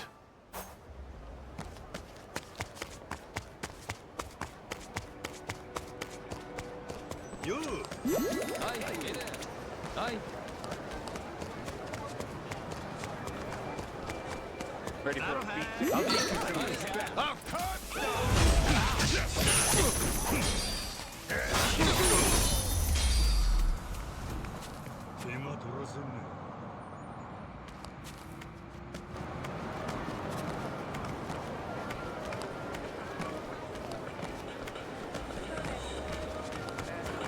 Ready for a beat? I'll teach you some respect.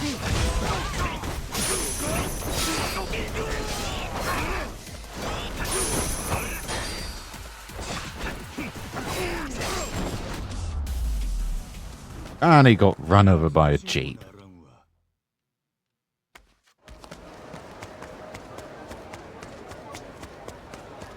Want an ass whooping? Rude fucker.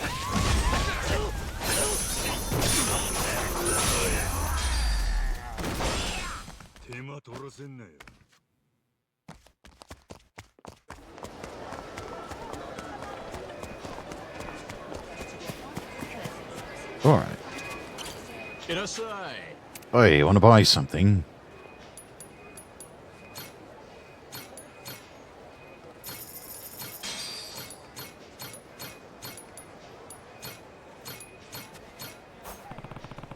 Things are starting to look up around here. Tacos are better too. Right? Been getting plenty of customers lately, but I'm not satisfied just yet. Still got to reach even higher, make them the very best they can be. I can't fault you for the ambition, but don't get too crazy. Remember, it's the basics. Last thing I want to bite into is another hot coal like the first time. Say nothing of it, brother. Give me some time, I'll be glad you came.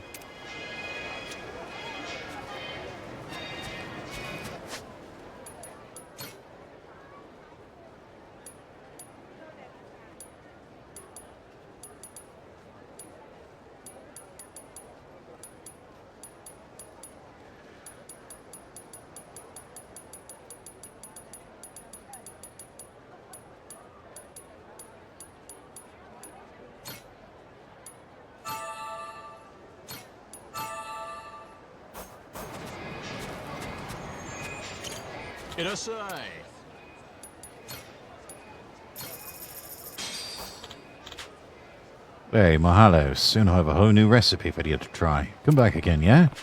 Sounds like a plan.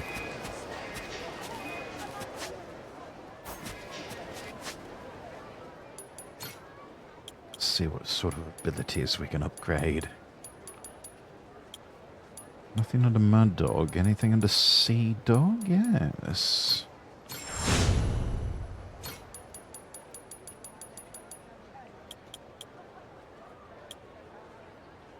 The rest we're going to need points and money.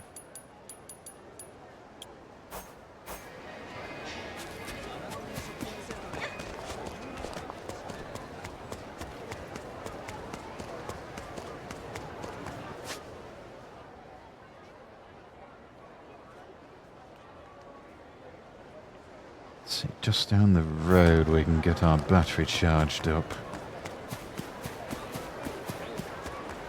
Action Bastard, hello, hello. How are you?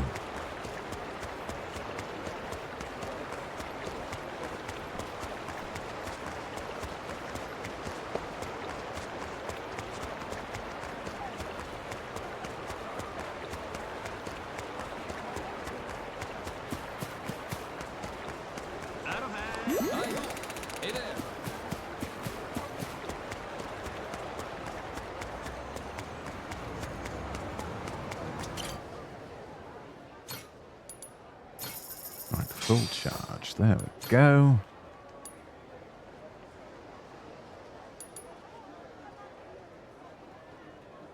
Oh, okay, you know what? We'll go with some golden wheels. Sparkles. Yeah.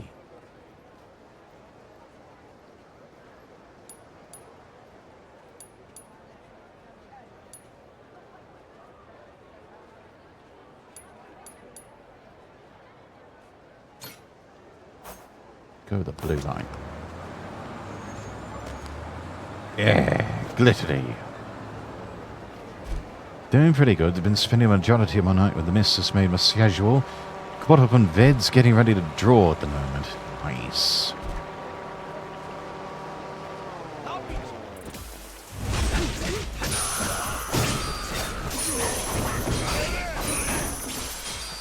Sounds like a productive day overall.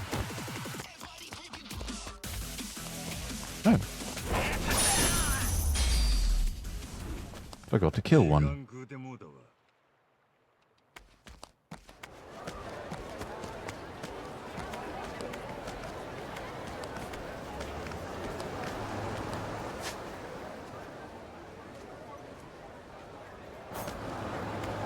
Let's see if we can clear the one-shot challenge.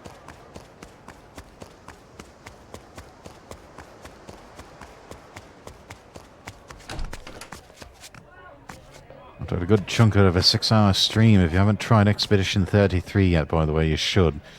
Fair warning, it's aggressively French.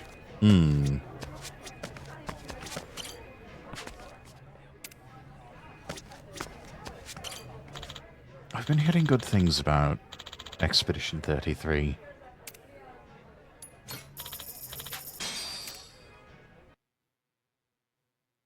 Might give it a go. Right, stage 1, clear 50 points. Stage 2, clear 75 points. Stage 3, clear 100 points.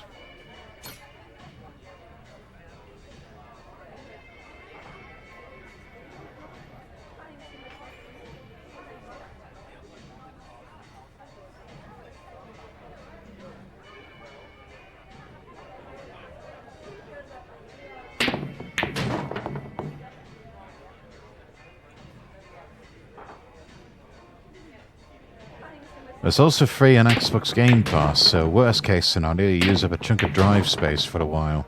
I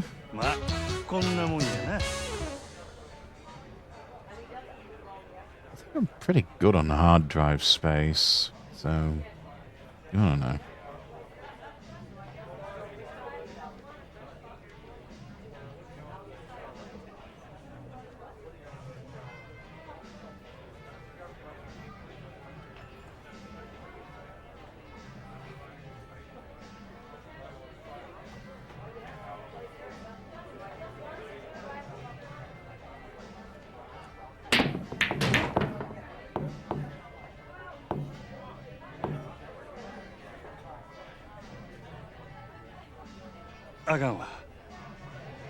Oh, shit.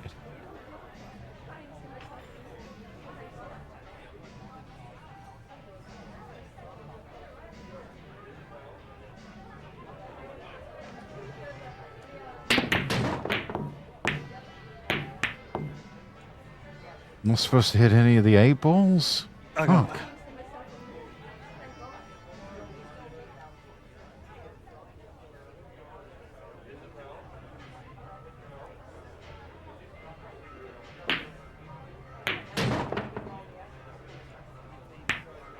No! Fuck! Ugh.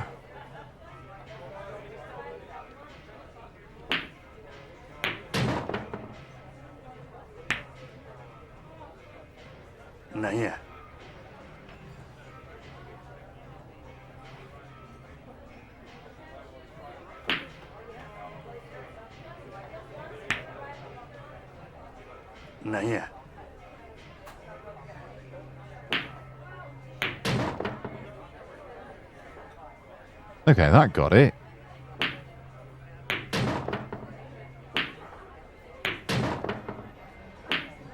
Yeah, just got to tap it in.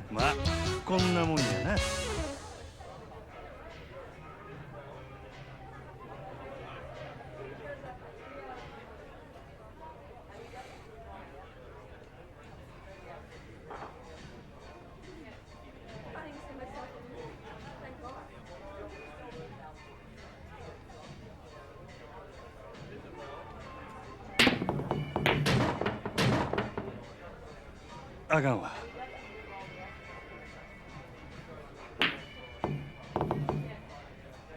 Well, shit. あかんわ。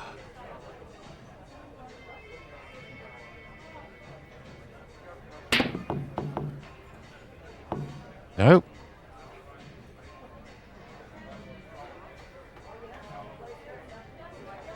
なんや。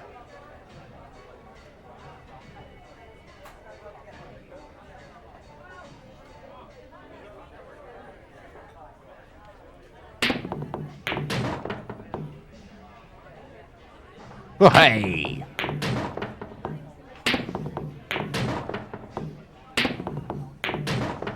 まあ、こんなもんやな。Sweet.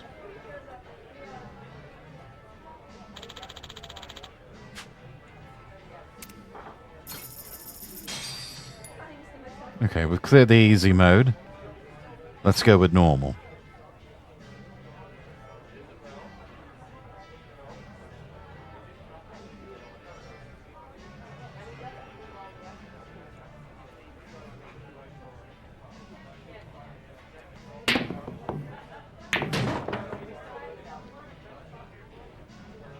Easy peasy.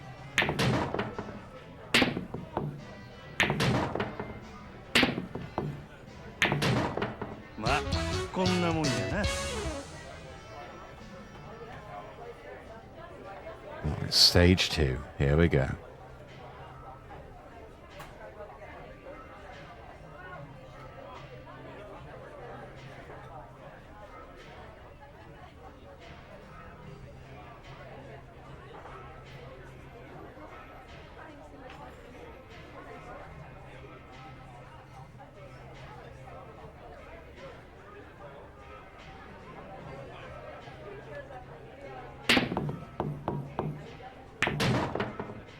Whoa! Oh, that was good. Oh, that was also really lucky, but shit, that was good. Chip, welcome in.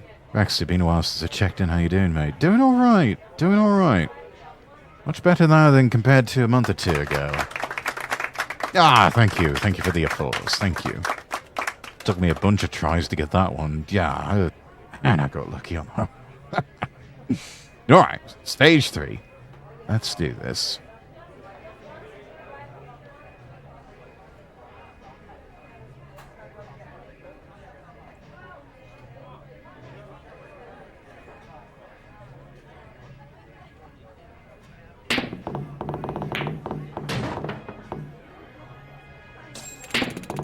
Oh. Oh. Oh, sheesh.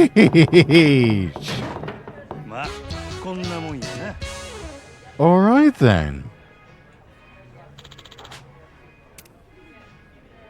Let's keep going. Let's keep fucking going. This is fun. Nice, nice. Very well done, yeah. Clappers on cooldowns. Use the quack, alright. Fair enough. Oops.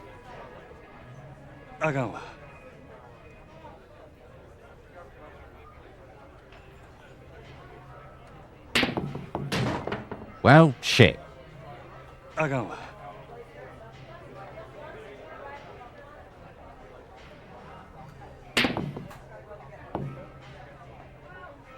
Well, that one went off the table.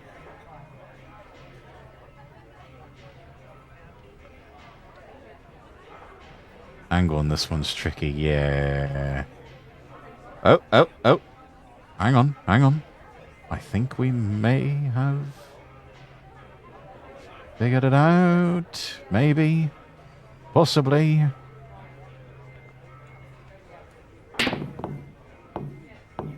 And it went off the table again.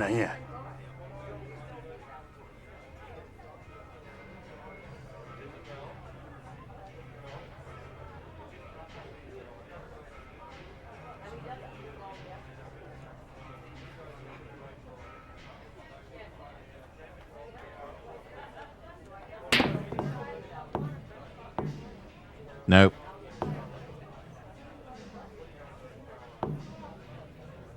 Naya.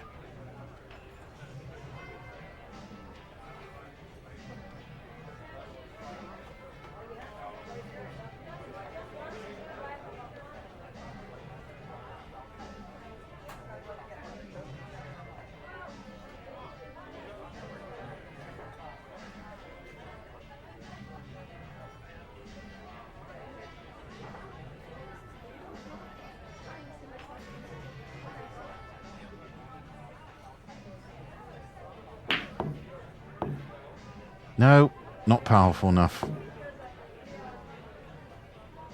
あかんわ。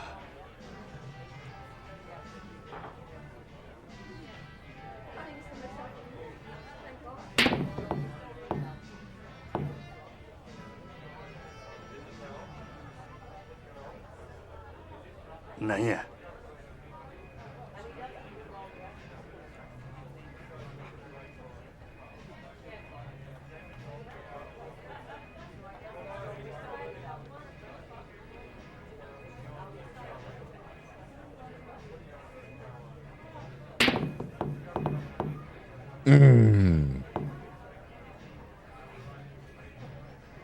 なんや。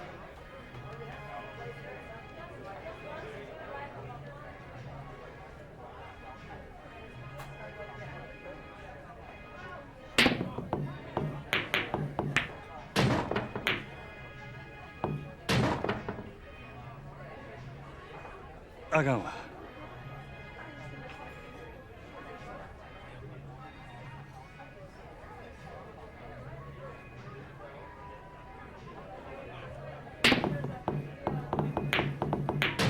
That did it. Oof. It really had to think about that one. So did I.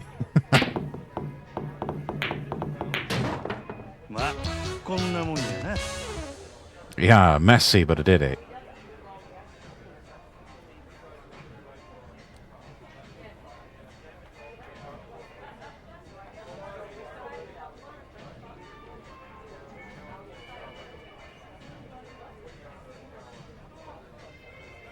And on your last try, too.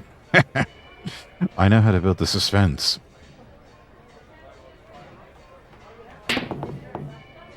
No, no, that was my only try, no!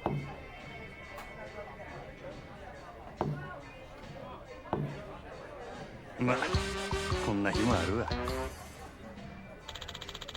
You need it? Ah. Yeah, alright.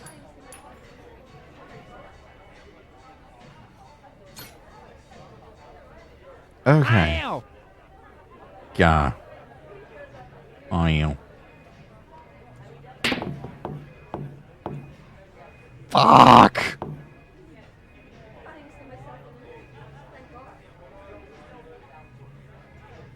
I got one.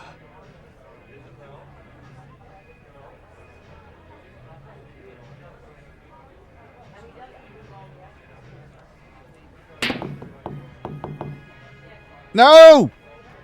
I got one.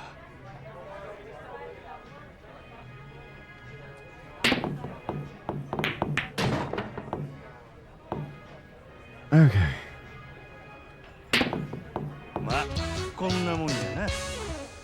I don't need to keep seeing it over and over again.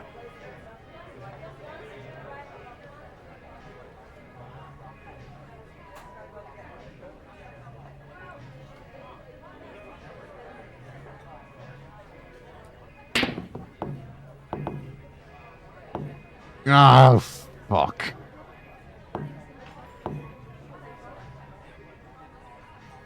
I got one.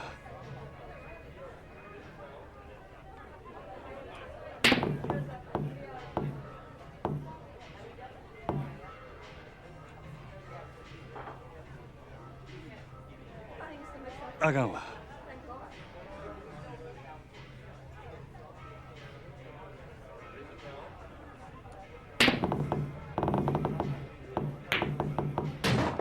Yes! まあ、こんなもんやな。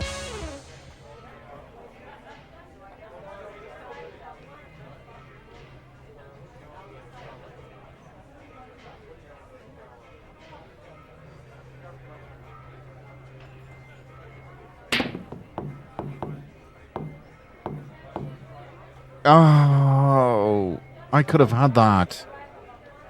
I could have had that.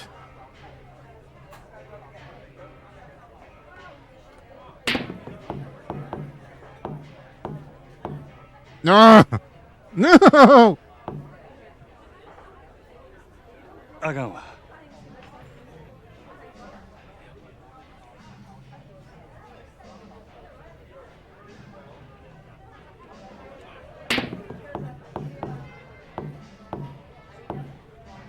Oh, this is painful.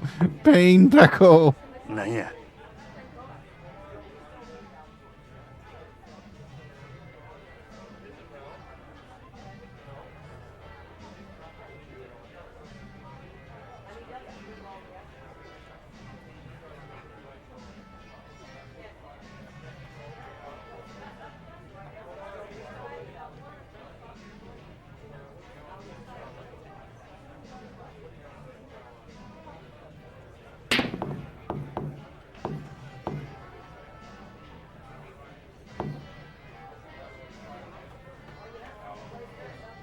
なんや。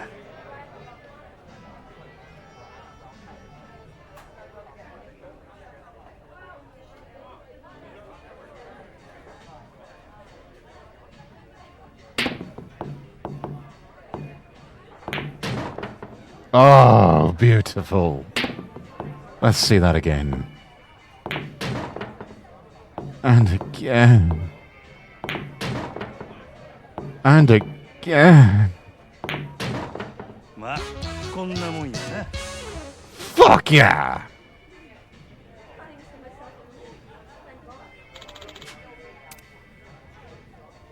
Okay, now we're gonna try legendary difficulty chart. You have to be absolutely insane for these. Sounds like you were happy with the result. Oh, yes. Yes. The censors at Twitch kept saying, do not come. Do not come. I was just like, I'm gonna come. I'm gonna come.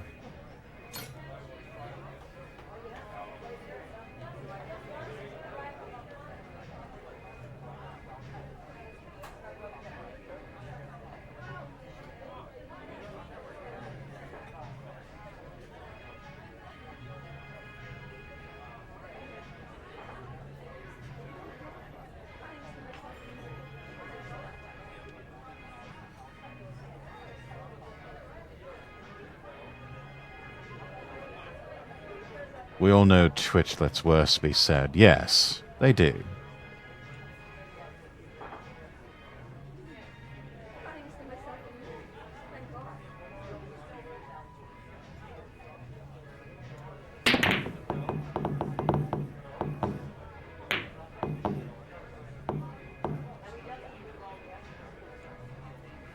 I got one.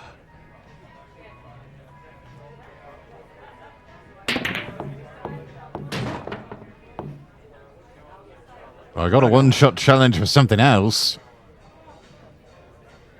That was easy.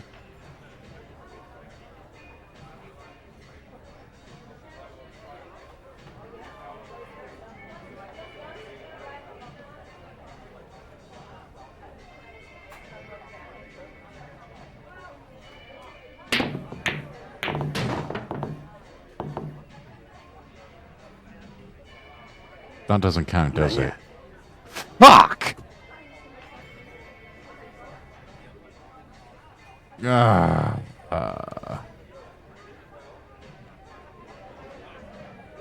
You know what? I'm just gonna use up. I'm just gonna blow the $8. Nah.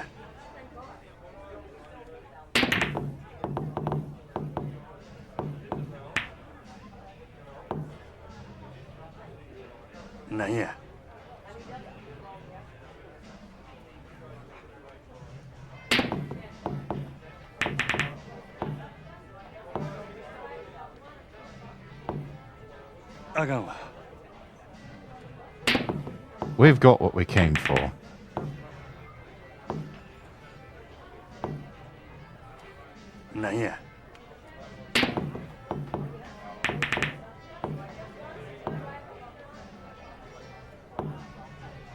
なんや。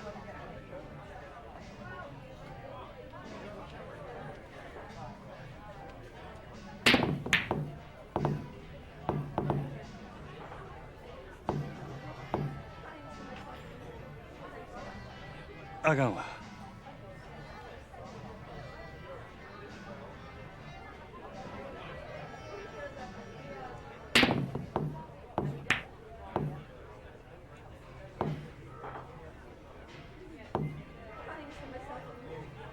まあ、こんな日もあるわ。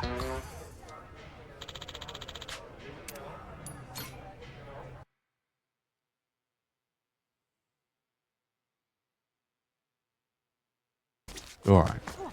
Completed your challenge, old man. There you go. That good enough for you? My word, that was a truly impressive shot. I was so excited I thought I was going to die and go to heaven right then and there. Please don't. Well, glad you're still with us.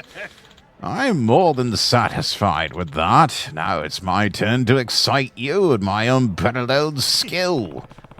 Well, looking forward to it. I'll try not to accidentally pass on myself.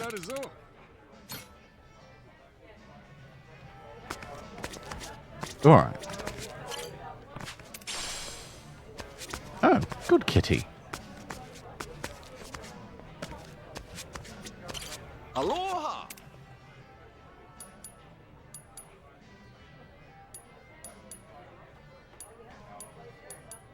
Ordering the whole menu.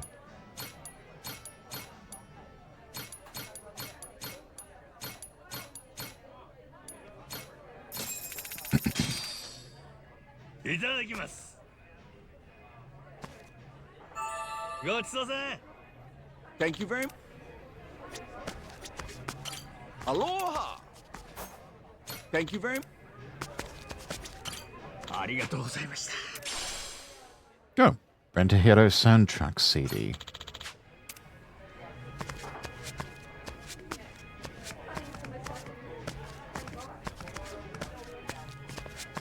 That door won't open.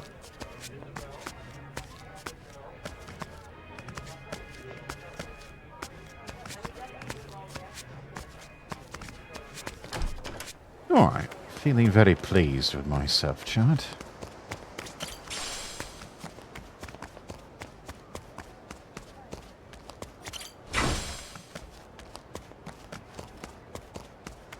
You already know. These biceps ain't for show.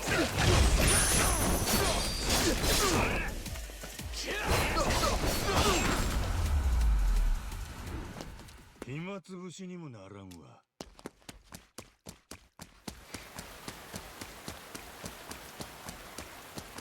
Now, we all know Twitch lets worse be said. Just ask a San Piker. Get your ass ready.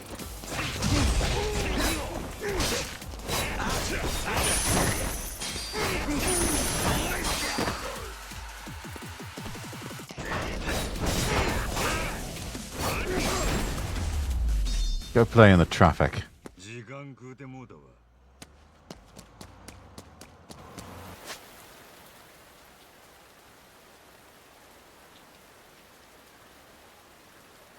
Let's see. Aha! More bounties. Mr. Grace, thank you for subscribing over on YouTube.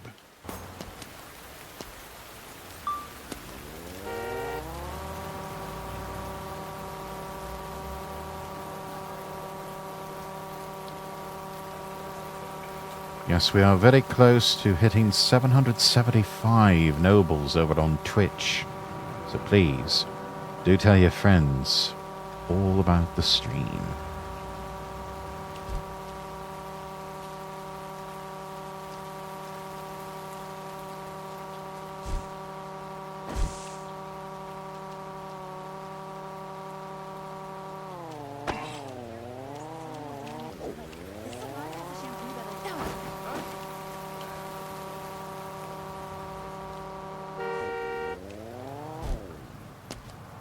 I'm sorry, is that a cow? That's a whole cow. Hey, you there? Would you be interested in a cow? Hmm?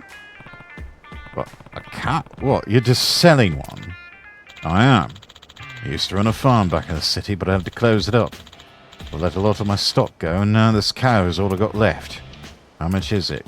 $3,000. Pretty confident pricing there. Though I suppose I'm not too familiar with prices on the cow market. Between the repayments and dismantling fees, I really need that $3,000. I know it looks a little mean, but it's real friendly. How about it?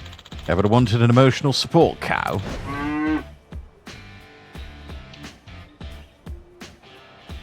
Doesn't look very emotionally supportive to me.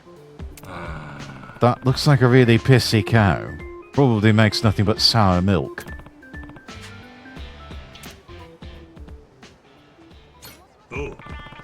I'll be sure to take great care of that cow over at my place. Here's your $3,000.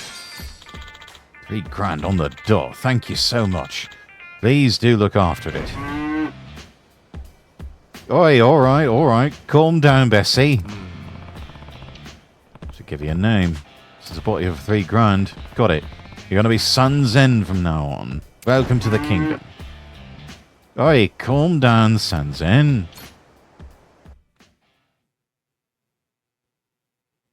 Better provide good milk.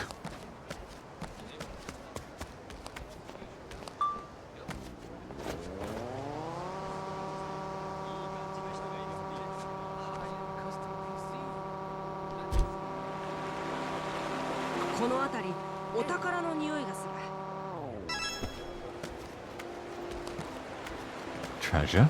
Somewhere nearby?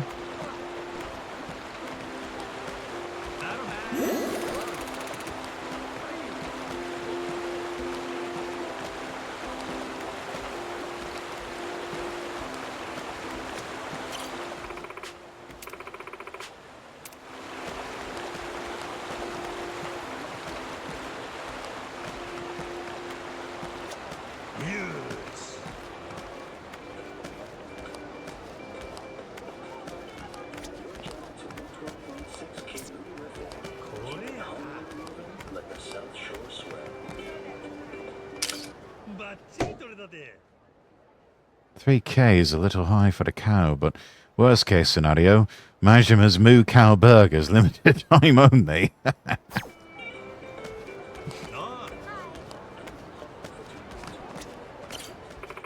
see.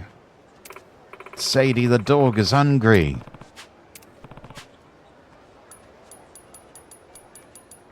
Organic food.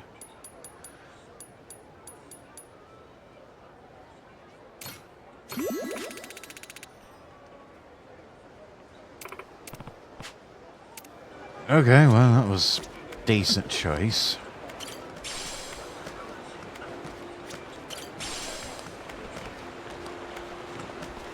Dogs don't tend to go for shellfish.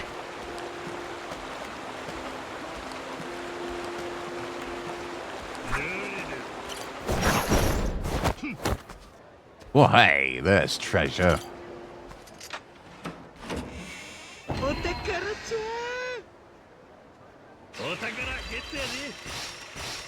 Oh, grassy plain carpet.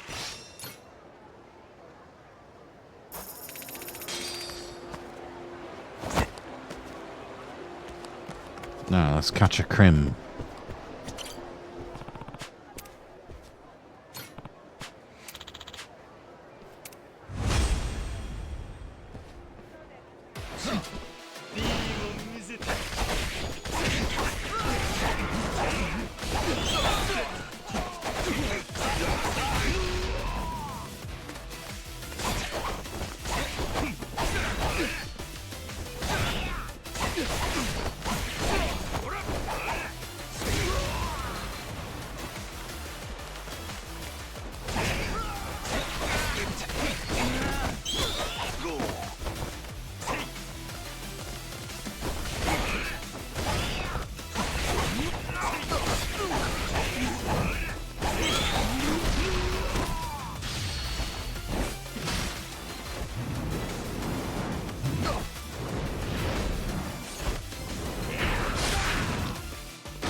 $16,000 for that one.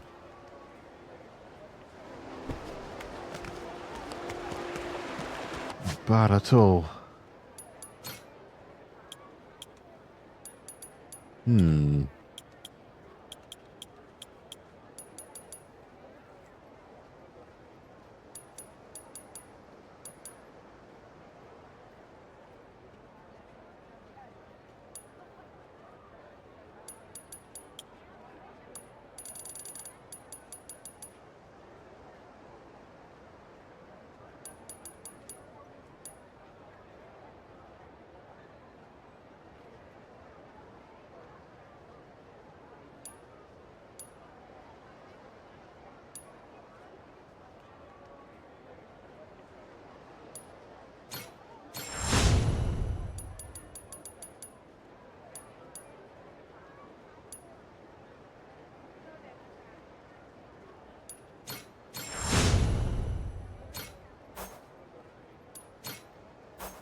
Take on some menacing now.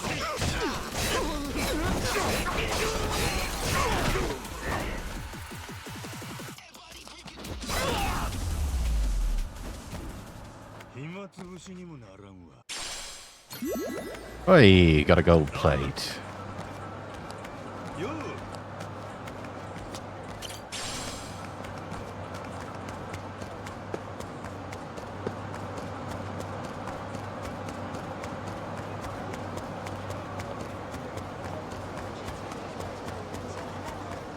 Who's just carrying around gold plates?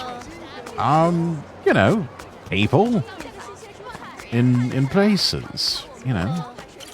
Aloha! Thank you very much. You know, it's Hawaii. It's beautiful land of opportunity, or something, paradise. Thank you, friend. You know, there's a place with things in it, and sometimes they're gold plates. I don't know. How'd you get 150? 150 people, Captain. How'd you even collect them all like that? You gotta tell me. Can't wait to hit it when you come over to Revolve. Kason inviting me over to Revolve.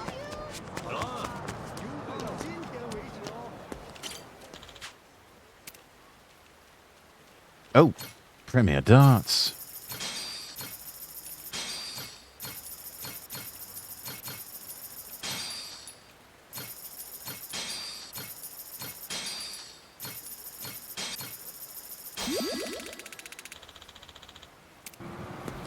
I'll take your entire stock, man.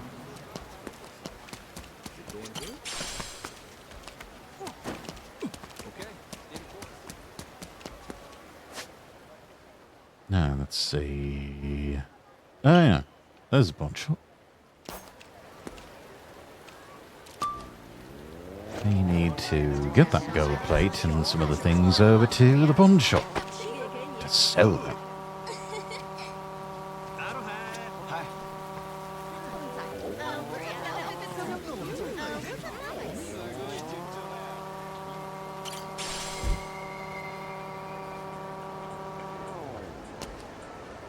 More bottom feeders hustling a civilian.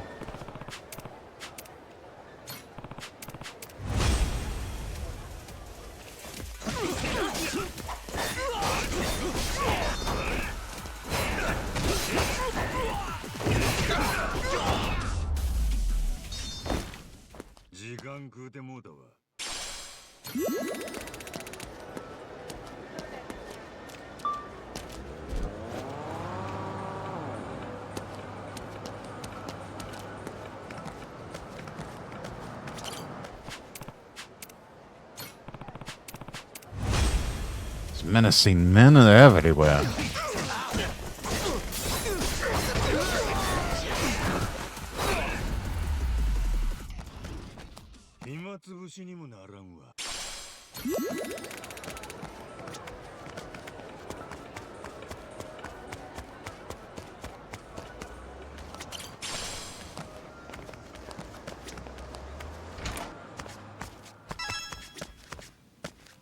There we are. Hi. Hello.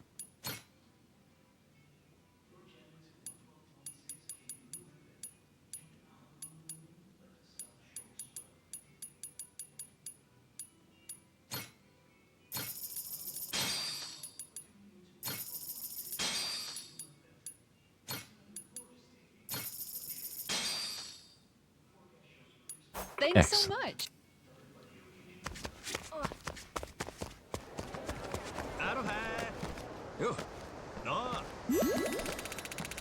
Hello.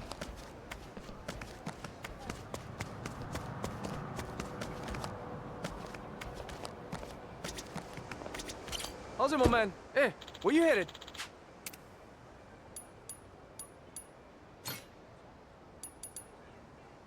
Roger that. We'll be there in a hot minute.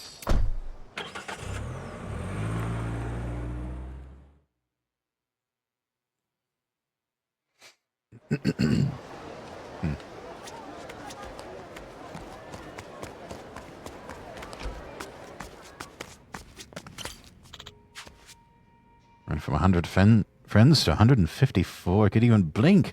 You're a motherfucking friend master. No, you mentioned I'm breaking in friends lately. You were right. Makes you feel great when they wave hi to you. Interacting with new friends is what makes Aloha links really shine. Let me tell you about a friend I made the other day. Tell me all about it, darling. By the way, you've been seeing the sketches I've been posting on the Twitters. Been trying to stay consistent with practice. Gonna go to sleep. Good night. All right, good night, Ruby. So yeah, bodied up with one of the employees. Got some freebies in the bargain. Well, I'll be damned. We chatted the day away again. Here's the reward for making 150 friends. You deserve it. A bandana. I could look like Solid Snake. Let's have a look-see at these. I don't think I've seen them yet.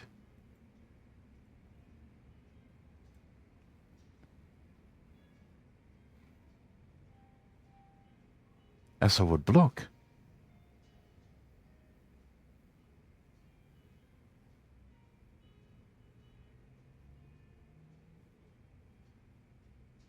Let's see what else we got. I like the vibin'. Makes for a good emote.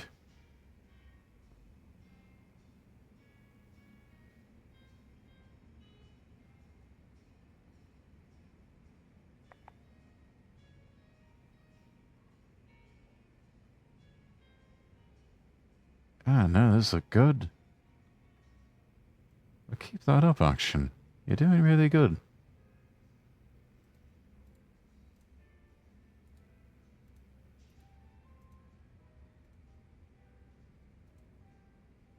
Nothing screenshot worthy, just trying to improve so I can one day get my manga off the ground. Yeah. Absolutely.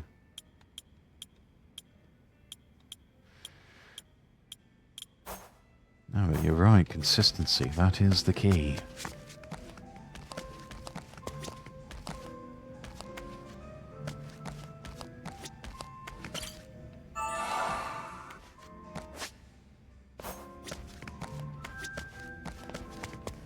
Wonder what all we can cook. Let me cook, chap. Let me cook.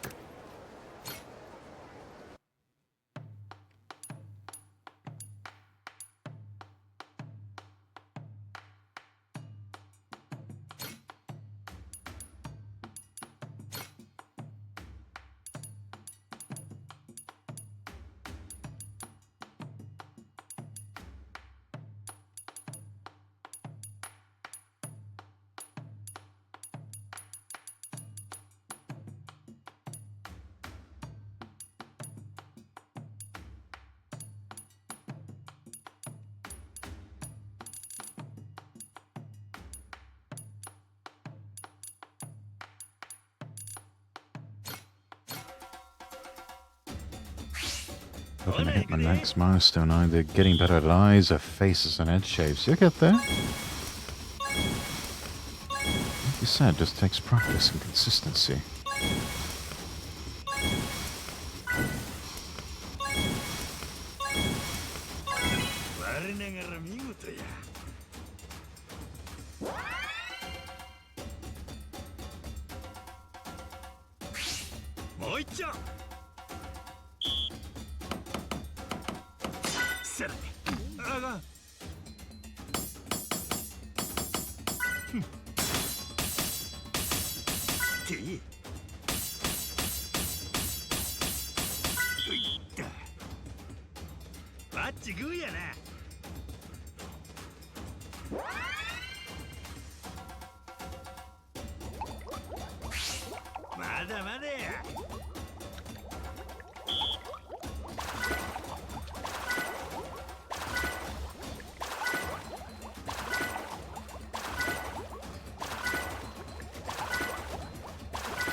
Oh, we're so close.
Brilliant.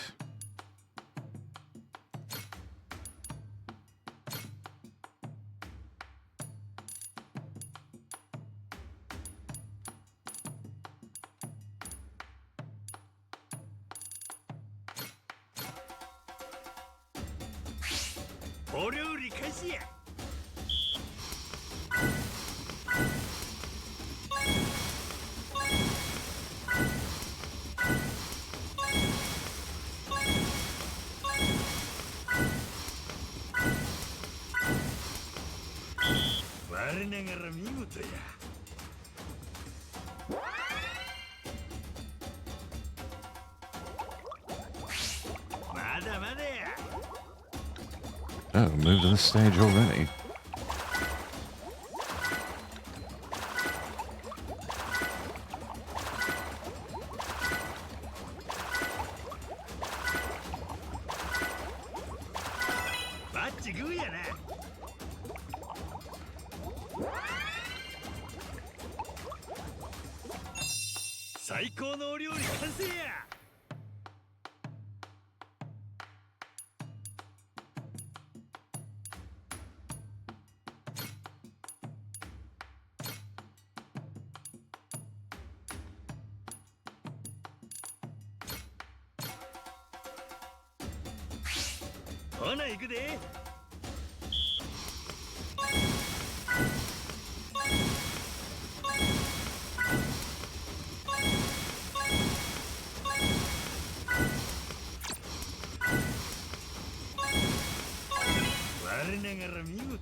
Alright.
Got so much rabbit meat.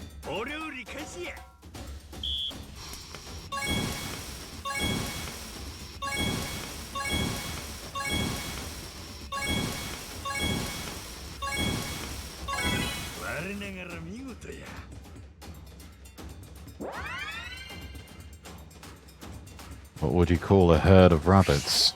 I don't know. Probably just a herd of rabbits.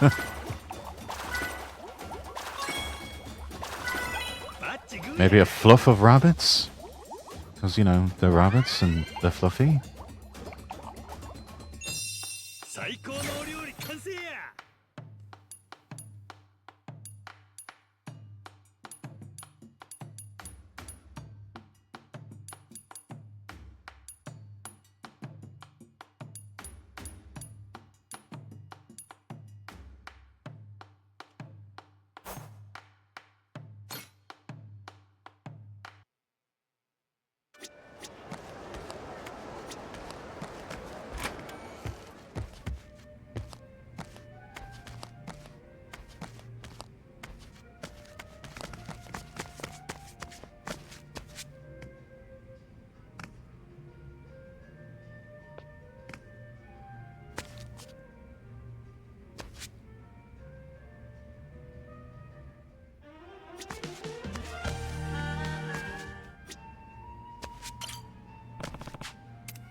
Daytona, let's go away.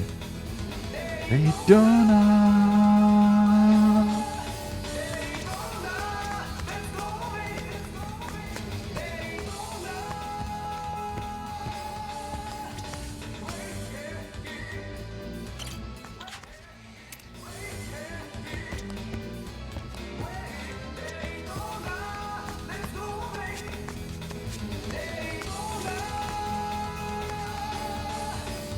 Just bringing out all the classics from Sega, aren't we?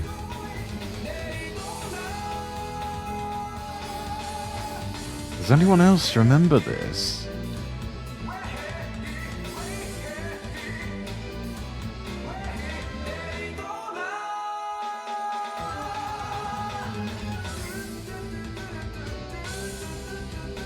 Speaking of, you're going to try out the new Shinobi game coming out. I'll give it a go, yeah. If it's a Sega product, hell yeah.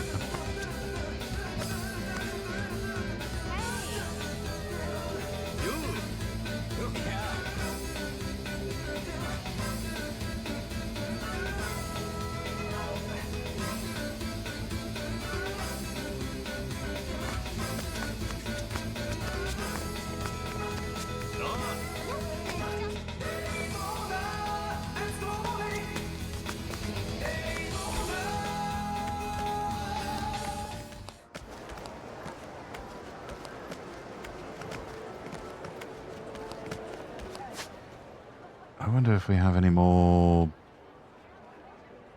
Actually, you know what? Oh, yeah, no, that's perfect.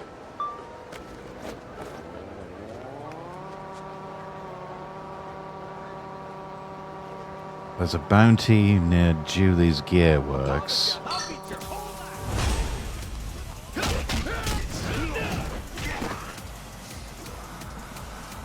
Go ahead. Free shot.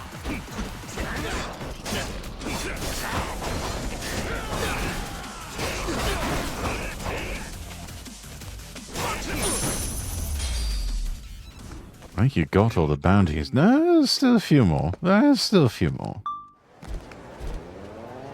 I'm going to catch them all. Just like Pokemon.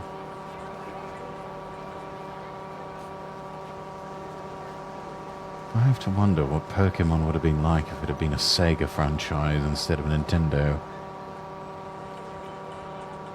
I wonder how much different it would have been. There's our bounty over there. Yeah. These punks. Oh, cool. We get to kick Hassan Piker's ass. A former MMA practitioner. That's not Hassan Piker. Whose violent tendencies made him a wanted criminal. Lately, he's been bringing his buddies around and causing havoc. He's tough, so be careful with this one. There'd be chows everywhere. Yeah, I could see that. Oi! Hassan Piker! I'm coming for you! No, in real life!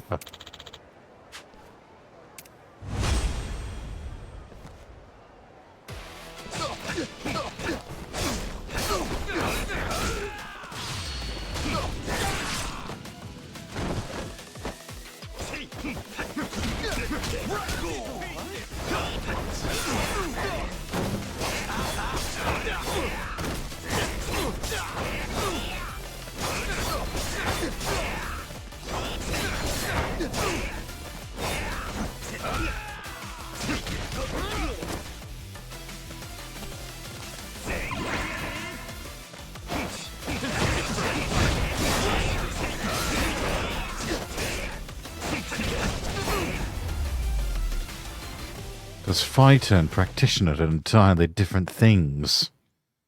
That's true. True and real. Oh, look at that. We kicked Hassan's ass. Not difficult.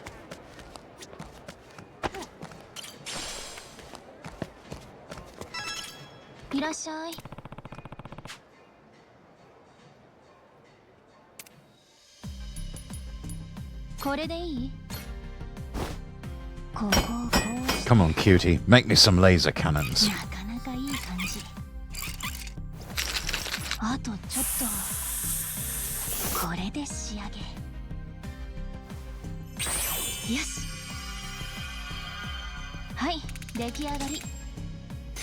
Hell yeah. Super laser cannons. They look awesome. I love you. Let's get married. I mean, what?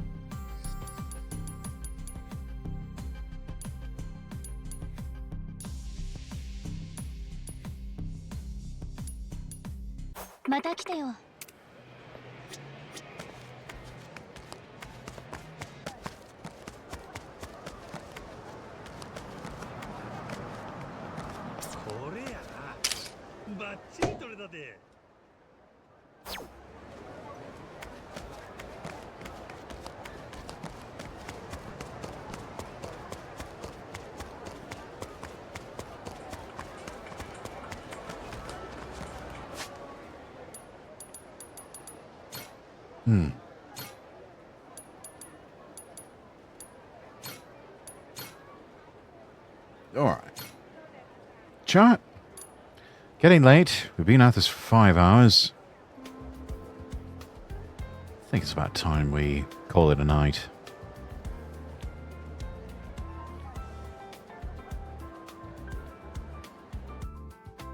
And probably about time we found someone to raid. Let's see who's online.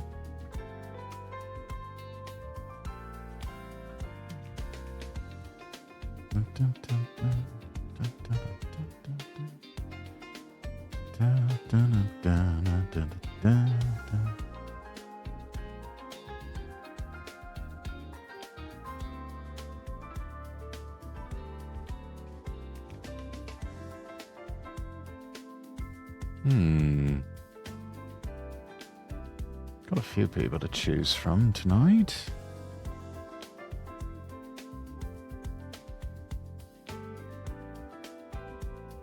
Actually, I think I know exactly who we can go raid.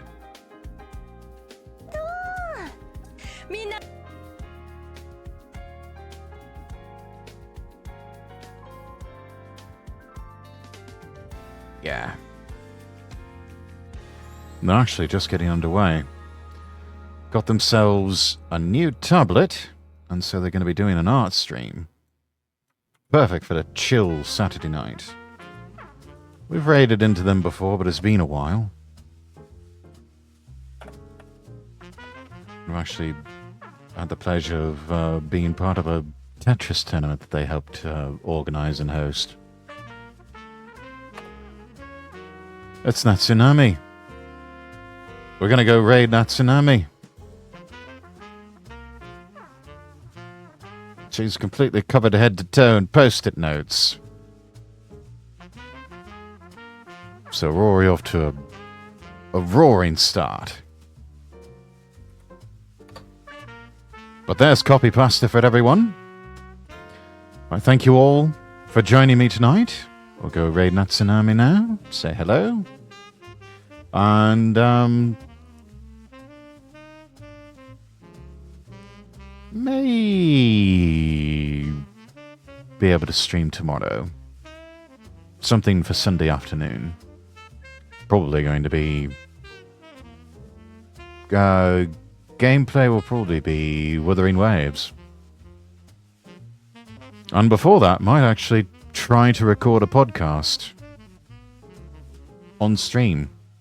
We'll see. But anyways, let's go raid Natsunami. Let's go watch her draw some cool things. And gosh, that's a lot of post-it notes. Anyway, everyone have a lovely evening. See you tomorrow. I'm Lord Rexworth, wishing you all the best, and God bless.